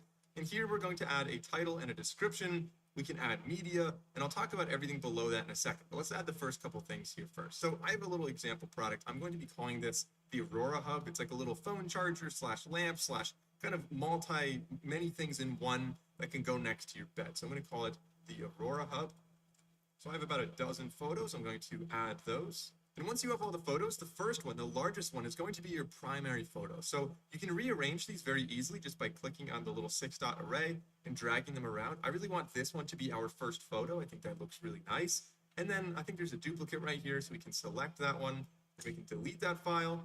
Yes, we can delete that. And we can rearrange these into a nice order that I think would make the most sense. So maybe we want this one next. Maybe we want this one after that. And so you can kind of just go through this and rearrange them. But now that we have the title and we have the photos, let's go and add a description here. Now, I used to recommend going to ChatGPT and having that write it for you, but Shopify has added some AI of their own. So on the top left, you can see this little generate text thing. I'm going to click on that. If you already have a description, use your own description, but sometimes it's easier just to use this right here. So this is and then the tone of voice. I mean, we could try different ones. Let's just try maybe expert, or we could say persuasive maybe would be a good one. So we'll say generate text and see what it comes up with. There we go. So we'll keep that right there. And now we have our little description. And now we can scroll down and get into these other things. So first of all, we can choose the price of this. So maybe this is going to be like $39.99. You could add a compare at price. So this will say like what other people charge. I'll have a little crossed out. So if you want to add this, you could just say maybe like this one's normally $49.99. Other places, we do charge tax on this product. We'll talk about tax later on in the video. And then if you want to, something that Shopify does really well, which is very convenient, is tracks profit, margin, and inventory. And so adding those details in here can be very helpful if you choose to do that. So cost per item, let's just say we're able to buy this for $13, and the profit, it's calculated there, 67% margins. We are going to track quantity if you're drop shipping, or if it's a digital product, you won't be tracking quantity. But for this one, let's just say we have physical inventory, so we can track that. And so in our shop location, let's just say I have like 250 units ready to sell, and we're going to add a SKU there. So we'll call this 10,001, 10,001. And you could continue selling when it's out of stock if you want. So that's going to be like a back order type of thing. That'd be great if you plan on building it yourself and you just, you know, it is back ordered and eventually you'll build some more and sell them. But I'm not going to do that for this right here. And then down here, we can add the weight for shipping reasons. And if you have other colors, you can add other variants. So this is great if you are selling clothing, usually is where you'd add this. You could add size, color, material, style, whatever. And so let's just say, maybe if I had two, just to kind of show this right here, we can have, let's say black, and then we can add, the next value would be white. And so I'm just gonna leave two right there, just if we have like two different clock styles, which it looks like there are two different ones in these photos. We've got a white one there, a black one there. So I'll have two for this. And down here, we can have different prices and different quantities as well. So let's just say I have 250 of each, and they're both 250 on hand, ready to sell. And so that's going to be tracking our inventory. We can scroll across, and sorry, I accidentally selected that. As you scroll across, we have an automatic, it populated the SKU, which is stock keeping unit. And now we have 10,002 is the next one. And so now we have our two products ready to go. Down here, this is very, very important. A lot of people forget about this. This is the search engine listing, essentially your metadata. So if somebody finds this in Google, if they look this up and they see it on Google, this is what it would look like. So by default, it just says Aurora Hub, kind of a basic, like we might want to add a little bit more detail to the title. So it's not just a simple little thing like that. And then down here, this is the description. If we want something that, like it just took it from the description above, which is a pretty lengthy description, maybe we want to edit that, and you can instead either change the title here or change like what this description is, as well as the URL handle as well. So the URL handle by default is this Aurora Hub, nice and clean. I like that. But of course, like I said, you can customize all of this. Now we have that populated. Let's go back up to the top, and a couple things on the right side. We have a couple little blocks over here we might want to check out. The first one, the status, this is active. If you're making a new product and your store is public, you might want to make a draft for a new product until you're ready to go. But for this, we're going to say active. Nobody's on our website right now anyway. Then publishing, this is going to be on those sales channels. We'll talk more about sales channels later on in the video. But of course, you can choose like the markets and things like that. Again, we'll talk about that later. Product organization, this is really the one I wanted to focus on the right side here. So product category, we can add all of these details here. If we have search tools on our website, it will be very helpful. You can add collections and tags and product types. And so for this, I'm going to leave all of that blank. We don't really need that, but it is something you can add. So now that we have this product ready to go, we'll say save. And now our first product is ready. So if we click on products on the left side, you'll see our first product has 500 in stock, has 2 variants. And if you ever want to look more into your inventory on the left side under products, you can go to inventory. Makes perfect sense. And here it'll show you, of course, how many you have, how many are committed. So you're going to be shipping them, how many are available and on hand. And you can always customize these numbers as you place new orders and you have more inventory. Of course, we also have collections, kind of touching on this very quickly because, again, making collections now is going to be useful when we make our homepage and other parts of our store as well. So let's talk about making a new collection. So there's one by default called homepage. We're going to customize that later, but let's start off with create new collection. So this is going to be, I don't know, let's use an example. If this was a clothing store, maybe we'd have like the fall collection. For this one, maybe we will have the iPhone collection. Maybe we have a couple other products that are related to iPhones, maybe a specific like a lightning charger or something like that. And so down here we can have some, so I'm just going to add a quick little description there. And then the collection type, we can choose if it is automated based on product tags, like I said before, or you can manually select them and put them in. So if you have a lot of collections, if you're like a big clothing retailer, then automated is going to be easier. When you make a new product, you could just label it as like t-shirt, blue, whatever, like, and it'll just automatically go into the right collections. But for this, because it's a small website, I'm just going to manually do it. And so now we have this one ready to go. We can add an image. But for the image, let's just go and say, here we go, image of some iPhones, and we'll just use that. So cancel, we'll say save. And so that's going to be our iPhone collection, just a picture of some iPhones right there. I don't know, just you get the idea of what we're doing. Now we can say save, and we have this collection ready to go, the iPhone collection. But now if we go back to products, we want to add maybe one or two of those products into this collection. So we only have one product right now, of course. If we click on Aurora Hub, we can go down on the right side and we can add it to our collection. So if we click on collections, we can select iPhone collection, and now it's going to be added to that one. So for the purposes of this video, I think one product is sufficient, but you can add many other products here, including digital products. And really the only difference with digital products is when you go to the shipping category, you can just deselect this product requires shipping, and you'll have a digital product ready to sell. So that'd be great for ebooks or music or video files, PDFs, whatever. You can sell all of those through Shopify as well, and you'll be selling them Step into Wix Studio, where creative freedom meets absolute efficiency. As a digital product. Now, one thing to mention is gift cards are not a digital product. Don't go trying to list a gift card there. If you want a gift card on the left side under products, you can go down to gift cards, and here you can start selling or issuing gift cards. Issuing, of course, if you just have like a one-off, you want to give a gift card or sell one, you could do that, but you can add a gift card as a product right there if you want it. So I'm going to actually do that very quickly just so we have more products to show you later on in the video. We could say My Store gift card, sure, we'll call it Aurora Hub. Now just add an image, say this little gift card photo right there. We can have different denominations. So just say the lowest one, probably not $10. We'll say 25 is the lowest. And we can add that to a collection as well. Just add that to the home page. So we'll say save. And now we have our second product, which is a gift card. Like I said, easy to add over on the left side. If we go back to products, it's obviously not being tracked through inventory, and it's a gift card. All right, so let's go back to home. Now, the first thing we wanted to do, like I said, was make a product. The second thing is going to be to actually customize our website. So on the left side, you'll see sales channels here, and this will eventually be more populated. These are all the different places you can sell your product. So by default, we have our online store and we have point of sale. So point of sale is like if you're at like a pop-up shop and you sell something in person, you can accept credit cards and just do it all through your Shopify store. Other sales channels might include eBay. If you're selling on eBay, you could have Facebook, you could have like Instagram. You could sell in quite a few different places. And you can add sales channels as well. Right over here, you can see TikTok's another one, Google, YouTube, Instagram, very common ones. But let's focus on customizing our store first, just our online store here. So I'm going to click on online store, and then it'll bring up a menu of a couple items below, the first one being themes. Now, we want to change the theme, and the theme's really going to make it a lot easier for us because it'll populate most of the entire website, and all we have to do is go in and change some photos, change some text, and you really don't have to do a lot of website development. That's really one of the main things that makes Shopify so easy to use. And then you can go down to the theme library. So there are a lot of free themes, as you can see right here, but we can go and check out far more than that just by going to visit the theme store. So we click on add theme.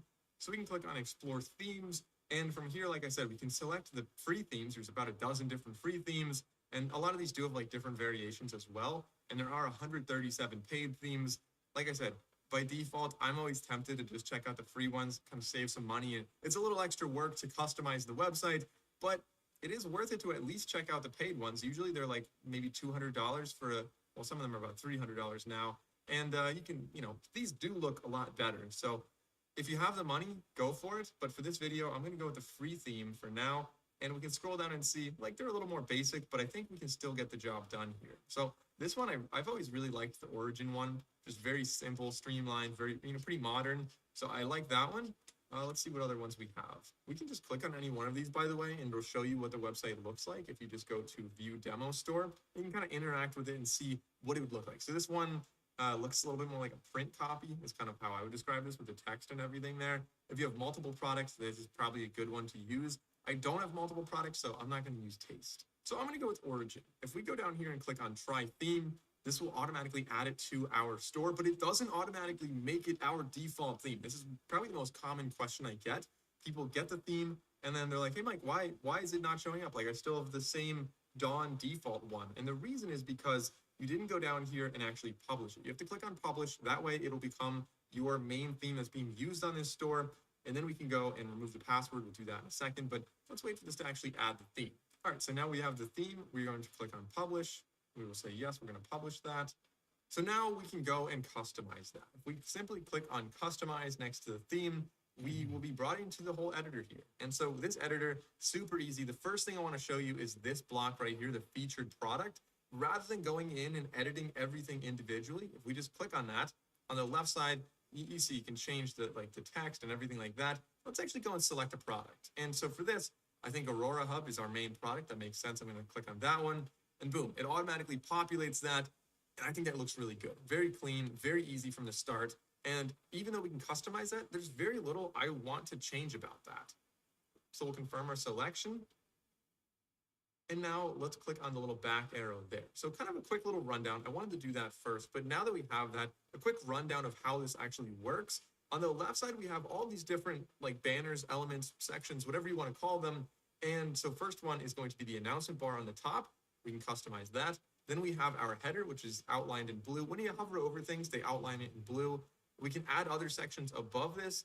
Then we have our main template, which includes the rich text on the top. That's the title of the product. We have our featured product. We have an image banner below that. We've got more text. They call it rich text. It's going to be just not plain text, like a title, for example, is what it is. Then we have multi-column down there. And of course, we have our footer as well on the bottom, which we can then customize. But if we want to add or remove or relocate any of these sections, it's very easy to do. All we want to do on the left side, so let's kind of collapse these so you can see what this actually looks like. If I close these, now this is like the general big picture layout of our website. If I want this rich text on the top, like I don't want that to be up there. I could either delete it by clicking on it and then going down to remove section, or I could relocate it. So let's delete this one. I don't think we need it. This looks pretty good on the top. Now, let's just say we want this little photo to be below the testimonials. If we click on the 6-dot array, we can click and drag it below rich text. And just like that, you're able to relocate everything on here. It's very easy to do, but I can see I accidentally put it between the testimonial, like the title and the actual testimonials. I don't know if I really want that. So again, we can click and drag this up, and now they're lined up where they should be. So the image banner is great and all, but let's talk about how we can add other sections. There are quite a few options here, including featured collections. Like we said, if you have like a iPhone collection, maybe you can have a collection there. Well, we have kind of a collection list. So if you have a lot of collections, the fall collection, the summer collection, whatever, you can have that listed as well. We can add text. We already know about that. Image with text, an image banner, which is kind of similar to what we already have. We just have an image banner without the text below it. We can have a slideshow. We can have a collage. I like the collage idea. We might go with that one. We can have multi-column, multi-row, collapsible content. So that could be like FAQ. I actually do like that. Let's add that down here. Just by clicking on that, we now have FAQ. So I'll keep that there. And we can add another section as well. Let's go and say, let's add a collage as well. And I think the collage, I'd really like that to be above the collapsible content. So the collage right now is an image, a product, and a collection. I don't need it to be an image, a product, and a collection. So we can actually go and delete those. We can change them. So we'll remove that block.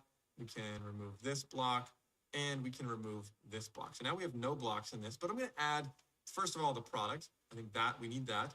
The second thing I can add is maybe going to be an image. So we can have another image of the product. And the third thing maybe is going to be a video. So we can have an image, a video, and the main product right there. So if we click on any one of these, it'll kind of go another layer deeper here, and we can select the product. So this is going to be, again, the Aurora Hub, which looks good right there. I think that's good. So we're going to confirm the selection. We'll click on the little back icon. And now for the image, we can select an image. I have a couple uploaded already. So let's just say maybe one with a little more detail. Let's say this one right here. I'm going to say done. It's a little more detail about it. And we'll say back to image. And then we can add a video as well. I don't think I have a video for this. So I don't have a video for this product, but I'm going to just copy and paste one from YouTube. This is just like a general video from Santrell's channel. And we can add some alt text. So we could just say an auto GPT tutorial, completely unrelated, but just to kind of put something in that place down there. I'm going to do that. So we'll click on the back icon. Oh, I forgot to add an image banner. So an image cover. So cover image right there. We can go and select one. And so for this, I don't know, let's just say that right there. Maybe this is like a little promo video somebody could watch and they can click on that and they can learn more about it. I don't know, you get the idea there. You click on back. And so now this little collage, I think looks pretty nice, but maybe if we want this picture to be bigger and the product to be smaller on the right side, we can do that simply by rearranging on the left side, just clicking and dragging the image above. And now look at that. That makes sense to have that as the larger image and then the product over on the right side. Maybe we could have two products on the right side. I think this looks good as it is though. Okay, so now you understand the featured product, we understand the collage, rich text is pretty straightforward. All we want to do there is just double click on any text we want to change and we can just type into that. So the top, we can say the reviews, testimonials. So I don't need to change the reviews or the testimonials, but these three columns down here do need to be changed. You can just click on any one of them and we have a heading and we have a description below that and a link. If we want to add a link in there, we can add a button. So I'm going to, and we can add an image as well, actually. I'm going to start off with the heading. We can click on the next one. So that's how you go about editing those. Like I said, you can add an image above and you're getting the idea probably by now of how to actually edit this. So if we click on the little back icon, we now have all these sections completed really. I just want to go down and probably the only two I need to change would be the image banner and of course the collapsible content. So if we click on image banner, so I'm going to select the first image being Switching to Shopify helps you sell smarter at every stage of your business. Take full control of your brand with your own custom online store. Wow, looks amazing. Find more customers with our easy-to-use marketing tools. Piece of cake. And let the being, let's see, we're going to upload a new image. I'll go with this wide one right here. And then if you wanted a second image, like side by side, you can add that down there. I don't really feel the need to do that. We can also change the opacity if you have like a different background on your theme. I don't have like any kind of crazy background, so I'm just going to leave it as it is. But if you want it to be less saturated, less vibrant, you could change the opacity there. Like I said, bringing it up to like that or something like, I don't know. We're going to leave it at regular full opacity right now. The banner height's going to be small. I think that makes sense for this photo. It's going to be middle center. That's the position. But you could reposition like a larger photo. You can move it around a little bit. And you could show the container on desktop. Deselect that if you don't want that. And of course, the color scheme, I'm not going to change anything there as well. Now, this is kind of cool down here. I don't always do this, but there is a time and place maybe. So you can add image behavior. So you can have ambient movement. So you can see right there, when someone's on the website, it kind of moves around a little bit. You can also add like fixed background position. So as they scroll, you could zoom in when they scroll as well. So that's kind of cool. It gives like a parallax effect. For this photo in particular, I'm going to say none and just leave it as it is. It kind of makes the most sense right here. So that's that section. The last one I need to edit, this is really coming together pretty well, guys. I think the last thing I need to change is down here, the collapsible content. So that's the collapsible content. We can choose the basic things about that. And we can click on each individual collapsible row and just add a question and then add an answer. And of course, we can change the icon to anything we want. I think chat bubble probably makes the most sense here. But you guys get the idea. I'm going to fill out these other two. All right, so now that it's ready to go. Now, by the way, one thing you really want to make sure you're doing as frequently as possible is clicking that save button on the top right so you don't lose your work at any point.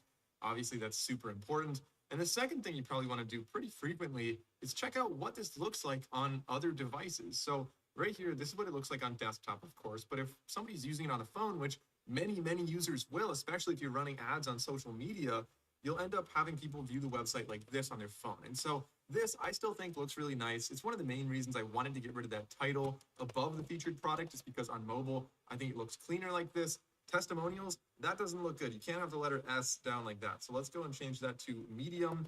Now it fits a little bit better, but you can see that's why it's so important to check this out to make sure your website looks professional. If we don't like something like this, I just really don't like that. We can go down to mobile layout and say that maybe instead we want it to be like left or right justified, or we could kind of change the settings on this one. Honestly, I don't really like it that much on mobile, so I would maybe even change this altogether, change this image, because I just don't think that looks great on mobile. But like I said, go through and kind of customize this website for your mobile website. Now, there are a couple different things we can change that I haven't shown you just yet. The first one is the header and the banner, and the second one is actually the footer. So going through these, let's start off with the banner on the very top. This is a powerful tool, and you can show sales on here. You can have it linked to different pages. You can have different announcements, and that's why it's obviously called the announcement bar. So I'm going to click on this, and we can say, welcome. We can say use code And I'm not going to add a link for that one, but we can just have that listed on the top. We can go back and we can add other announcements as well that kind of cycle through. So the second one could be all orders over $49. And of course, if you want to add a link, you can link to a product. And I'm just going to say maybe the Aurora Hub would be a good thing to link right there.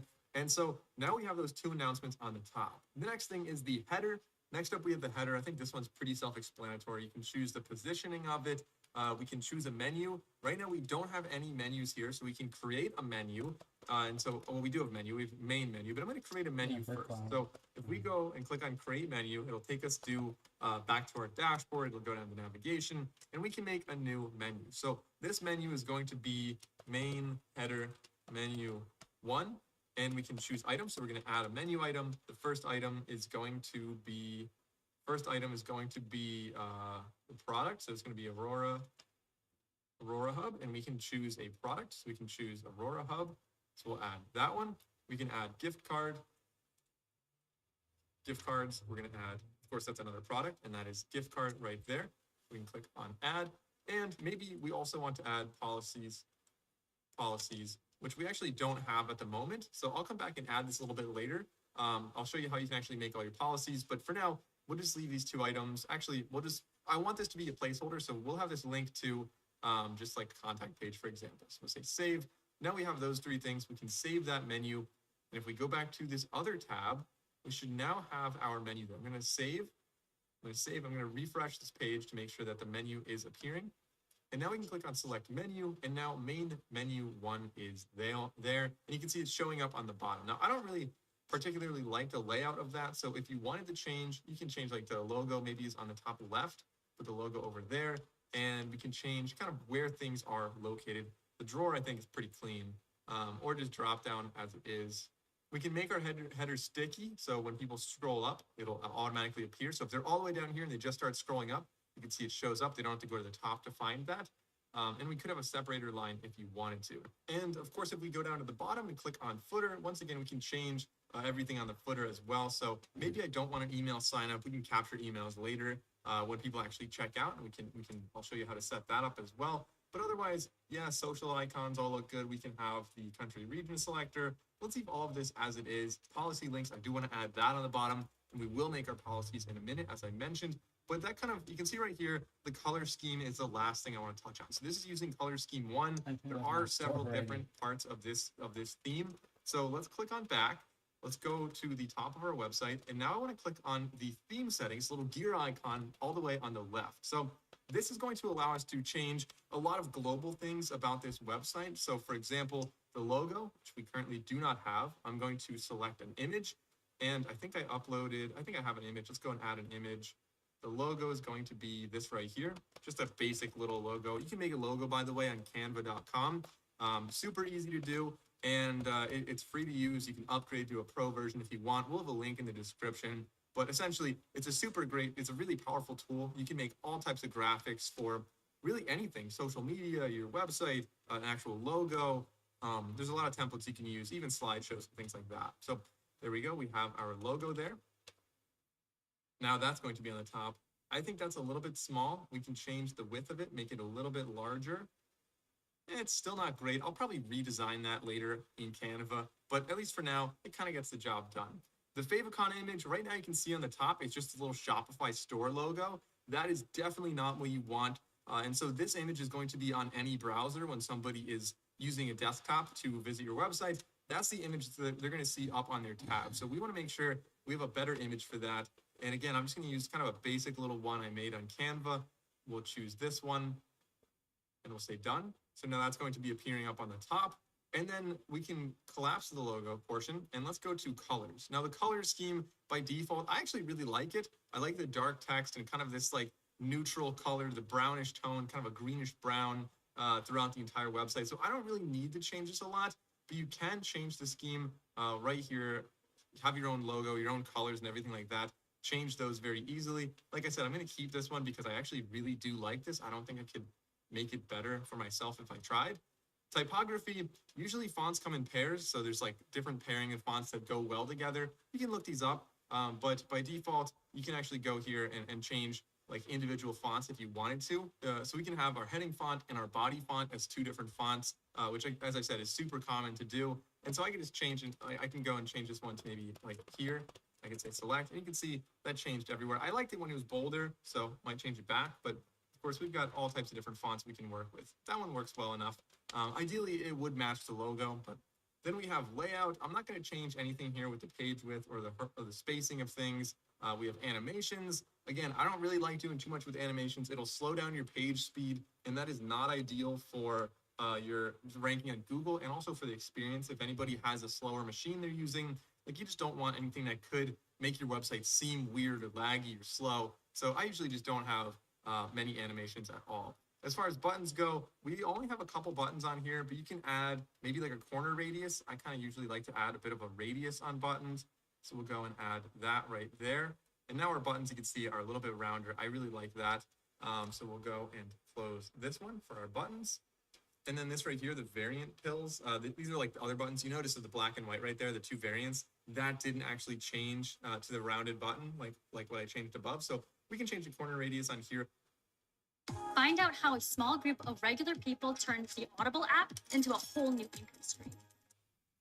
Radius on here as well to kind of match so they have the same radius. Just kind of gives it like a slightly different style to the buttons. Not everybody wants this, but I'm going to leave it like that. We can change the shadow opacity a little bit so it pops out a little bit more. Like I kind of like having, that's too much. I don't want that much of a shadow. And so, like I said, just go down these and this will change everything about your website. There's really like just so many different things. I'm not going to waste your time going through all of them, but cart, checkout, those are two that are definitely very, very important. So right now, cart is going to be on the top. You can see it adds a drawer. Same thing with checkout. We can change the background image and different things about the checkout page in particular, but I'm not going to customize that from here. We can customize that a little bit later. So let's click on the theme icon. So now let's go back up and click on save. And now that is the design of our website, but we're far from done here. This is just setting up what the website looks like. There's a ton of stuff to do on the back end to make sure that it ranks on Google, converts well, and is a good experience for customers in general. So what I want to do right now, before we go, I'll talk about making other pages later. Let's go back to exit. And there are a couple things on the left side I kind of want to walk you through. So number one, we need to go down to settings. If we click on settings, you'll see there's some pretty fundamental information that's not actually populated here yet. So store name is just called my store. We can't have that. That's not good. So we're going to say edit, and we're going to change the store name. We're going to change our time zone as well. And we'll say save. Then we have our plan. If you ever need to upgrade or check in on the current rate, you can click on plan. Same thing with billing. You can see what has already been paid. We've got users and permissions. So if you have other people, maybe like a co-founder or somebody who's going to be managing your inventory or anybody like an assistant, you can add them right there, add some staff, and you can have 2 different staff members besides yourself. We can go down to payments. Currently, we're not able to accept payments because we didn't set this up yet. So there's really a couple tabs here, a couple little things you want to work on. The first one is complete the account setup with Shopify payments at the top. And that's going to be allowing you to accept most major credit cards out there, as well as Apple and Google Pay and Meta as well. I've never paid with Meta, but you know, some people, maybe if that's what they're buying stuff on their Oculus headset. I don't know when you'd use MetaPay, but it's there. And like, it's nice that you can have that. But additionally, you can have PayPal, so you can set up your PayPal as well as Amazon Pay or other ones as well. So if you click on add payment methods, you can search by provider, and there are a ton of different ways you can accept payments on here. But if you don't like any of them, so let's just say maybe we don't want to have PayPal on here, you can click on manage and you can deactivate PayPal Express checkout. I think you should keep it because having more ways to pay is generally better. Maybe somebody doesn't have their credit card, but they have PayPal on their phone. Like, you want to have that option available for people. So all you want to do is click on a complete account setup, and it'll walk you through. You'll submit the details. You'll set up 2-factor authentication. You'll add banking information, and then you'll be ready to accept payments. And by the way, one thing you want to customize when you go to submit the information is, besides just like the details, of course, down here where it says customer billing statement, you want to make sure you customize that so that it says like Aurora Hub or something very obvious, so people don't end up seeing it like a very vague and cryptic thing on their bank or credit card statement and then like ultimately disputing a payment. You don't want to deal with people disputing payments because they didn't recognize what it was when they were reviewing their bank or their credit card statement. So that's going to be this right here. Call it something simple, something obvious that, you know, people are going to know what it is. Then we have checkout. There's usually not a whole lot I would change here, except down here where it says pre-selected. I like to do that so that people by default are opted into our email, and then they can choose to deselect it. So just kind of pre-populating the checkbox to say yes before they submit, and then they have to go and deselect that. You could also have SMS. It gets a little tricky, so I usually don't do that depending on where you are globally and who you're working with. Like, you don't always want to have SMS there. Tipping at checkout. I mean, it feels like everybody's getting tips these days. Like, whatever you buy, they're always turning around a little thing that says, like, do you want a tip? So I'm not going to have a tip calculator on here. That doesn't make sense for a physical product. But maybe like a digital product or something. I don't know. If it's coaching, maybe that would be something you would add. Or if it's like food and you're doing a point of sale, maybe you'd want that as well. Checkout style, we can customize the checkout page. This is what I was saying before. Rather than having the checkout, like customizing it to theme settings over there, it's better to just go to the checkout page itself, right?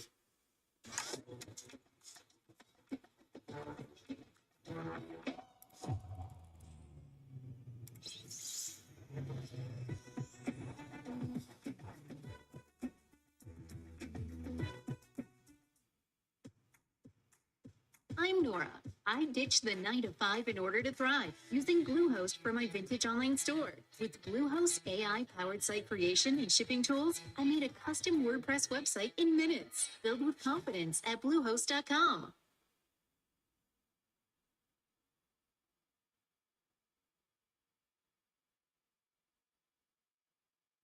Right here, and we can customize this individually. Now, I don't think there's anything really to customize here. I think Shopify really nails it with their default. So, of course, you've got a little like 3-step process on the top so people know where they are.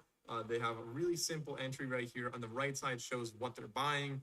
Like, Shopify obviously spent a lot of time optimizing this, and you can tell. So I don't think there's anything to change there. We can also change, what was the other one? The cart. If you go to the cart page, we can change that. Again, not a whole lot I want to change here. Maybe you can change like the background, or I don't even know. I think it looks fine. I think this looks really good, actually. So let's go back to exit where we were, go down to settings, and I think we were down at checkout. So shipping and delivery. This is the next one that is absolutely essential, obviously, to ship any of your stuff, to estimate what the shipping cost is going to be, to have that free shipping deal that we mentioned on the banner on the top, and other things like that. So right here, we don't have local delivery.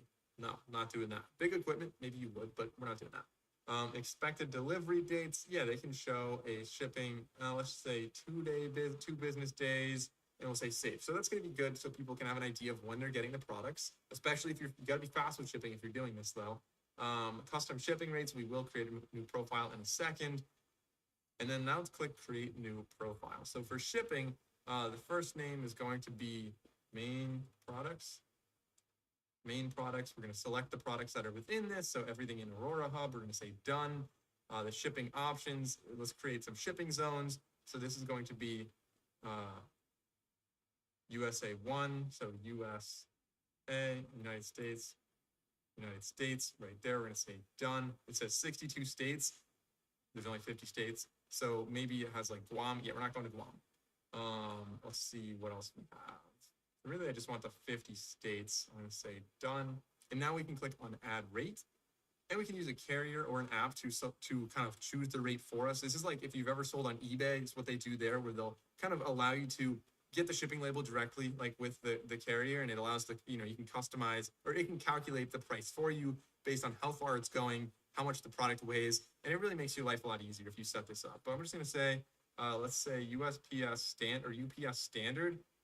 UPS standard handling fee could be a fixed amount. Maybe it could be like $2. We'll say done. So now it's going to automatically calculate the time and everything like that here. And so now I'm going to say save. I agree to all of those. All right, and now we have that all set up. Taxes and duties, I'm not going to touch on this one. This is something that, depending on where you're selling, look into your local regulations and rules, make sure you're following that for where you're selling as well as where you're shipping to. We have locations as well. I don't have any like pickup or local delivery, so that doesn't make sense. We can change things about the gift card, nothing to do there. Now, we actually don't have a domain yet. This is super important. So for anyone who didn't watch the video until now, they're going to miss out on a really important thing. So luckily, you guys have stuck around for long enough to to actually get this. I wasn't planning this. I was going to talk about this earlier, but I forgot to mention it. Having a domain is obviously so essential for anybody to find your website. So it's not some weird Shopify store 57 whatever.com. Let's go to domains. If we click on domains, we can buy a new domain or connect a domain if you found one somewhere else. Sometimes it's a little cheaper if you go through like Namecheap or Google Domains or something like that. I'm just going to buy one through Shopify. It makes it really easy. But of course, if you are connecting, like sometimes it's pretty easy through that as well, depending on where you bought your domain. But buying through Shopify is guaranteed to be easy. So I'm going to say the Aurora Hub. The Aurora Hub is unavailable. I guess I used that in a previous tutorial. We do have the aurorahub.shop, which is $10 for the first year. I'm going to go with that. I mean, it's not ideal. You probably want a .com, but .shop's not terrible. So I'm going to buy this domain. This does also have Who is Privacy, which is really nice. It'll hide your information related to the domain, so your address and your phone number, which I always recommend for any website out there, so people aren't like finding out more details of you. Even if it is just like store details, it's still nice to have that privacy there. Now you have to go to your email and verify to make sure the domain is actually set up. It's something you have to do with any website, so just click the button in there and you'll be good to go. Okay, so now let's close out of the settings. Let's talk a little bit more about the Question: what is the best e-commerce business to start today? Is it dropshipping from China and selling on Shopify? Long delivery. So a lot of the softwares and systems that we will be using are free initially, right? And those stay free because we're going to be bringing in sales. So the revenue will pay for all the business expenses, of course. We're almost done with this video.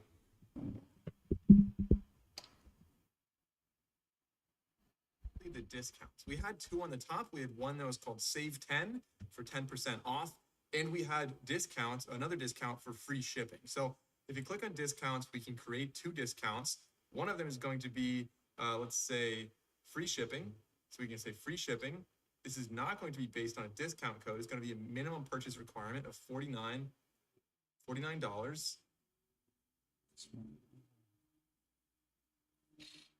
And we can limit the number of times it's used. I don't think we need to do that for this, obviously.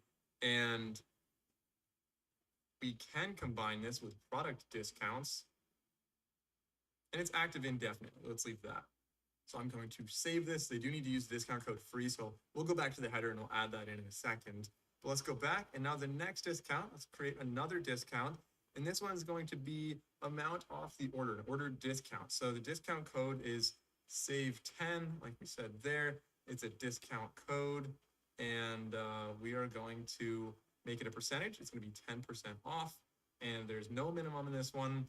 It works for anybody. There's no limit on how many times they can use it. Actually, let's say one per customer, and this can be combined with shipping discounts as well. There's no problem there. So we'll save the discount. Now we have our two discounts ready to go. That's really going to be how you make different discounts. You can see there are a ton of different options for how you can make them. You can also duplicate them.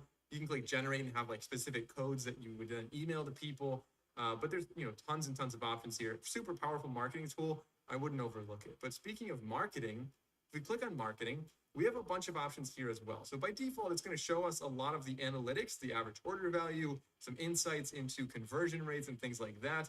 But marketing can be so much more. If we go down, Shopify allows you to integrate with many different apps out there, including Snapchat ads, Pinterest, Microsoft, SMS Bump, which is a great way to send people notifications, when they're like just in general on their phone, as well as for email. But we can go and click on view more marketing apps. So like I said, tons of apps to check out. And depending on where you're planning on advertising, I can make an entire video just about advertising. If you want, please leave a comment below and I will start working on that video. And of course, they have 17 apps here, which seems like not a lot, but Shopify actually integrates with more than you think. So this is not the only way, of course, that you could market. MailChimp, and there's tons of other options out there that also work very well. But let's just say if you wanted to do TikTok, you can just click on TikTok. You can install this. We can add sales channel. And of course, this is, like I said before, a different sales channel. So you can sell on TikTok as well. And that's going to be on the left side next to under sales channels, next to online store and point of sale. So I'm not going to get too much into the weeds on selling on TikTok right now. I actually have a full video on advertising on TikTok. If you want to see that, I'll link that below also. But let's go back to marketing. So with marketing, we have campaigns, and most interestingly, we have automations. So automations could be anything that, I mean, some of these are kind of pre-made, which is nice. So abandoned cart recovery is a big one. If somebody adds something to their shopping cart and then they're thinking about it, but maybe they, like, whatever, they forget, maybe somebody rings their doorbell, who knows why, they might not end up following through with the purchase. But if they put their email in already, then you will be able to send them an email and say, hey, you have this in your cart, you were gonna buy it and now you didn't. So here you go. And maybe you can even sweeten the deal and give them like a discount code as well, and have a discount code that you didn't publish anywhere else on your store, but it's going to be in your abandoned cart recovery email, just to tell them like, hey, we know you didn't buy this, but now is better than ever to buy it. Here's another 10% off. So we can simply turn that on. Like I said, a nice tool to have. We can go to analytics, and this is going to be great once you start having more traffic on your website, on your store. It'll show you like where the sales are coming from. You can really dive into this and learn a lot about what's working, what's not working, and all great online stores out there use this tool heavily to optimize every portion of their checkout experience, to find out, hey, maybe people are adding it to their cart, they're going to the checkout page, and then they drop off. And maybe that'll tell you there's something, maybe one of the payment methods they want isn't there. Maybe there's something else, like the messaging isn't right. There's some portion of that that you can learn from analytics to figure out where people are dropping off and how to really optimize that and convert better.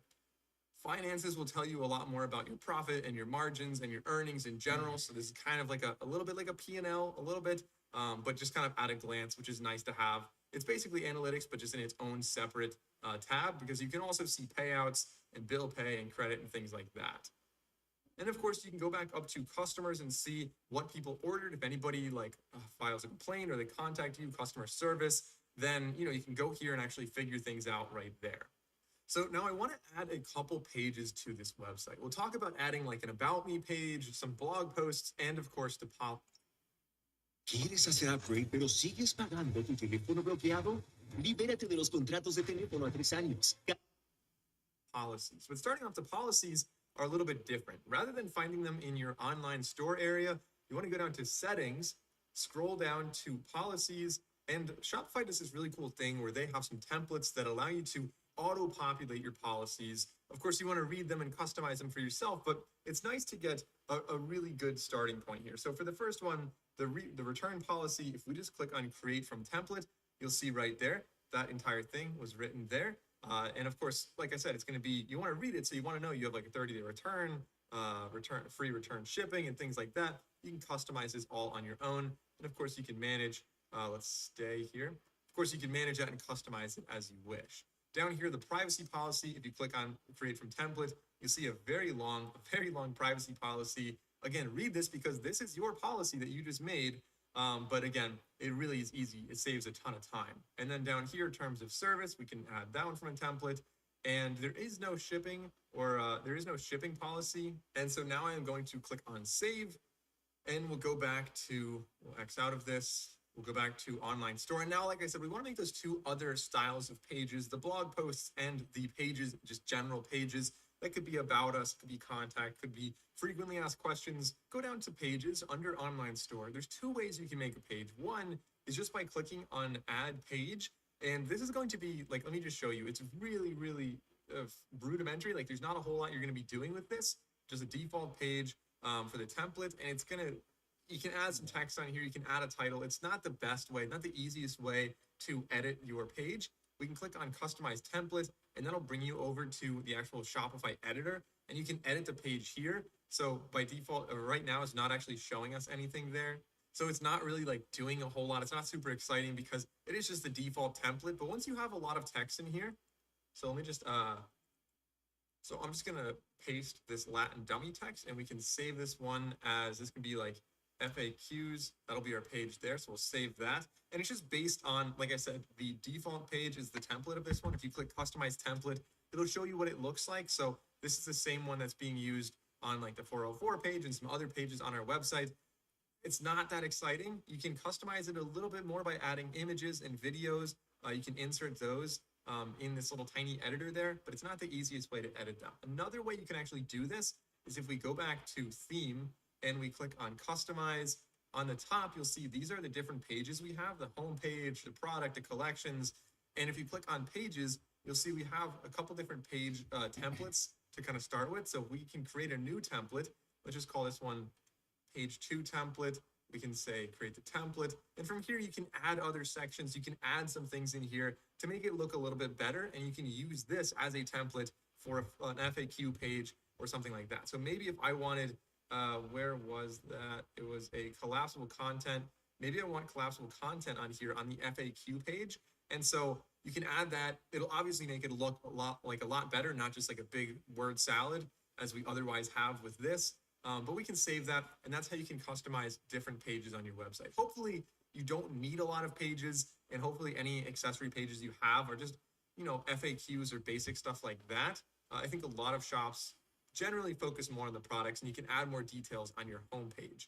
So if we click on exit, that'll take us back. And the last thing I want to show you, is in blog posts. So you can click on create new blog post if you go to blog posts under your store. And once again, it's the same exact editor we saw before. You can choose a featured image. You can choose the style, the template down here, which is the default blog post, and you can customize that so that, again, it's consistent between your different blog articles. And again, once you customize it once, you won't have to do that any more times in the future. So that's going to be how you can create your blog post. It's something that can help you to gain some organic traffic.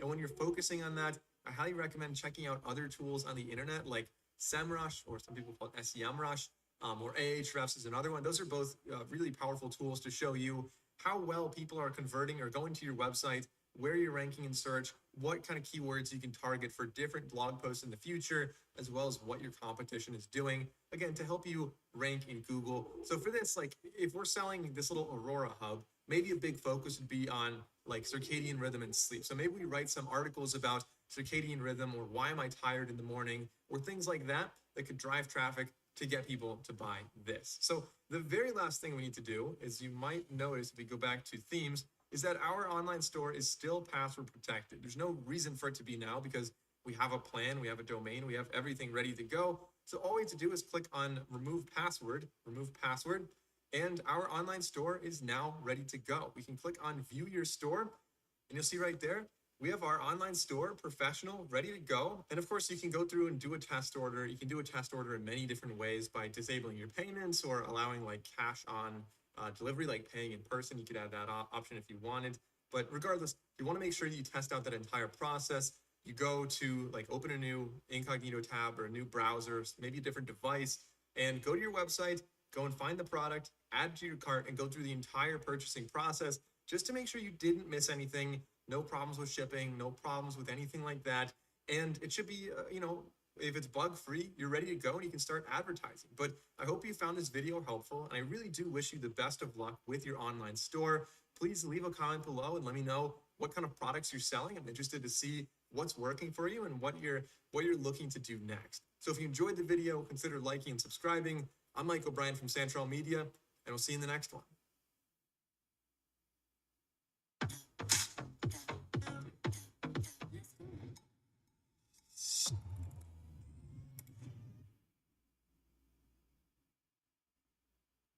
Hey everyone, my name's Mike, and in this video, I'm going to show you everything you need to know to build a beautiful professional Shopify store and become successful with e-commerce. So if you're selling a digital product, if you're selling a physical product, if you're drop shipping, doing branded drop shipping, whatever it might be, if you're selling anything on the internet, Shopify is a very popular platform that many people have been using for many years now, and a lot of people have found major success with, and with good reason, because it's a very easy platform to use. And by the end of this video, you'll know exactly how to use it. So if you're looking to build a Shopify store and you're an absolute beginner, this is the video for you. I'll show you everything you need to know, like I said, and we're going to do this step by step as we build an e-commerce site together, an example site. We're going to be selling coffee in this video. So this is a full tutorial. And I know there are some other videos that are great videos, but sometimes people sell online courses. And so you might be cautious right now, wondering like, all right, Mike, are you going to like omit some information and upsell me?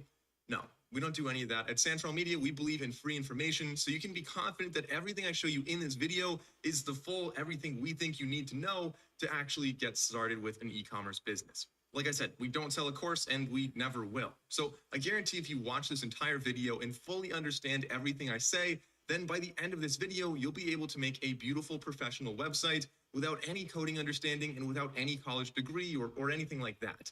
Now, with that being said, please feel free to take out a pencil and paper and start taking notes. We're going to cover a lot in this video. And of course, I do tend to talk a little fast. So if you guys want to either speed up the video or slow down the video, please feel free to use the YouTube speed controls. Now, with that being said, let's head over to my laptop.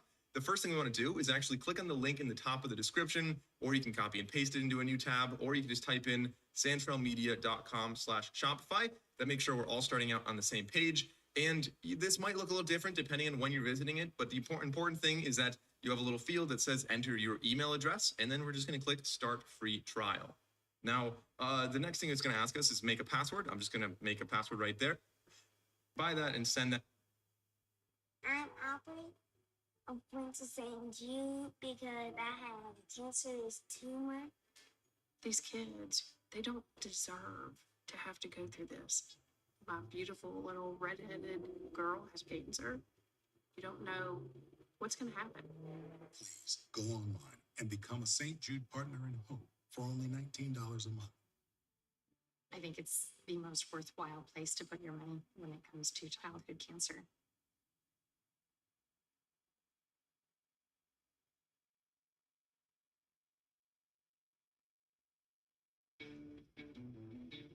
Nos dicen que el éxito se trata de ser todos solos. La verdad es que nada grandioso se hace solo. Send that to other people digitally as well. Okay, so now that we have a couple products in the store, it's time to talk about what the website actually looks like. So if we just open a new tab and go to the domain we currently have, you'll see there's pretty much nothing there. It's just a blank template with some stock photos and some basic filler text to show you what it kind of would look like. But we can look at what the products actually are. So the products we have, so maybe like right here, this is what I was saying, where it crosses it out and says that normally it's $25, we're selling it for $15. You can click on that. It says there's a sale. It highlights that, makes it a little more appealing to people. So if you're running sales, or if you just are really focusing on selling one item on your website, that would be a good way to do that. And then here you can see already with almost no effort, at least with this theme right here, it looks pretty good, I think. It has our photos on the left side. On the right side, it shows like the product, the seller being us. It shows like the price of it, the quantity, how many they want to buy. You can add it to cart. You can buy it now. And of course, down here is what I was saying about making the text a little bit more flavored. Adding that bold in there just makes it a little bit more like it pops out better, make kind of a bolded list. I like that. I think it looks nice, but we could add links on there as well, like I said. And below here, they're cross-selling something that is another product that you might also like. Now, below that, of course, you can subscribe to emails. We're going to actually build all the website right now. So let's go back to where we were and let's go to home. So from home, we can actually go down here, and the next thing that Shopify suggests we do is actually customize our theme. So let's do that. If we go and click on customize theme, you can either do that right here, or you can do it from clicking on online store, going to theme and customizing it through there. But again, it's a little bit easier sometimes just to start from the home page and click on customize theme. Now, of course, that brings you down into the themes tab. I'll explain exactly what a sales channel is later on in the video. But right here, you can see that right now, the online store is password protected, meaning that nobody can go on here and buy stuff because our website's not ready. But if I want to go on there and see the products, I can type in my password and I can see that. Now, I don't know about you, but I'm pretty confident in the products I just made. So I'm going to disable the password, which is a setting down here. We can go down here. And in order to disable the password, which is what I said before, in order to sell anything on this, you actually have to upgrade your plan. So you can't just sell things on the free trial and open free trials every week, right? Makes sense. That's what we have to do. So I guess now is as good a time as ever to look at the plans. If we go and click on pick a plan, we can actually go and see that they have 3 different main plans right here. You've got a basic Shopify plan, a regular Shopify plan, and an advanced one. And of course, down here, they show you some of the fundamental differences between them. And depending on what kind of volume you're selling and things like that, you can really optimize your gains and minimize your expenses by choosing the correct plan. For example, if you're selling a lot and it's all domestic, then maybe this 2.4% rate, or even if it's international, is going to be really worth it if you're selling a lot of products. But of course, most people starting out don't have a big audience yet. They don't have a big sales channel. So really, I'm going to recommend most people just start off with the basic plan, and you can upgrade this further on down the road. It's very easy to do. So starting off with the basic one gives you up to 2 staff members. and a lot of the basic stuff that you really do need. Now, of course, you will save money if you're going with 3 years or 2 years or even yearly. You can see you're saving it's $26 a month versus $29 a month, all the way up to 3 years, which is $21.75 a month versus, again, $29 a month. But because I'm doing this just as a tutorial, I'm just going to choose monthly. But keep in mind, in general, I really recommend, if you can afford it, yearly is probably your best bet here.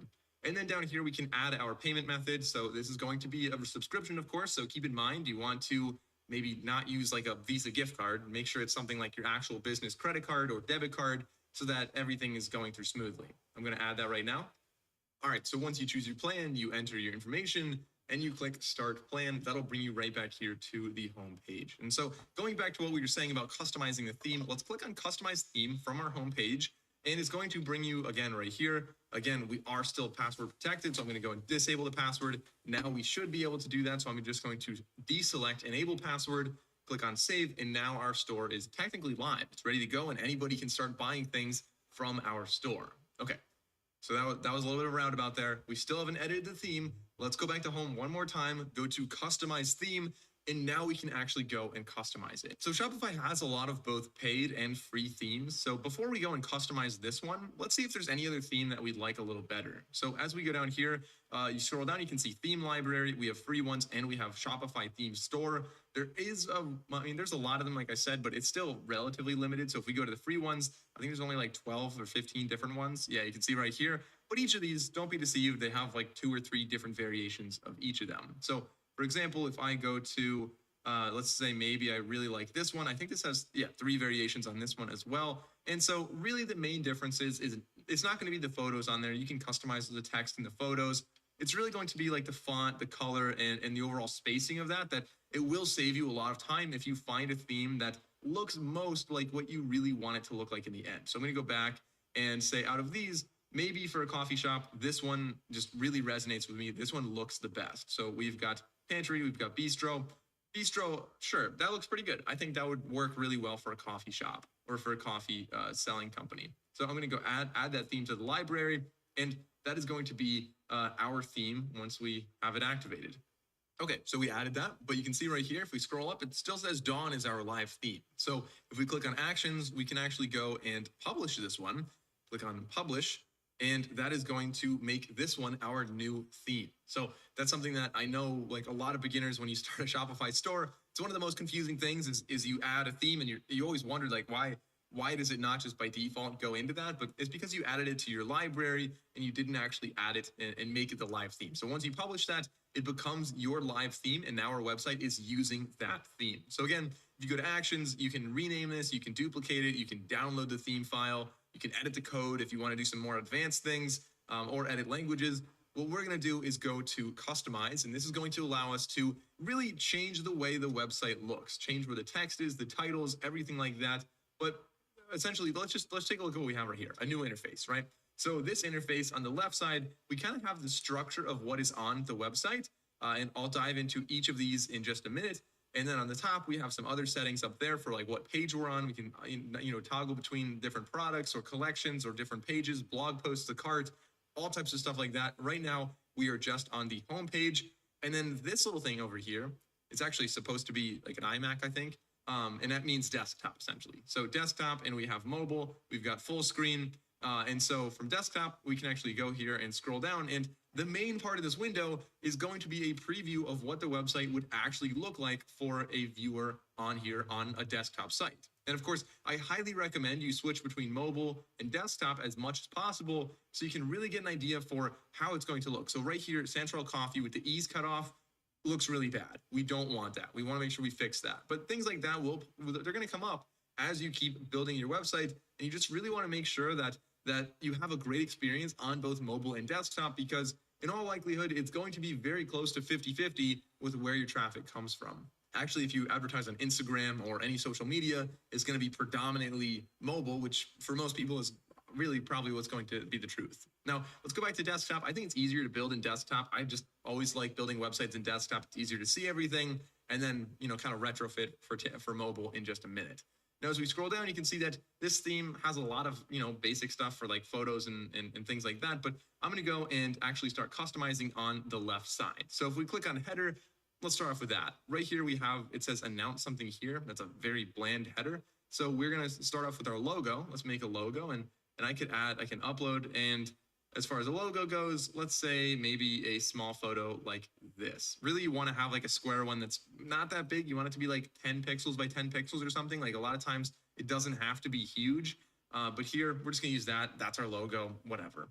And so we're going to select that, and we can add some alt text. Now, alt text is essentially going to be what you're telling Google the photo is, or it doesn't have to be Google. It could be anyone, any software looking at this is going to, like, as a human, I can look at that and say it's a cup of coffee, but Google sometimes likes it if you tell it what it is. So we can say cup of coffee, and we're going to save that. Now, the custom logo width, you can change the size of the logo just by doing this. So I'm going to make it maybe slightly larger, maybe like that size would make sense. And below that, we don't have anything that I really need to do here. They give you some options for what the menu looks like, so we can select the menu. Right now, we have a main menu, a footer menu, or we can create a new one. So if I go and create a new menu, it'll drive me back to the navigation settings, and it's a little bit of a rabbit hole here, but bear with me. This is going to be very important. So we're going to call this, call it primary menu. And here we're going to add some items. So this could be just links to different things. So we could have our homepage, and this is going to be homepage. We can add another one that is going to be, let's say our main product or a collection or something like that. So let's see, maybe it's going to be one of our collections. It could be the apparel. So we could say apparel makes sense for that one. Let's add that. Let's add another one that's going to be maybe our checkout or maybe our policies. Policy is probably a good one. Currently, we don't have any policy pages. So maybe we'll come back and add this later on in the video. Otherwise, you can add maybe blog posts or products. Let's just add another product on here. Let's just say maybe our classic coffee. So we could rename this one and say classic coffee. And say save menu. And now we have that menu ready to go. It actually opened up in a new tab, so I can go back to the other tab, and we should be able to add that right now. So I'm going to save this, make sure we're up to date. And if we go to select menu, we should have three options now. There it is, primary menu. And so if I add primary menu across the top, now we have those options there. So we can, viewers can really easily navigate between our homepage, our apparel, our coffee, like different things like that. Whatever you think is important, you can add it to the top of your website. And of course, this will be there on any page they see throughout your entire website. So I'm going to click the green select button to actually finalize that that's what we want on the top. And then we can go down here, and that gives us a couple options. We can show search. Like I said, that's why you would want to add tags on your products. I don't really like having search. It usually feels a little bit like it's just not a smooth experience on most websites. It's really hard to get it smooth. So I just get rid of search. I don't think you need that. And then it also makes your tagging a lot easier. We can enable a secondary background text color if you want to do that.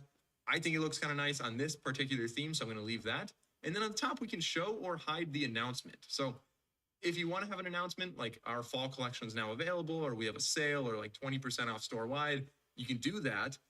But for now, let's just add an announcement bar. So let's just say 20% off, and we'll just say use code Mike.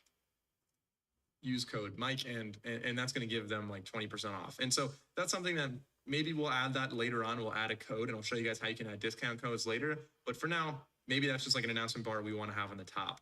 There's also some theme settings here as well. So if you want to show cart, like the little cart drawer, I think that's a good thing to have there. The currency codes, sure, that makes sense as well. And you can add your social medias here also. So if we want to say like maybe Instagram, it could be like Instagram. So https://Instagram, Mike O'Brien. And so once we have that, our Instagram is now really integrated with this as well. And we can leave the header. So that's how you'd edit your header. Sound a little complicated, but really Shopify does make it really easy where you can just go down, click on header, and you can just really go down here and just go one item at a time and change it. So in the end, you have a header that you think looks really nice. Now, of course, like I said, this is essentially the preview on the right side. So it's going to show you what it looks like on desktop. But if you're on mobile, keep in mind, things will look a little different. And now it's kind of more of a hidden menu where you click on the three dots, little hamburger icon, and it pops out. And so it doesn't really look as nice here, but still, it's nice to have the menu on any part of your entire website. So going back to desktop, we can navigate around. So if we go to like Santrell Apparel, if we go to Classic Coffee, you can navigate on here. And I think this honestly looks really nice. I think for the little effort we've done so far, I'm very happy with how this actually turned out. Now, if somebody clicks on the logo, that will always bring them back to the home page. So realistically, adding homepage right here might be redundant, but not everyone knows you can click on the logo. So sometimes redundancies help people to, reduce frustration for anybody who's not used to being on your website. Now, next up, we have our feature collections, which is going to be essentially what this block is right here. And so looking at like websites usually are broken into different blocks. So we've got image with text. Actually, sorry, this is image with text, our first block. The second block is going to be featured collections. And that's going to be all these collections right here.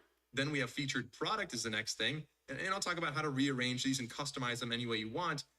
But essentially, you can have your featured product. Then below that, we have image with text. We've got image with text 2 more times. And then on the bottom, we have our footer. So we edited the header. Let's go down and edit the footer now. Now, the footer, we can go and show payment icons if you want. I think that's a good thing to add right there. We've got our colors. And of course, you can customize that a little bit more in theme settings. Okay, so the footer, you can change like the color of the background, the heading, the body text, things like that. But if you want to actually change what it says there, you'll notice it looks a little confusing, like it doesn't pop up right away. And what you'd actually want to do is make sure that you expand, click this little triangle and expand footer. And then you have 2 little things in here. You've got talk about your business, which is just this little thing right here, just text and a little subtext below that. And then we have newsletter. So if you click on either one of those, first of all, I want to talk about, before we go into editing those, you can either hide them, so you suddenly don't see this one, or you can, show it again, and you can rearrange them. So left, right, obviously the top one is on the left. So if we move this one to the top, that one should switch spots, and that's how you can switch the overall arrangement of that. You can also add other blocks as well. So you want a third one, you can have, maybe you want to have like a menu on the bottom as well, and that's going to show up over there. But, I don't really think I need a menu, so I can just click on that. And I want to remove this block. So I'm going to remove that block, but maybe let's say talk about your business. Obviously we want to add some kind of text there. So if we click on that, it'll actually bring us into the heading and the text, and we can customize it more here. So maybe you want to have like our mission on the bottom. So we could say, we strive family owned.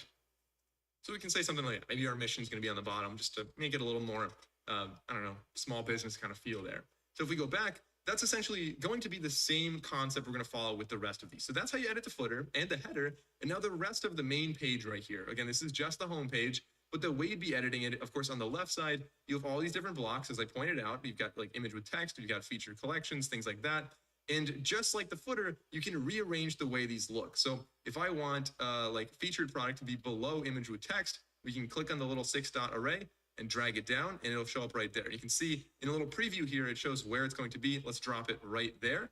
And essentially, that's how you go about doing things. Now, if we want to add a new section, we can click on Add Section. And this could be a banner. It could be image with text, a multi-column thing. Multi-column is what we saw on the footer. So let's just say we want a multi-column. Let's say the first thing is a column, just basic column, whatever. We could add another column. And each one is just going to basically be an image, a title, and then some text. So this would be like, there's not a whole lot of customization here. You can't really put different things there like we did with the footer. You're not going to put like a newsletter thing. But regardless, if you want to have different images and different text, that's how you go about doing that.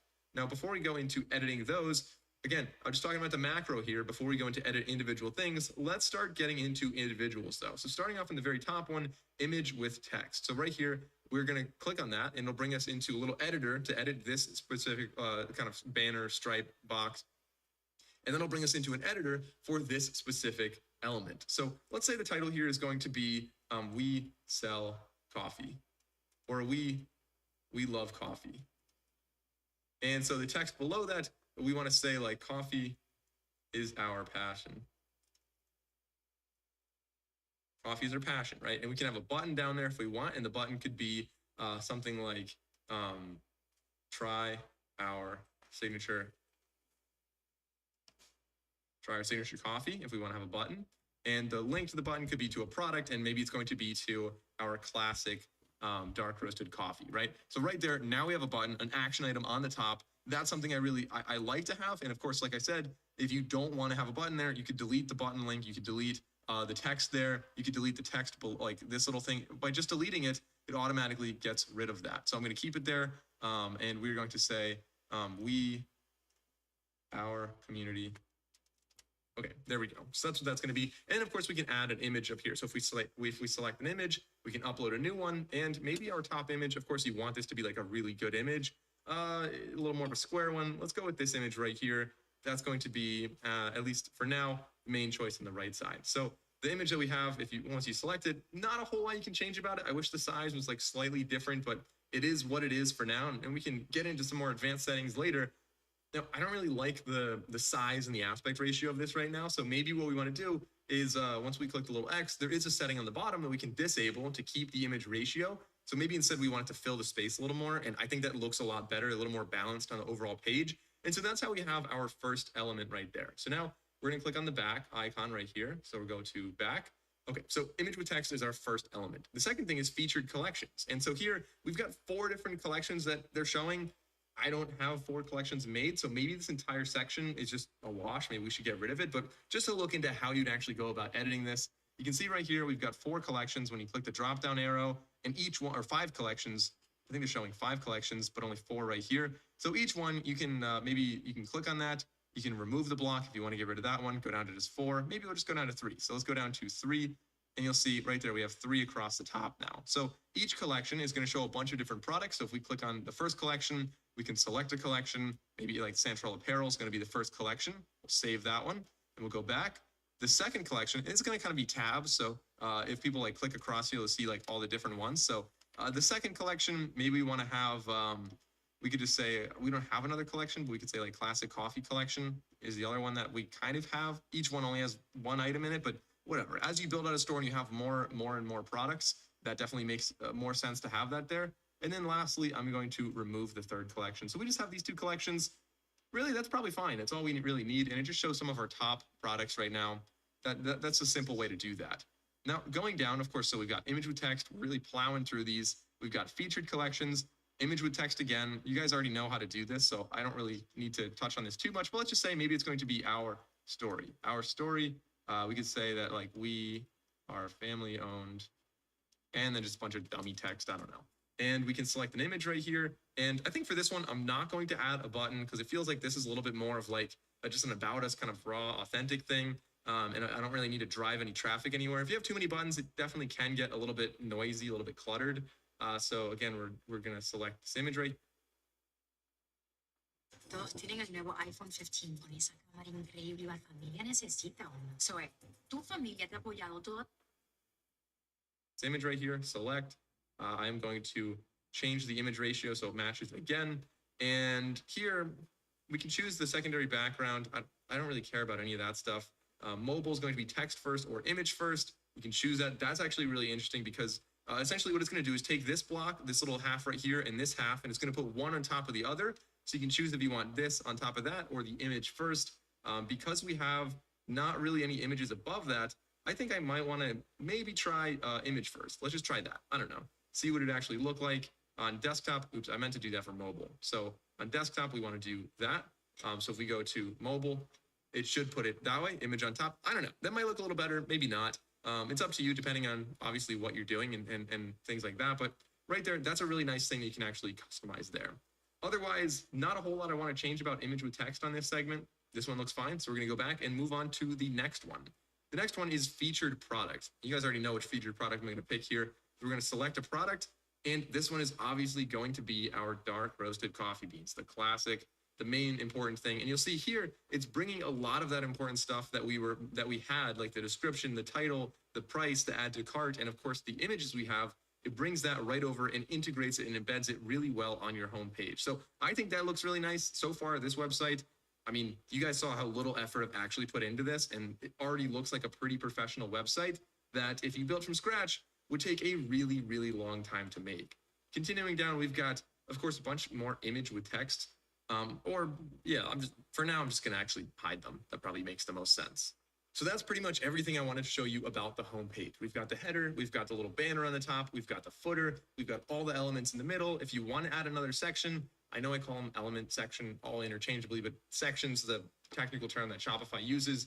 If you want to add another section, you can add basically anything right here. You can add a banner, which we of course have. We've got image with text. We have a lot of those. We've got multi-column. We talked about that. Featured collection, custom content, all of that different stuff. All great. And I think we're probably ready to move on to the next page. So once you're done with one page, again, I can't stress this enough. It's really important to switch between mobile and desktop and see how it actually looks. So far, things look pretty good. This looks pretty good. Still looks good.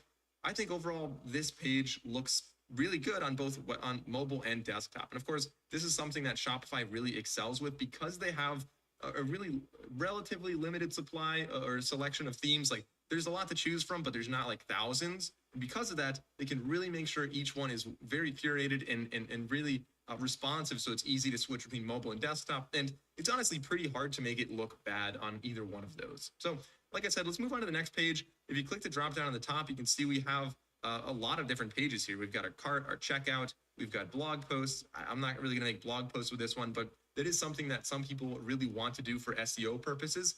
SEO, of course, being search engine optimization. The idea here is that when you have more items that are going to be searched for on Google, it'll drive more traffic to you. So people look up like how to roast my own coffee beans and you have an article on that. Maybe you also sell unroasted beans. Then that would be a great way to drive traffic over here with recipes and things like that. Of course, let's talk about products. So if we go to a product page, the default product page, because all of our products are kind of on the same layout here, you don't really want to change too much about this. Honestly, like I said, I already really do like it. But product recommendations might be something that you want to change. I showed you that earlier in the video. When you go to the page, it shows you like the t-shirt on the bottom. So you could maybe remove this if you want, or you could show like a dynamic recommendation. So it's going to be a little bit smarter, a little bit more based on like over time it'll improve based on what people buy together. I'm going to do that just so it's not like, it's a little easier for me. And I think it usually does a pretty decent job. So other than that, I didn't want to show you too much about products. Going down, we've got collections. So the collection page, again, looks pretty decent. If we go to default, there's not a whole lot I want to change there. And so for most of these, you can go through them and change things if you want. I don't really see a need to change many of them, but if you go to pages, this is where you can see that we have like our basic like default page. Right now is our contact page. So if somebody wants to contact us, they can enter their name, their email, and this might be something that maybe you want to customize a little bit more. Again, not a huge deal, and you can add more pages. There's also different apps and things I'll talk about later on in this video to add other now anyway. So we have that. Now, chat, there are websites where we can buy existing websites. There are companies out there that sells existing websites, Shopify websites. I get them on my emails all the time. So if you're interested, if you have capital and you want to just go ahead and purchase an existing website without doing any of this, then most of them, in fact, I got one today. I'll tell you how much it is. Hold on. Let me see if did I see one today? I think I did because I was going to mention it. I think we were live at that moment when I saw it coming through my email. Hold on.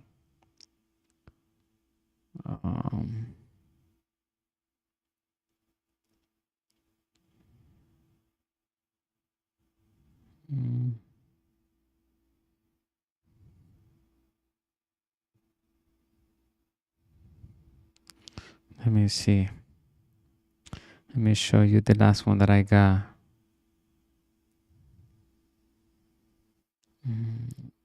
It's funny because when I'm not looking for I find it very easily. But I do get a lot of emails, so bear with me. Okay, let me see.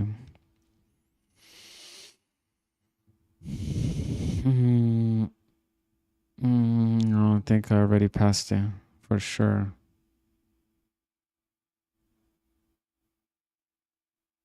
Where is it?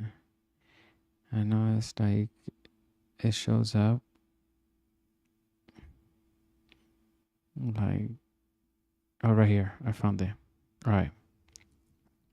So look, this one is $1,499. Okay, it was $2,000 plus. And this website is called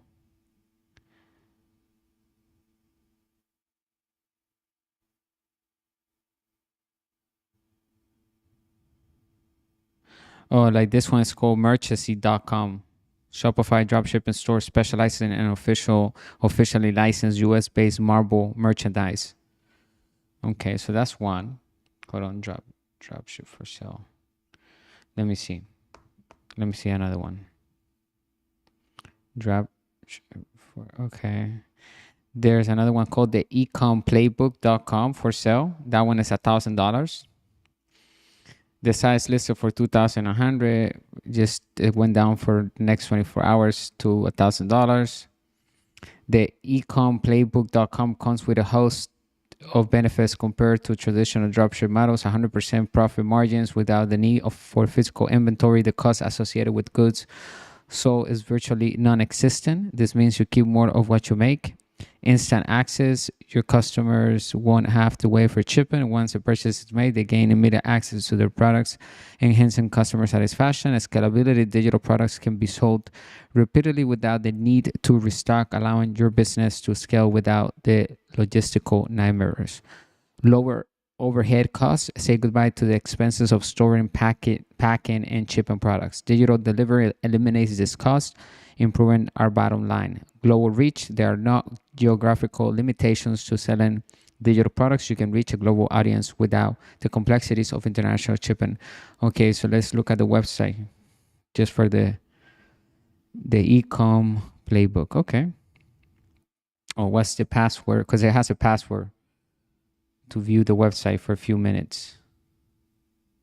Okay, let me use the code to enter. Let me look at the website here. The ecom playbook. But the logo doesn't make any sense. How to make money online. Okay. They just created a website. I mean, it's let me see this. Virtual money makers, how to make. Okay, let me see. Get started in life coaching, blogging, freelancing, or as a virtual assistant. Okay.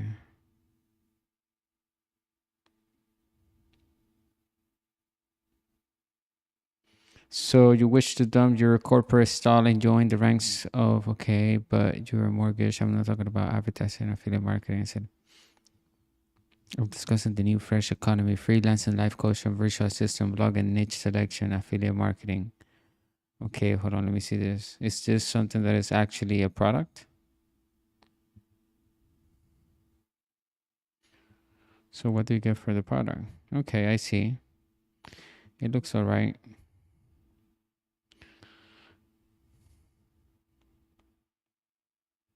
All right, so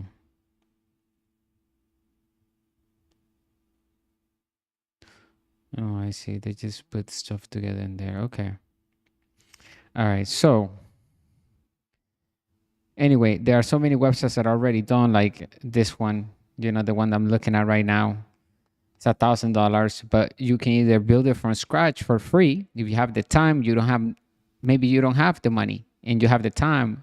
Maybe you do have the money and you want to put in the time so that you can learn. There's nothing wrong with that, because it takes really 24 hours if you want to really create a website, probably less than that if you really sit down and duplicate exactly what we're showing you.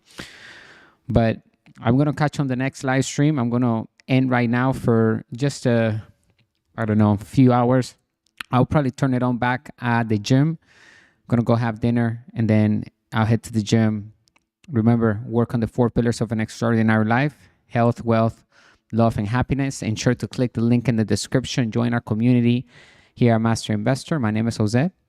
I'm the founder of the company and brand. We have 3 ebooks right now: the 10 New Rules of Money, how to build cash flow with the internet, turn passive income on, how to invest in crypto to build wealth, understanding Bitcoin and blockchain. You can get them on Amazon. However, when you go to our website, you have additional bonuses and assets that will come with each ebook, because we have turned each ebook into a digital course.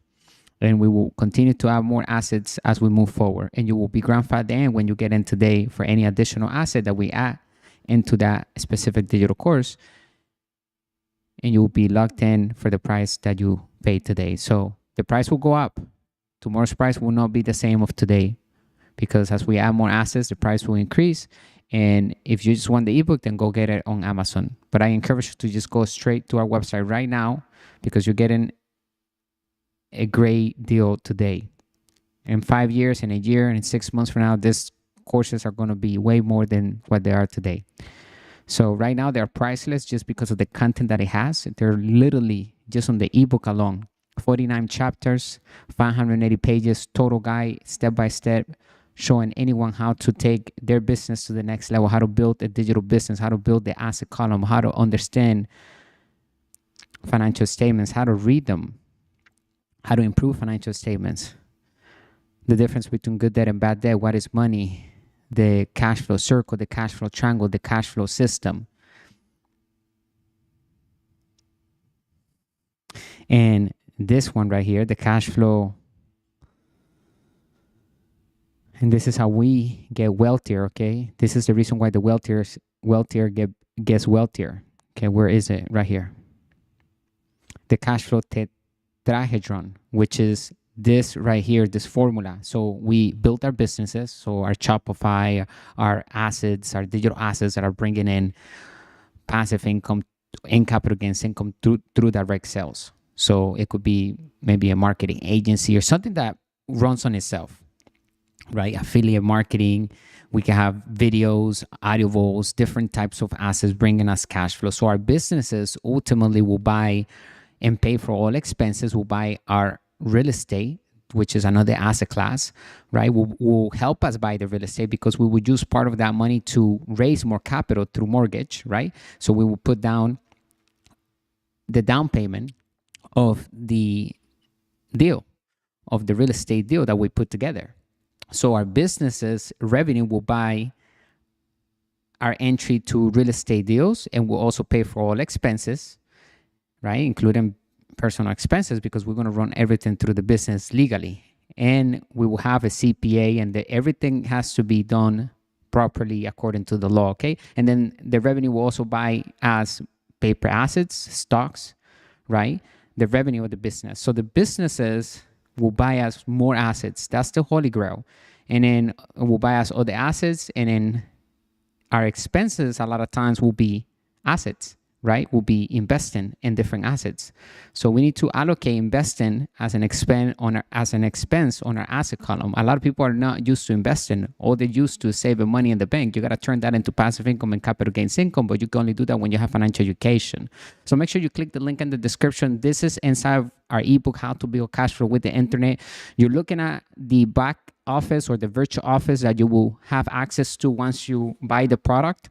This is how it will look. And you will have access to all your digital courses and ebooks and any product and service that we offer here and you opt them for. You will have access on your virtual office. So let's go into the course right now and see how fast it loads so that you see there aren't any delays. How fast it is, 580 pages long right there. Back to the page that we were. You have all the chapters right here to the left. This is how it looks on the mobile phone as well. And it loads as fast as it does here on the mobile phone. And here you have this button to download the PDF and any other document into your smart device or desktop, okay? We have the other assets. This is an Excel sheet that you will download into Excel automatically. It's a financial statement.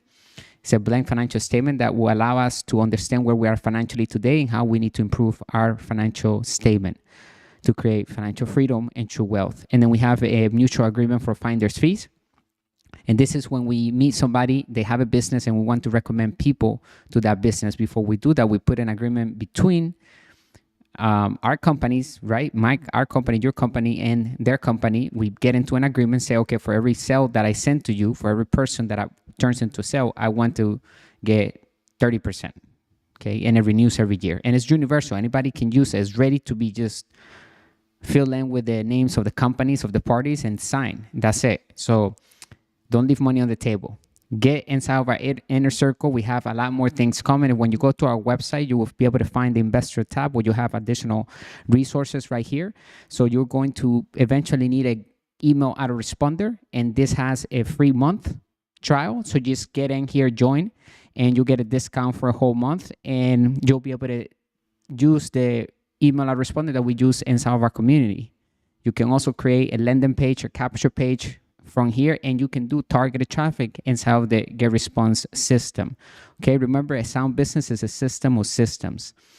And there are two types of debt, good debt and bad debt. Good debt makes us wealthy, and bad debt goes hand to hand with liabilities. There's nothing wrong with having liabilities. In fact, we always encourage everyone to focus first on the asset column.